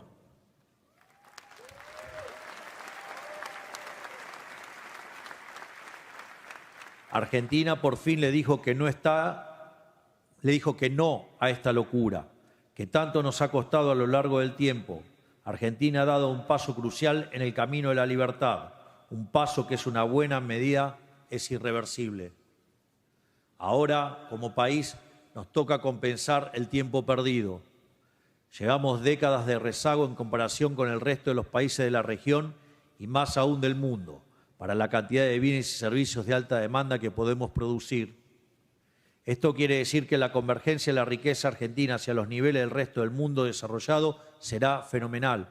Estamos entrando en el camino en el cual haremos a la Argentina grande nuevamente.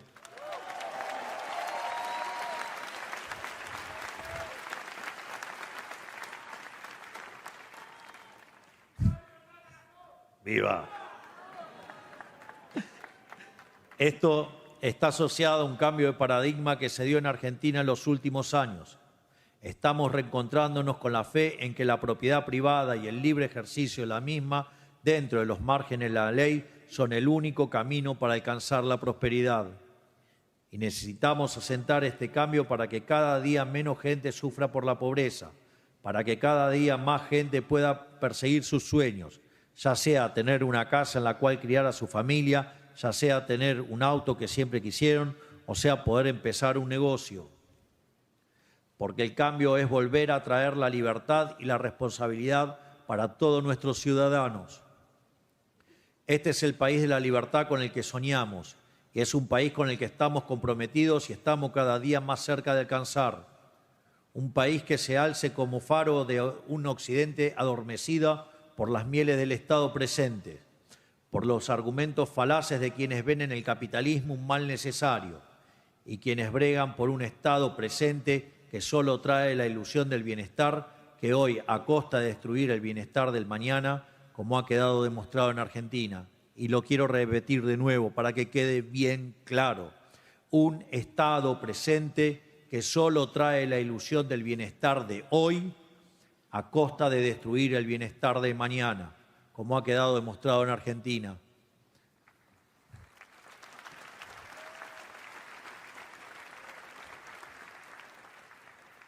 Y nosotros somos quienes podemos lograr este cambio y pregonarlo, porque somos heraldos de un futuro distópico, porque vivimos el futuro que tarde o temprano le va a llegar a los países que también están transitando este camino de servidumbre estatal, abrazando las nefastas ideas del socialismo del siglo XXI, o más conocido en estas tierras como los Witkoff.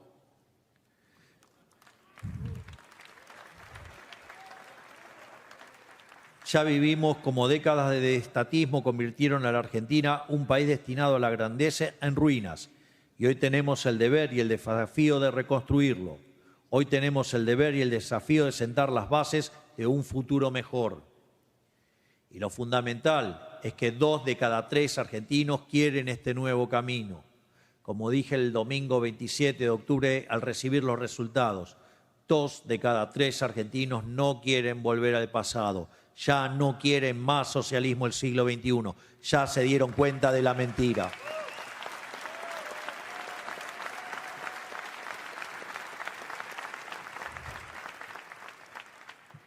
Con matices y preferencias locales, 2 de cada 3 argentinos quieren alguna versión u otra de capitalismo. Esa es la ventana de oportunidades que hoy se nos abre a todos. Nosotros tenemos la vocación de alinear a todos los actores procapitalistas del país, que representan al menos 2/3 de nuestra sociedad. Es hora de construir un gran consenso capitalista en Argentina. Y esta gran coalición del crecimiento se encuentra con una nación en la que está todo por hacerse. Un país descapitalizado por años de dirigismo irresponsable que privilegiaba el consumo por sobre la inversión. Esto es tan así que, al día de hoy, el 70% de las importaciones en Argentina corresponden a bienes de capital e insumos productivos. El sector privado ya sabe lo que tiene que hacer, conoce las oportunidades y entiende que el momento para aprovecharla es ahora. Fruto de la capitalización que recién estamos comenzando a ver y que se irá acrecentando con los años, Argentina explotará recursos y hará crecer industrias hoy subdesarrolladas. Por poner algunos ejemplos, tenemos prácticamente la misma cantidad de cabeza de ganado que hace 30 años. Una locura para un país famoso por la calidad de su carne. En línea con esto, quisiera agradecer al presidente Donald Trump y a toda su administración por haber alcanzado un acuerdo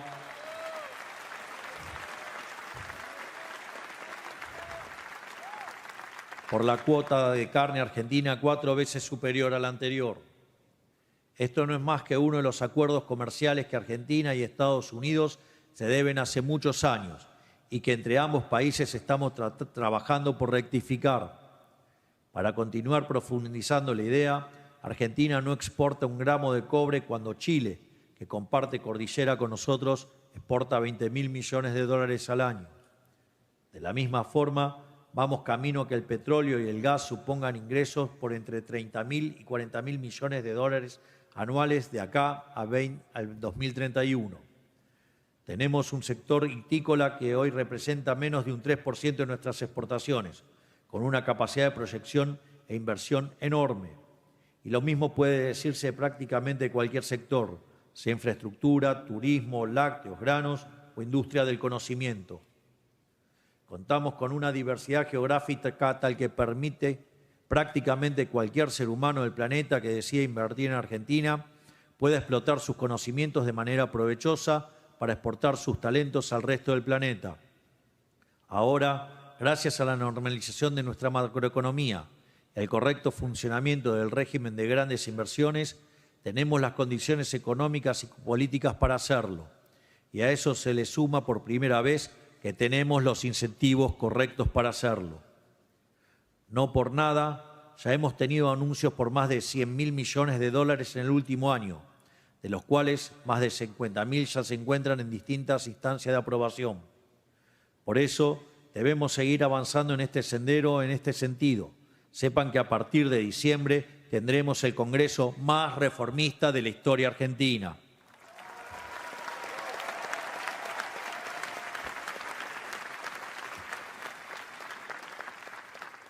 Y esto no solo porque nuestro espacio ya cuenta con el tercio necesario para sostener nuestros decretos y vetos, sino porque además, junto con el resto de los miembros económicamente racionales del Congreso, que por suerte cada vez son más, construiremos las mayorías políticas que hacen falta para aprobar las reformas que Argentina necesita.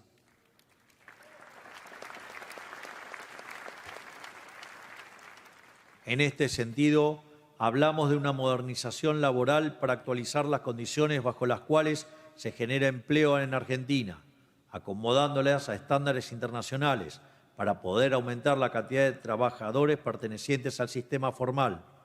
Hablamos de profundizar el camino de la desregulación y la baja de impuestos para seguir reduciendo el gran costo argentino, para que cada vez más y más empresas puedan ser rentables en Argentina, potenciando nuestra capacidad productiva a niveles insospechados.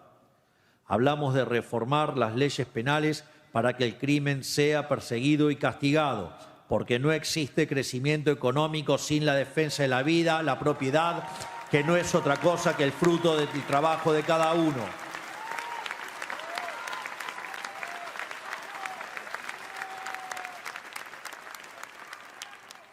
En Argentina, el que las hace, las paga.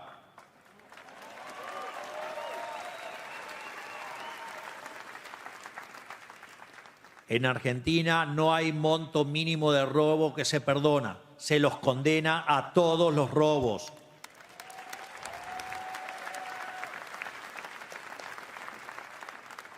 Sin ir más lejos, muchos recordarán la historia de Sodoma.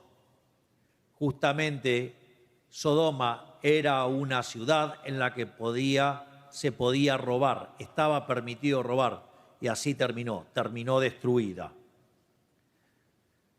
En este sentido, hablamos de reformar las leyes penales para que el crimen sea perseguido y castigado, porque no existe crecimiento económico sin la defensa del derecho a la vida y la propiedad privada, como decía recién.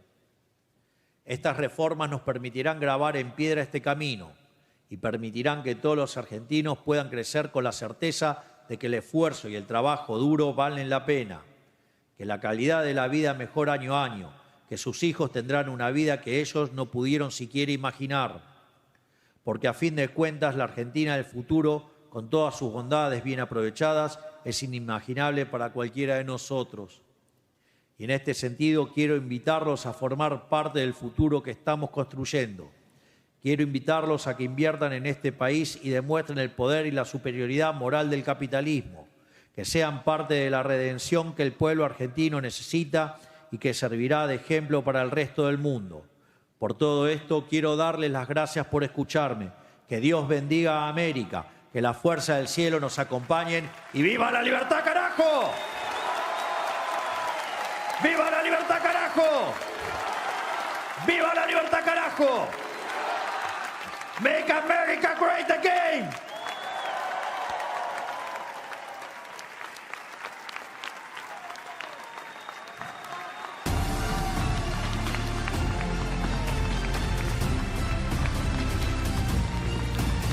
Gracias, presidente. Felicitaciones, presidente. Muchísimas gracias. Es un gran privilegio, un honor como alcalde de Miami y presidente de American Business Forum, conjunto con el CEO y fundador de American Business Forum, entregarte un obsequio que es importante para los residentes de Miami, para los argentinos en el extranjero, para los pro-capitalistas y los anticomunistas. Es parte de la ADN de nuestra ciudad ser libre y de libre comercio. Así que agradecemos mucho tu presencia y con esto te entregamos nuestro corazón y la llave de nuestra gran ciudad. Muchísimas gracias. Por nada, presidente. Gracias a ti. Gracias por venir y honrarnos con su presencia. Gracias, presidente.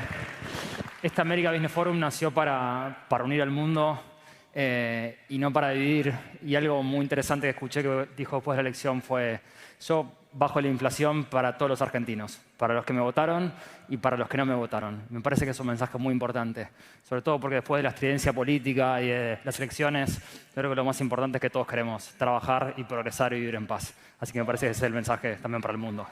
Gracias, presidente. Aquí una foto.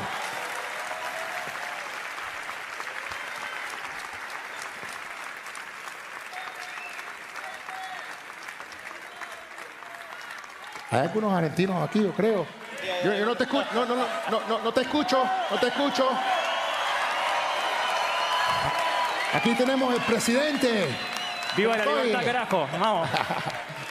Gracias, presidente. Gracias, presidente. Gracias. Un placer. ¡Viva la libertad, carajo! Muchas gracias. Buenísimo, me encanta.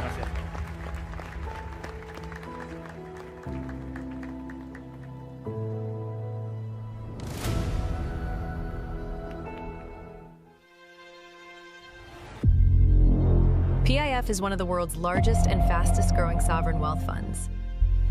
The United States is PIF's most important market outside of Saudi Arabia.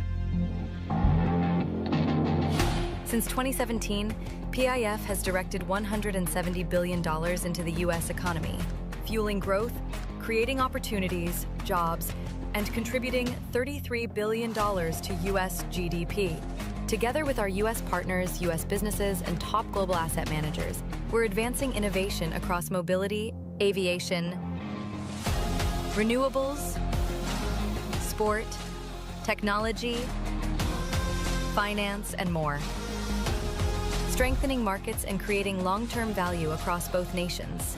PIF's deep U.S. commitment spans across sectors, from $23.8 billion U.S. equities and our New York office to Live Golf, CONCACAF, FIFA Club World Cup, Surge Stake in PFL, and Sanibils as one of Silicon Valley's largest backers in next-generation technology companies. From shared investments to shared ambition. Anchored by major stakes in Lucid Motors, Savvy's $8.5 billion acquisitions of Scopely and Niantic, and Google Cloud AI centers. Our partnership is building opportunities that reach far beyond today. Looking to 2030, PIF's U.S. partnership grows even stronger, creating over 500,000 American jobs and building long-term prosperity across both nations. From vision to value, PIF is invested in better.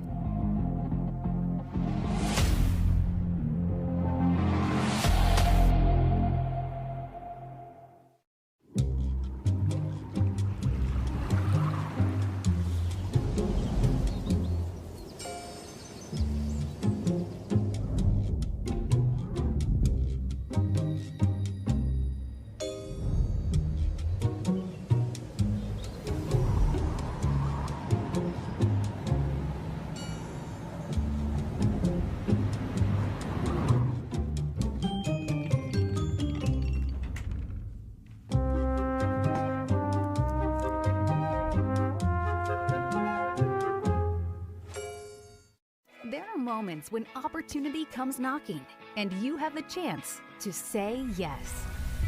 When things that previously seemed impossible are now within reach. As a dedicated financial partner, we help you accomplish your largest business goals and realize your most cherished personal dreams, bringing your possibilities a little closer. City National Bank. Say yes to possibility. At the Adam Smith Center for Economic Freedom, you don't just learn, you achieve. Through our interdisciplinary Bachelor of Science in Business and Government Leadership, you'll gain perspective, innovate, and connect with real-world leaders. It starts with me. It starts with me. It starts with me. It starts with you. Leadership starts here.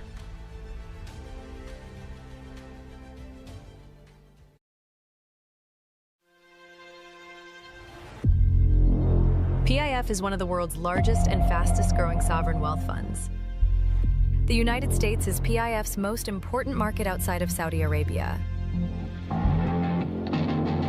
Since 2017, PIF has directed $170 billion into the U.S. economy, fueling growth, creating opportunities, jobs, and contributing $33 billion to U.S. GDP. Together with our U.S. partners, U.S. businesses, and top global asset managers, we're advancing innovation across mobility, aviation, renewables, sport, technology, finance, and more. Strengthening markets and creating long-term value across both nations. PIF's deep U.S. commitment spans across sectors, from $23.8 billion U.S. equities and our New York office, to Live Golf, CONCACAF, FIFA Club World Cup, Surge Stake and PFL, and Sanibils as one of Silicon Valley's largest backers in next-generation technology companies. From shared investments to shared ambition. Anchored by major stakes in Lucid Motors, Savvy's $8.5 billion acquisitions of Scopely and Niantic, and Google Cloud AI centers. Our partnership is building opportunities that reach far beyond today. Looking to 2030, PIF's U.S. partnership grows even stronger, creating over 500,000 American jobs and building long-term prosperity across both nations. From vision to value, PIF is invested in better.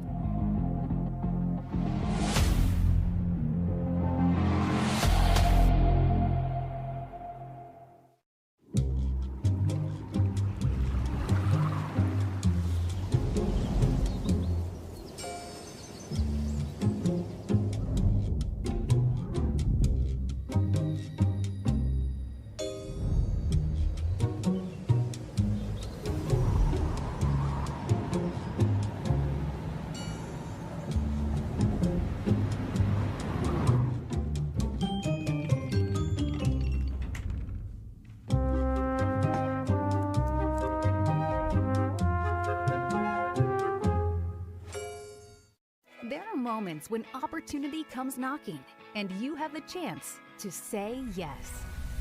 When things that previously seemed impossible are now within reach. As a dedicated financial partner, we help you accomplish your largest business goals and realize your most cherished personal dreams, bringing your possibilities a little closer. City National Bank.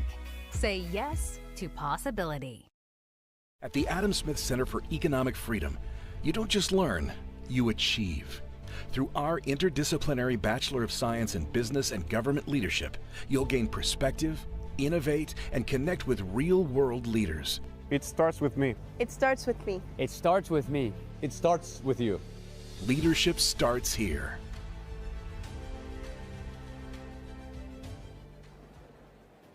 America Business Forum proudly presents Rafael Nadal, world tennis icon and entrepreneur.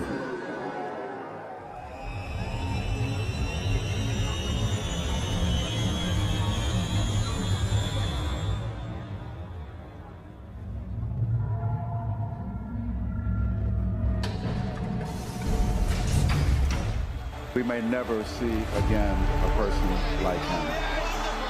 He fought pain. He defied limits. He turned doubt into legacy. One of the greats, Rafael Nadal. the embodiment of resilience, excellence, and heart. The global tennis legend who needs no introduction. Ladies and gentlemen, America Business Forum presents Rafael Nadal.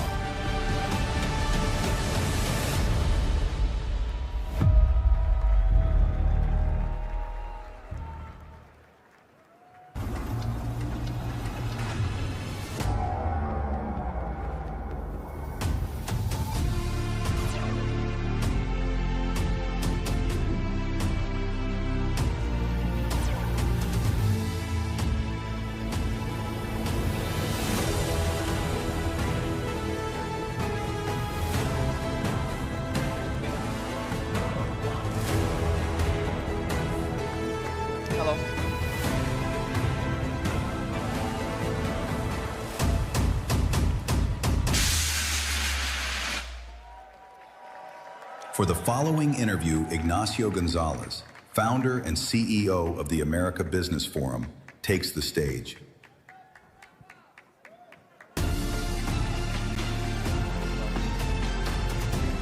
Bienvenido, Rafa, querido. Gracias por estar, gracias por venir. Muchas ¿Bien? gracias. Bienvenido. Vamos por acá. Thank you. Buenas. Hello. Good afternoon. Bienvenido, Rafa. Muchas gracias. Si así empieza, imagínate cómo termina esto. La verdad que me emociona mucho estar aquí contigo. Yo jugué al tenis toda mi vida, competí. Y con mis amigos los mejores veranos eran ver tus finales con Roger, con Novak, con Andy Murray. Eran momentos especiales, sentarse a ver esas batallas, verte competir, verte desplegar toda la fuerza física, la fuerza mental, y eras como el gran referente de todos nosotros. Así que hoy esto va a ser una charla. Quiero charlar un poquito de éxito, quiero hablar de fracaso, quiero hablar de la vida contigo. Y quiero empezar decodificando un poco el ADN del campeón. Si uno mira el Rafa de chiquito, dicen que tu papá, Sebastián, tuvo mucha influencia sobre tu carrera y quizás es como el gran arquitecto no tan conocido como es Tony. Y quería empezar preguntándote qué sentís que te inculcó tu papá en esos comienzos de la carrera. Bueno, buenas tardes a todos. Good afternoon, everyone. Thank you for letting me be here. It's a true pleasure. Muchísimas gracias a todos, gracias por el recibimiento. Me hace muchísima ilusión poder compartir este ratito con vosotros. Y empezando con la respuesta. Bueno, yo creo que mi familia tuvo un impacto muy importante en mi vida desde que era un niño, ¿no? Y evidentemente tuve la suerte de crecer en una familia bien estructurada, con pilares y referentes que me acompañaron desde el comienzo hasta el día de hoy, ¿no? Y para mí, pues, sentir siempre esa sensación de tener un lugar donde volver y sentirme seguro, sentirme respaldado y sentirme yo mismo, sentirme el Rafa de siempre, ¿no? El Rafa exitoso del tenista profesional, para mí pues siempre me dio la tranquilidad y el bienestar necesario para seguir desarrollándome como tenista y también como persona, ¿no? Y en ese sentido pues mi padre, mi madre, mi familia en general pues han sido un pilar decisivo en lo que ha sido mi vida, sin ninguna duda.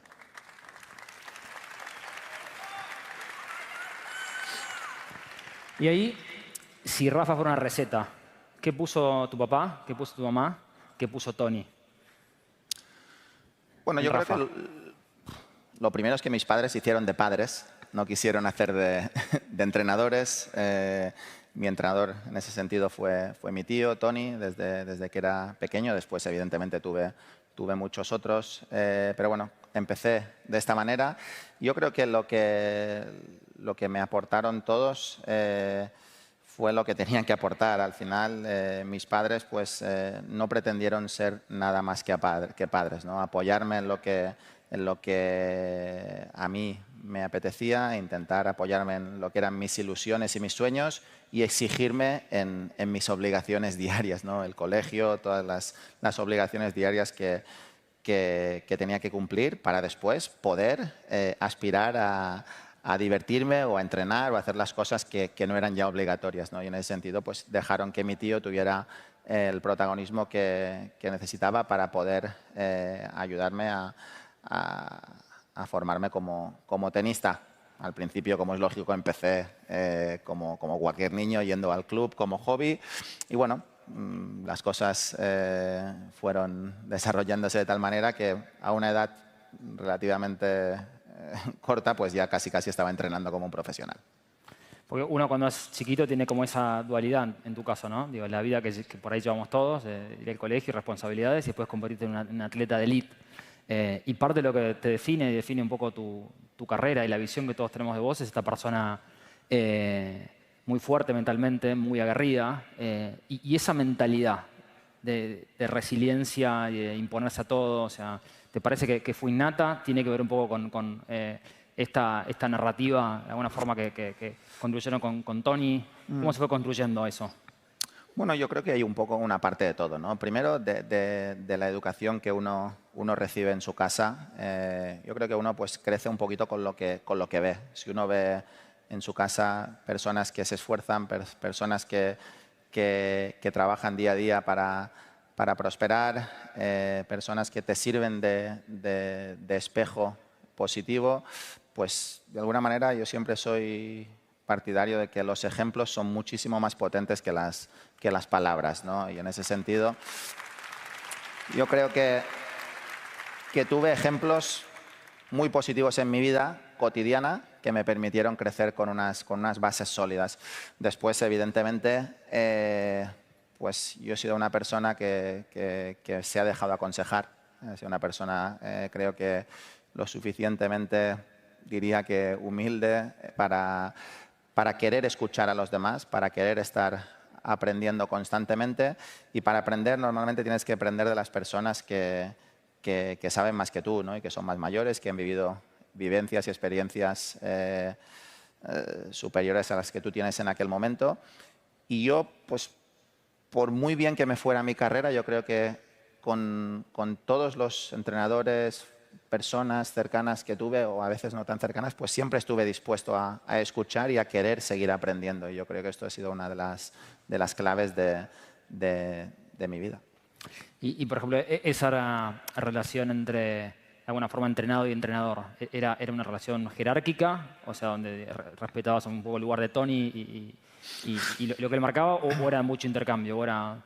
Bueno, Tony era una persona muy exigente conmigo. Vivía también el hecho de que yo soy su sobrino, él es mi tío en ese sentido, pues él también tenía una motivación grande en que a mí me fueran las cosas de la mejor manera posible, ¿no? Con lo cual, la línea siempre es fina entre el exigir y el sobreexigir, ¿no? Pero siempre entendí que todas las pruebas a las que él me sometía, me exigía, siempre eran por mi bien. Siempre lo entendí de esta manera, siempre lo respeté de tal manera y al fin y al cabo, antes, siempre lo dije, ¿no? Antes que mi entrenador, él siempre fue mi tío y lo quiero como un familiar que aparte ha tenido una relación muy, muy cercana y la sigue teniendo a día de hoy, ¿no?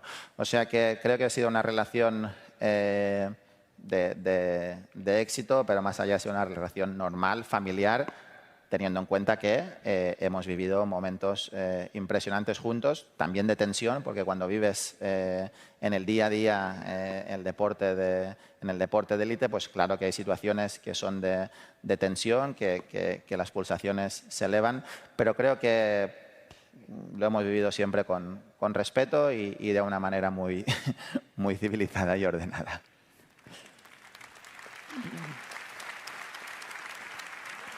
Y una de las cosas, Rafa, un poco para hablar de adversidad también, y que siempre me impresionó, es sos uno de los mejores atletas y tenistas con números en un Grand Slam, perdiendo 2-0, incluso perdiendo en el tercer set, poder dar vuelta a un partido. O sea, en un día donde todo va mal, o sea, tenés algo en tu cabeza que te dice, a partir de ahora todo puede ir bien. Entonces, ¿cuál es la mentalidad cuando estás en la cancha y son días donde nada te sale, donde no lográs ejecutar con el cuerpo lo que tu cabeza te está indicando? ¿Y cómo haces? O sea, ¿cuál es la receta? ¿Cómo se explica que seas el atleta que puede dar vuelta a estas situaciones adversas? Bueno, yo creo que no hay ninguna receta, ¿no? Yo creo que es el día a día lo que te lleva a poder rendir después al nivel que necesitas rendir en los momentos que más te exigen o en los momentos de mayor dificultad, ¿no? En ese sentido, no te creas que yo cuando estoy perdiendo 2-0 y el partido está muy negro, estoy pensando, no, esto lo voy a remontar, lo voy a ganar. No, soy consciente que la situación está muy difícil y lo normal es que se termine perdiendo. Pero eso al final te lleva otra vez al estado de entrenamiento inicial, que es, tú vas a entrenar cada día con la mentalidad de dar tu máximo.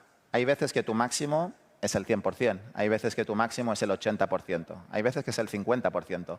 Pero si aquel día tienes que dar el 50% porque no puedes dar más, no porque aquel día solo puedes dar el 50%, no vayas a dar el 50%. Es decir, no tienes que dar el 30%, tienes que dar el 50%. Y eso, cuando lo aplicas de manera diaria y llegan los momentos de dificultad en los torneos, en las finales, cuando las cosas no salen de la mejor manera posible, pues tu cabeza está preparada para tolerar la frustración, para tolerar y aceptar la dificultad y para de alguna manera decir, bueno, el partido está casi imposible, ¿verdad? Pero al menos lo que yo tengo que hacer es, aunque la derrota sea casi segura, no abandonarme en la derrota, sino intentar llevar el partido hasta donde yo pueda. Es decir, al final todo se vuelve a lo que es la ética primera del deporte, que es, da igual el resultado, da tu máximo hasta el final, porque de ahí encuentras al final el resultado más importante de todos, que creo que es la satisfacción personal más allá que de cualquier título, ¿no? Es un compromiso casi que personal contigo. O sea, es esa ética de decir, bueno, voy así hasta el final, punto a punto, jugar el próximo game, el próximo set, o sea, pero siempre pensando en eso, en dar el 100%. Y te quiero preguntar ahora un poco la contracara de eso, ¿no? Porque también se aplica para la vida. O sea, ¿en qué pensás? O sea, ¿es un mindset diferente, por ejemplo, cuando vas ganando? Cuando decís, o sea, como que lo único que importa es lo próximo que viene, ¿o la sensación es diferente? Cuando vas ganando. Cuando vas ganando, sí. Pues, si te soy sincero, lo que vas pensando cuando vas ganando es intentar cerrar rápido. Seguir haciendo las cosas de la mejor manera posible para que el partido no se tuerza, ¿no? Nosotros vivimos en un deporte que el partido puede cambiar de manera drástica en cualquier momento, ¿no? Por la forma en la que el tenis se cuenta, siempre hay el partido abierto, con lo cual tienes que cerrar el partido. Hasta que el partido no está cerrado, pueden ocurrir cosas.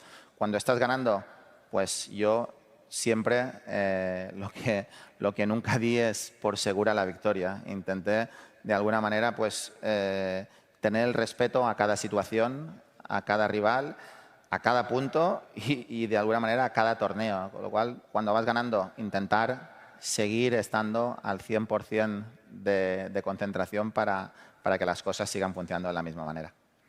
¿Y cómo sentís que aplicás, Rafa, todo esto, esta mentalidad del mundo del deporte a tu nueva vida? O sea, ahora que te retiraste, que tenés una nueva vida quizás como emprendedor o como empresario, ¿qué lecciones que extrapolás de ese mundo a este nuevo mundo que te toca transitar?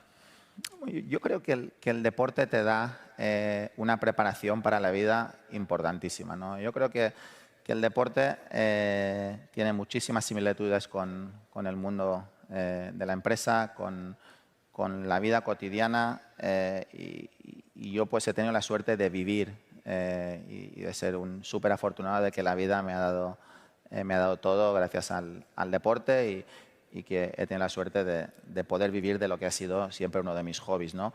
Pero aunque no hubiera sido así, creo que el hecho de haberme dedicado al deporte desde pequeño creo que te da una preparación para el futuro, sea cualquier cosa a la que te quieras dedicar en la vida, que te va a permitir tener unas bases lo suficientemente sólidas para poder avanzar en la vida. Yo creo que el deporte te da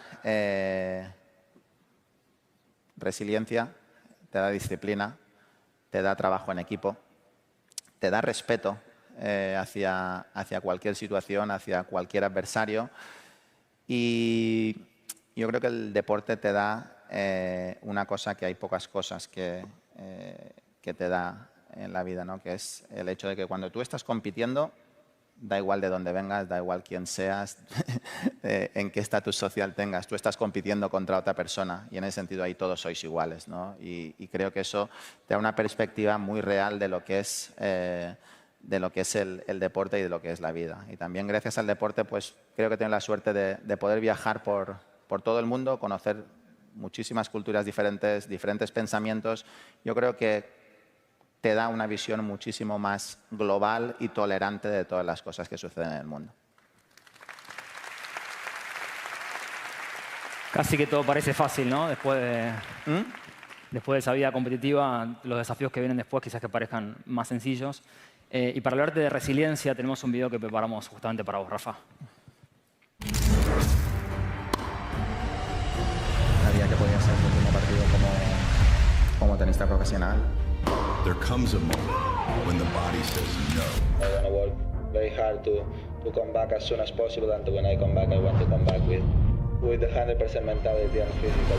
When pain becomes constant, when every step, every match feels like the last. In 2008, he conquered Wimbledon. By 2012, injuries nearly ended it all. But for Rafael Nadal, defeat was never an option. Through pain, he found purpose. Rafael Nadal! Through humility, he found strength. And through obsession, he rose again to reclaim his place among the greatest of all time. Because true glory is born in the fight to keep going.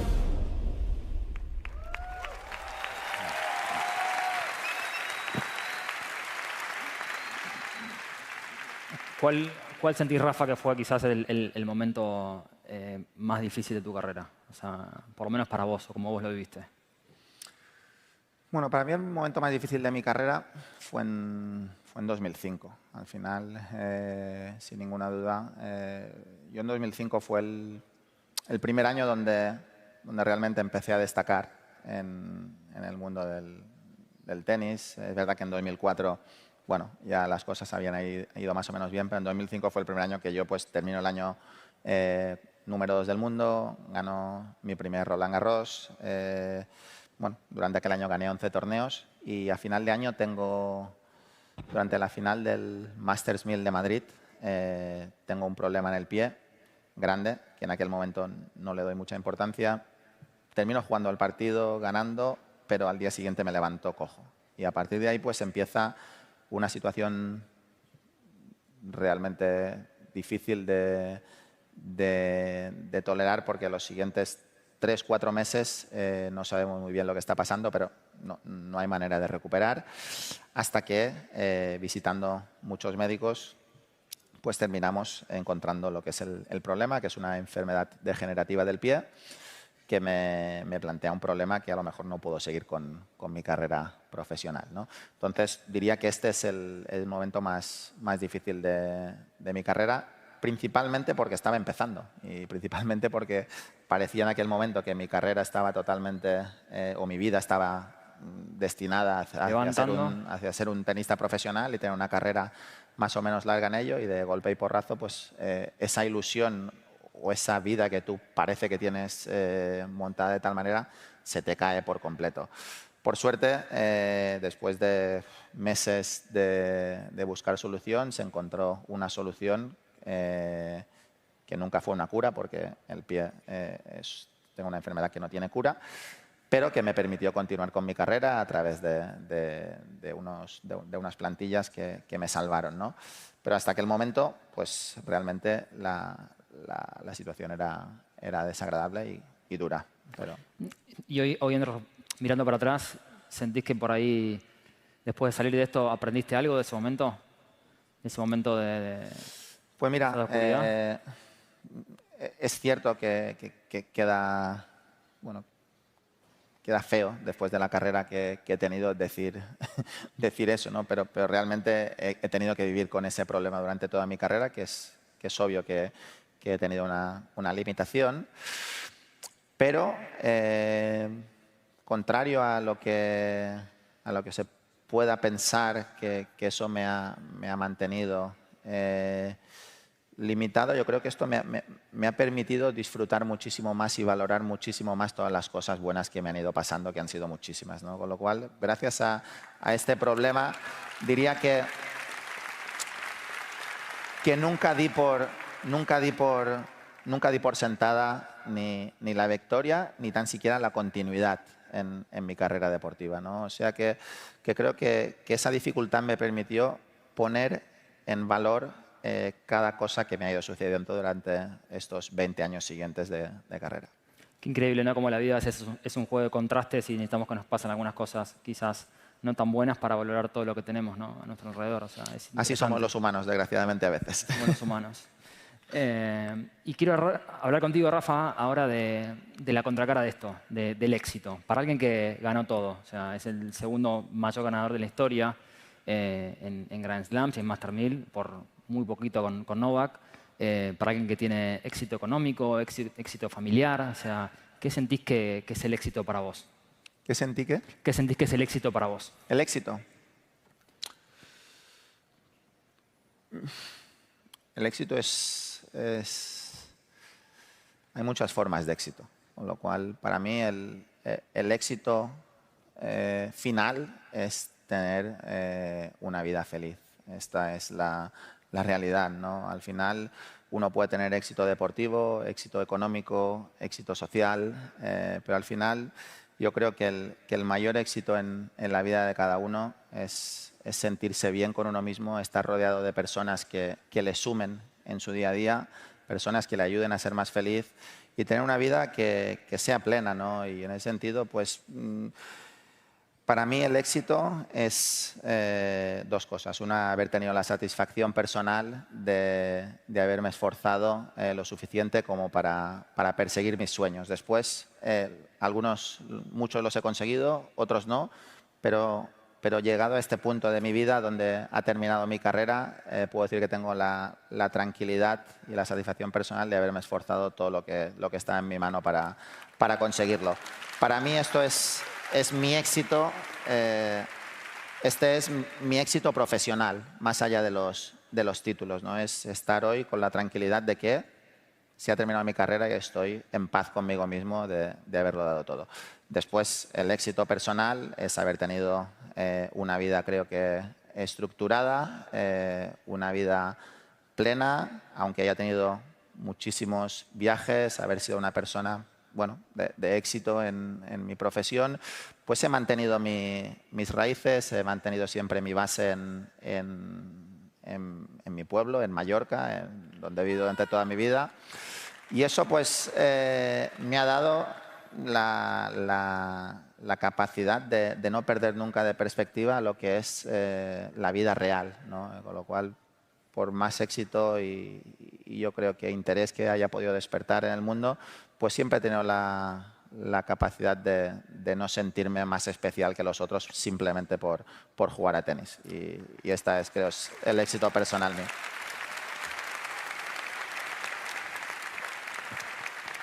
¿Eso cómo se maneja?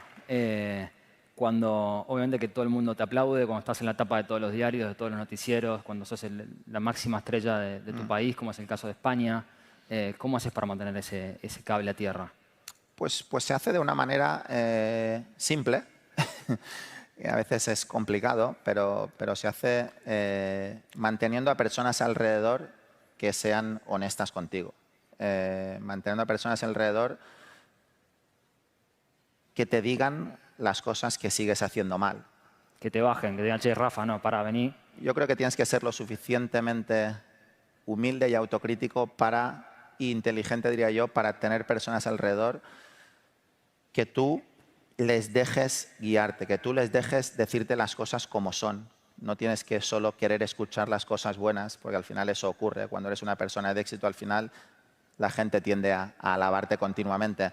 Pero bueno, eres una persona de éxito dentro de una pista de tenis, aún dentro de una pista de tenis, siendo una persona de éxito, también haces cosas mal, pero ni te digo las cosas que haces mal fuera de ellas también. Con lo cual, tener personas alrededor que te digan las cosas como son, te pone en la situación real de lo que eres como persona. Y yo he tenido la suerte de tener una familia que me ha tratado como he sido, como un hijo, como un hermano, como un sobrino, no como una estrella. Y después he tenido a mi equipo, que es el mismo equipo prácticamente desde que era pequeño.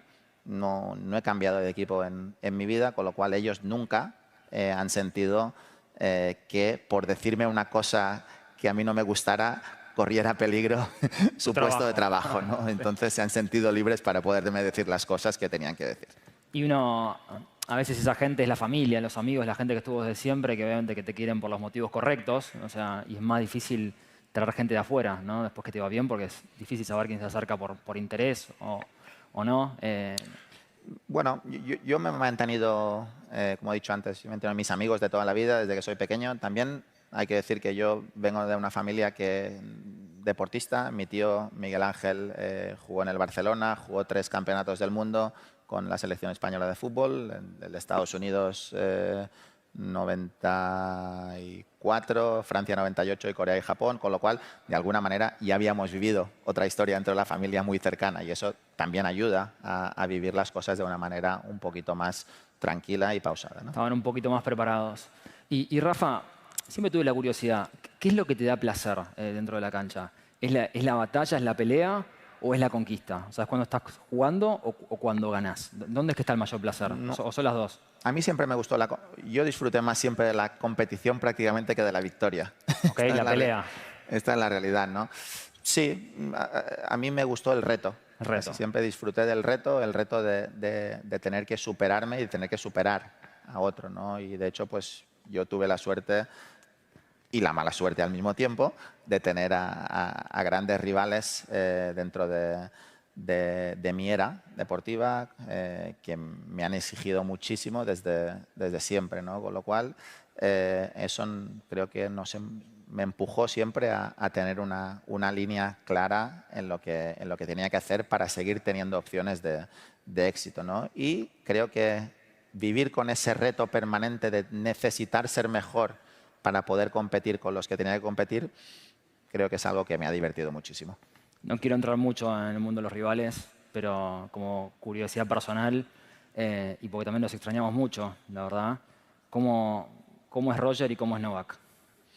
Bueno, son 2 personalidades distintas, pero 2 personalidades que al final tienen una gran pasión y un gran amor por el deporte. Así lo han demostrado durante toda su carrera. Creo que han sido rivales que no han parado de mejorar, que han demostrado querer perseguir sus objetivos haciendo las cosas de la mejor manera posible y han sido rivales de una envergadura mayúscula que me han llevado al límite durante todos estos años, sin ninguna duda. Los que te dieron más trabajo y a los que les diste más trabajo también. ¿Eh?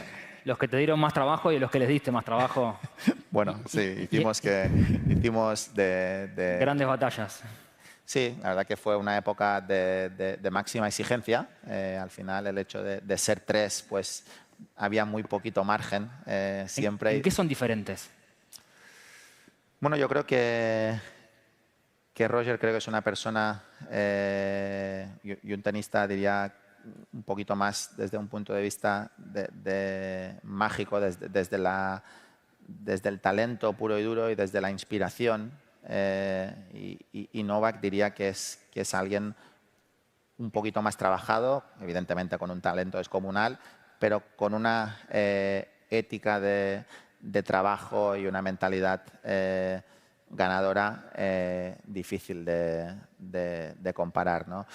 Son personalidades distintas, formas de encarar las carreras también distintas, pero por diferentes caminos llevados al límite y a la excelencia. Y Rafa, en esto de que te gusta la batalla y competir, es lo que disfrutás y lo que te da placer, cuando se acercaba el final de tu carrera, ¿no tenías miedo de dónde encontrar esa adrenalina quizás después del retiro? La verdad que no. Tenía respeto, porque en esta vida hay que tener respeto a todos los cambios. Hay que tolerar los cambios. Cuando uno lleva toda la vida haciendo una actividad y de repente esa actividad se termina de manera drástica, pues hay que tener respeto a los procesos y al cambio, ¿no? Pero bueno, yo dentro de lo que es mi carrera deportiva, desgraciadamente he tenido lesiones de larga duración que también me han permitido testar un poquito lo que era mi vida fuera del tenis, ¿no? Aunque seguía esforzándome para volver a jugar a tenis, pero he pasado periodos sin tenis, ¿no? Y puedo comprobar, y así ha sido siempre, que mi vida siempre ha sido mucho más que tenis, ¿no? Y yo he sido, creo que, una persona muy dedicada, muy esforzada, pero que una de las cosas que realmente también estoy satisfecho es que no creo que el tenis me haya quitado nada de lo que es mi adolescencia, ¿no? Yo creo que me he esforzado mucho para conseguir mis objetivos, perseguir mis sueños, pero he mantenido, yo creo que la capacidad de poder hacer las cosas que han hecho todos mis compañeros. Yo creo que nunca perdí lo que es esa época que es tan bonita e importante, que es la adolescencia, que tienes que experimentar diferentes cosas y divertirte y hacer las cosas que hace todo el mundo, ¿no? Lo hice menos que mis compañeros, pero también tuve la capacidad de hacerlo. Y eso pues me llevó a que cuando se ha terminado mi carrera estaba preparado para ello. Al final ha sido una etapa inolvidable, preciosa, que la he disfrutado muchísimo, pero sabemos que en esta vida todo tiene un principio y un final, y llevo tiempo preparándome para ello. Y para mí lo único que me preocupaba era, como he explicado antes, que cuando llegara este momento, estar convencido de que mi momento había llegado y que no me quedaba nada más por dar. Así lo he comprobado. Y estoy... Gracias. Y estoy en otra... Y estoy en una nueva etapa de mi vida que me ilusiona y que la encaro con motivación también. Eso te quería preguntar. ¿Cómo es el Rafa hombre de negocios ahora? ¿Es igual de competitivo, de ambicioso? ¿Le querés ganar a todos? ¿Querés tener la mejor academia, la mejor cadena de hoteles? ¿O es un poco más tranquilo? Me gusta aprender, Okay. como he hecho durante toda mi vida también en mi carrera tenística, ¿no? Intento aprender de las personas que saben más que yo, intento escuchar. Soy una persona que normalmente le gusta bastante escuchar. Y después pues voy aprendiendo con el tiempo. Ahora tengo mucho más tiempo para dedicarme también a mi familia y después a todos los proyectos que por suerte he tenido un equipo que los ha ido preparando durante mi carrera y que ahora pues tengo la opción de heredarlos yo, y que me involucro porque realmente son parte de mi futuro y son proyectos que me ilusionan, ¿no? Y son proyectos que sé que van a hacer de mi vida algo bonito y que es algo que me apetece explorar y aprender a ver hasta dónde me lleva. Y para terminar, Rafa, hablando un poco del Rafa papá, si vos pudieras regalarle a tus hijos quizás la vida de Rafa Nadal, la vida de competencia que transiten todo lo que vos viviste, o sea, con la adversidad, con el fracaso, pero también con todo ese éxito, ¿sentís que si ellos quisieran, te gustaría que transitaran ese camino? Yo quiero que sean felices, básicamente. Si son felices... a ver, me gustaría que practicaran deporte. Ya después, si se quieren dedicar o no dedicar, ya será su propia decisión, ¿no? Yo creo que el practicar deporte es importante. Creo que estar en un ambiente deportivo, lo primero es saludable. Lo segundo creo que es que, como he explicado antes, creo que te ayuda a crecer con unos valores positivos y sólidos. Y después, si a ellos realmente les apasiona el deporte, pues aquí estaré yo para apoyarles en todo lo que necesiten, ¿no? Yo he sido un afortunado, evidentemente. Yo no puedo decir nada contrario ni nada negativo del deporte. Al final, a mí el deporte me ha dado la oportunidad de vivir cosas que jamás hubiera podido vivir sin el deporte. Y realmente me ha llevado a situaciones que jamás hubiera podido imaginar, tanto a mí como a todas las personas que me han acompañado. O sea que he tenido una grandísima suerte en esta vida y por ello, pues a día de hoy también he creado la fundación para poder devolver un poco toda esta suerte que yo he tenido a los niños y jóvenes que viven situaciones desfavorables y de alguna manera pues poder servir un poquito de ya no solo de de ayuda a estas familias que llegamos directamente a través de la fundación, sino también un poquito a botón de ejemplo para inspirar a otros que puedan seguir este camino, ¿no? Y si tuvieras que hablarle hoy, Rafa, ya como una leyenda consagrada, después de haber ganado todo lo que ganaste, después de haberte retirado, o sea, ya con la foto del final y pudieras como darle un mensaje al Rafa chiquito en Manacor, que estaba empezando a dar sus primeros pasos, a competir, que tenía esos sueños de gloria, de ganar Roland Garros, y que no sabía nada de lo que le iba a pasar en la vida. ¿Qué le dirías si pudieras volver atrás y darle un... Pues le diría que no cambie muchas cosas porque le fue bastante bien. Okay. Sinceramente. Sinceramente, no. Al final me equivoqué, acerté, pero siempre hicimos las cosas pensando en hacerlo de la mejor manera posible, ¿no? Con lo cual, al final, tenemos que aprender de las victorias, de las derrotas, tenemos que vivir las experiencias para saber lo que está bien, lo que está mal. Evidentemente, equivocarnos lo menos posible, pero también es importante equivocarnos. Con lo cual, yo digo, intentaría ser un buen ejemplo más que decirle muchas cosas. Gracias, Rafa. Sos un gran ejemplo para todos, que la verdad que nos inspiraste durante mucho tiempo, nos regalaste muchas alegrías, mucho más de lo que te imaginás, a gente que ni siquiera conoces. Entonces yo creo que es una vida muy, pero muy bien vivida. Y para terminar vamos a invitar a Francis, que va a sumarse con nosotros. Muchísimas gracias. Un placer, Rafa. Gracias, un placer. Gracias. Gracias. Estas llaves de la ciudad.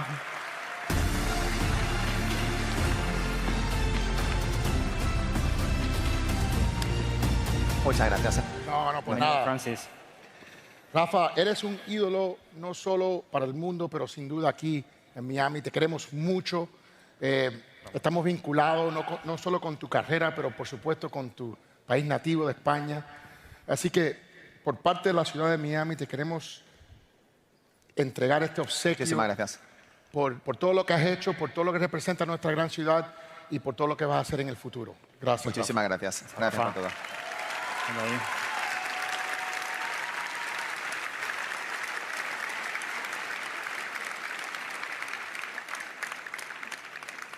Bueno, perdí 5 finales en Miami, nunca conseguí. No lo iba. Nunca conseguí ganar en Miami, pero me llevo la llave de la ciudad, o sea que muchísimas gracias. Si me permites un cuento, te lo juro por mi mamá, si me permite un cuento muy breve, antes de salir como un buen alcalde, que es lo primero que hice un ChatGPT. Dije, ¿cuántos campeonatos ha ganado Miami? Y el ChatGPT dijo 0. Y dije, ay, no voy a mencionar eso. Pues sí, de verdad. En ningún lado perdí tantas finales como en Miami, pero por lo menos cogiste un trofeo, ¿no? Pero me llevo un muy buen recuerdo y el gran cariño de la gente que siempre me trata fenomenal aquí. O sea que, muchísimas gracias. Gracias. Gracias por todo. Espero que lo disfrutaste. Muchísimas gracias.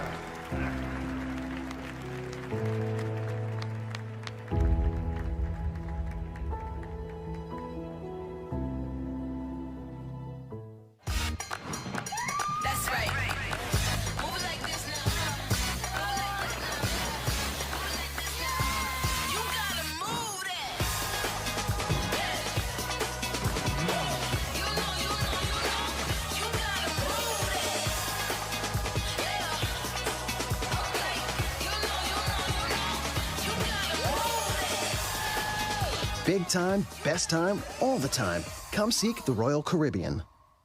At the Adam Smith Center for Economic Freedom, you don't just learn, you achieve. Through our interdisciplinary Bachelor of Science in Business and Government Leadership, you'll gain perspective, innovate, and connect with real-world leaders. It starts with me. It starts with me. It starts with me. It starts with you. Leadership starts here.